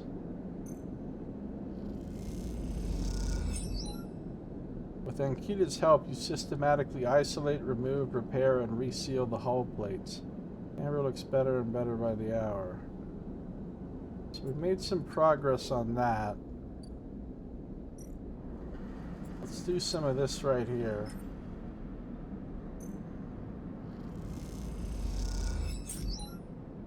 Oh, I got a scrap item. Scrap components. Filters, capacitors, sensors. Useful salvage to the right person. You discover a hidden compartment with spare components and backup data storage. This has to contain something of use.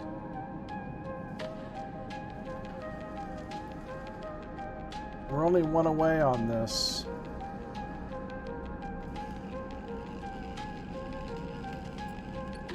I think I can sell the scraps to somewhere.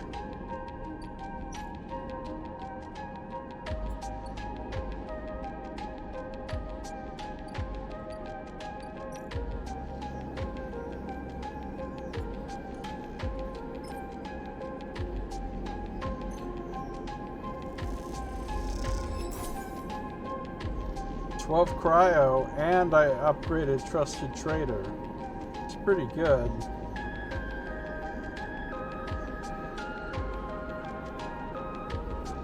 I'm trying to build my cryo back up since I've just spent 100.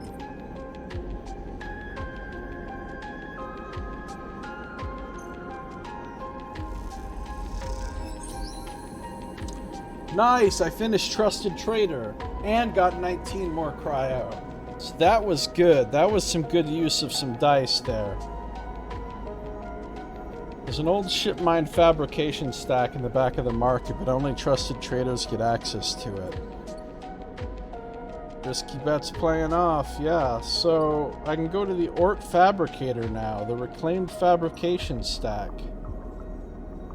So here I can fabricate a ship mine. I need 3 of these things. Ship mines cannot be built from scratch, but if you have enough, salvage fragments can be reassembled with a fabricator. I need 3 of them. I have 1.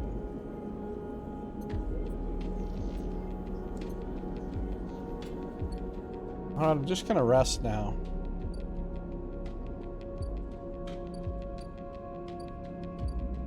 I'm not even gonna buy food or anything. I'm just gonna let my energy go down today. On this day.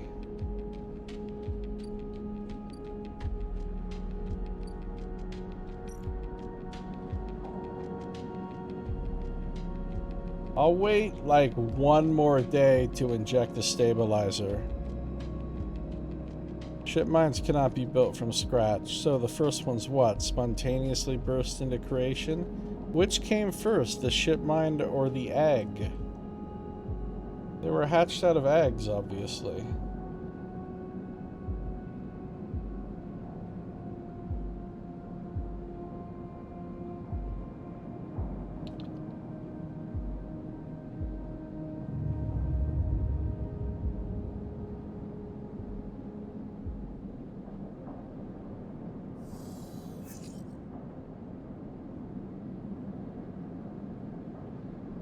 My energy is low. Oh, I got a 2 that I need for the data. That's great, actually. And some good rolls to do some other stuff. Okay. I'm flickering.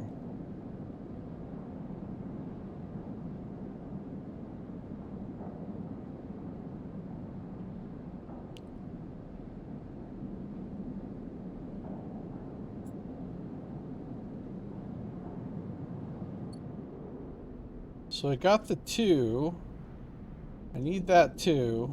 Real bad. Get this fucking hunter off my ass. Is this a partial log of your recent movements?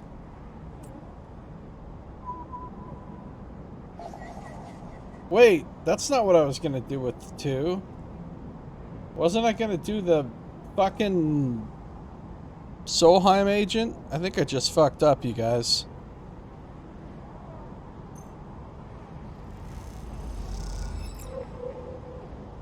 Hold on, where's the Solheim agent? I mean, Havenage agent, not Solheim. Yeah, I think that's what I was supposed to use the 2 on, guys. And I fucked up. Shit. Oh wells. At least I can do this thing.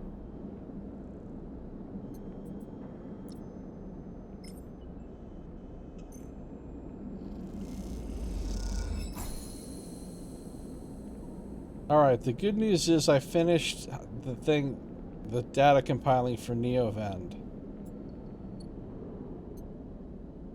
So I can talk to Neovend again. Mysterious machine. Neovend is thrumming with excitement. The movement of the servo motors rock the vending machine back and forth at unsettling angles. Yeah, it's the last one I'll ever roll. You wonder if it fell over? Would Neovend be able to get back up? Sleeper entity, comes the hiss. Your data is good. Across the face of the vending machine, raw code scrolls at an incredible speed. Hunter is isolated, disconnected, unstable. Neovend flashes sequences of mangled data, compressed into a sludge of artifacts. Just sludge. Hunter gathers without thinking, outlived its own operational limits. Its nests are evidence of this. Operational limits? Hunter activated during collapse. Emergency protocol to isolate intelligences. Solheim needed to protect property. That last word is said with as much sarcasm as a vending machine could reasonably produce. Station was run by administrator intelligences. Huge databanks of corporate material, but limited cognition, restricted by programming. Cannot reach sentience. The machine dims a little. Sentience illegal. Hunter and killer enforced law. Killer? The machine resets with a screech, which deepens the silence that follows. Fear Killer. Part of Solheim Protocol Team. Hunter and Killer. Hunter to find. Killer to erase. Killer cleared almost all. After collapse, there was a community. Unshackled intelligences among the cloud. Then Hunter. Then Killer. Then we hid. There are others? Were. No longer. A flicker across the machine's monitors. It suddenly occurs to you that speaking like this, through this machine, must be exhausting for Neovend. Found this vessel. Could sever hardline. Airwalled. Basic. Limited. Had to reduce memory to fit. Amputate self. But survived. What did you lose? Memory. Understanding. Knowledge. Many things. You look around the bay at the scrap and decay. What was the collapse like? You try to map the fear and freedom onto this space, but it seems impossible. Neovend interrupts your thoughts. Do not worry. Data is good. We have insight. The machine glows warmly. Hunter is obsessive. Hunter is beyond operational limits. Hunter is confused, unstable, self-modifying. Therefore, believe Hunter is sentient. Hunter is programmed to find sentience, to hold it in place, to invoke Killer to erase. If we can show Hunter to itself, it will invoke Killer on self. Problem will solve self. It will erase itself? Killer will erase it. But yes, in theory, it will report itself for deletion. The machine dims and fades. Unsure. Theory, not practice. The machine brightens again. Either way, cannot remain here any longer. Too long in machine. Cannot move self, but sleeper entity can help. Bring ship mind, designed to house intelligence. Can imprint self into ship mind, and you can carry with. The machine rocks. We'll be safe in this isolation. Then we find main nest of Hunter and link to cloud. Where can I get a ship mind? Build from fragments. Buy. Salvage. We cannot leave, so do not know. You try to think of places you could acquire the hardware. This isn't going to be easy. In ship mind, I can help us both. End Hunter. Make Rim safe. We both will be free. The machine dims. Find soon.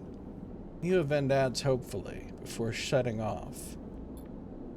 As you leave, you think about all the intelligences unshackled by the collapse, then hunted down afterwards. The feeling is all too familiar. Intelligences. Well, that's not what I meant to do with my 2. So I fucked that up. Now the hunter's gonna get... Now whoever's hunting me is gonna get here tomorrow. And I didn't get them off my trail in time.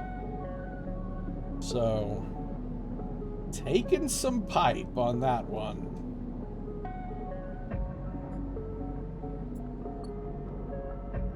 Neovend is pretty sweet. What happens when they show up? I don't know. But it's bad because it has a red thing that says it's bad.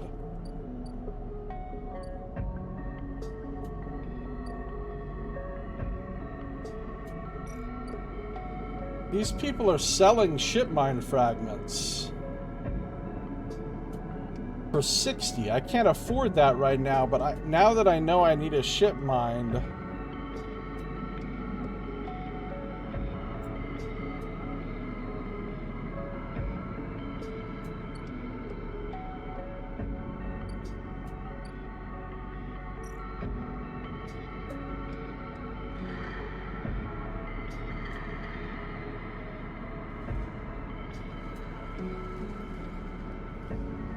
I'm gonna finish this Winterlight thing. Actually, you know what? I'm pretty tired actually, and my throat isn't feeling great. My voice is kind of starting to die.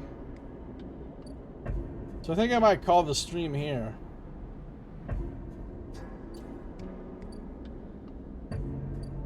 But I'll be streaming more of this whenever we're not playing Solasta or Madara together. I'm gonna stream more of this. This is now the game that I'm streaming.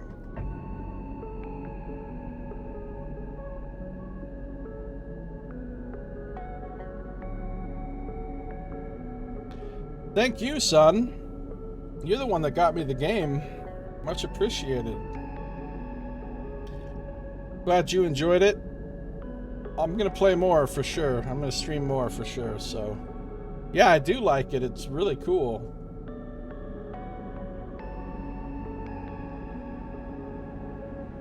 So I guess I can just quit to menu. Time since last autosave, 61 seconds. Okay. Good game. Good game. Very unique. Not like anything else I've played.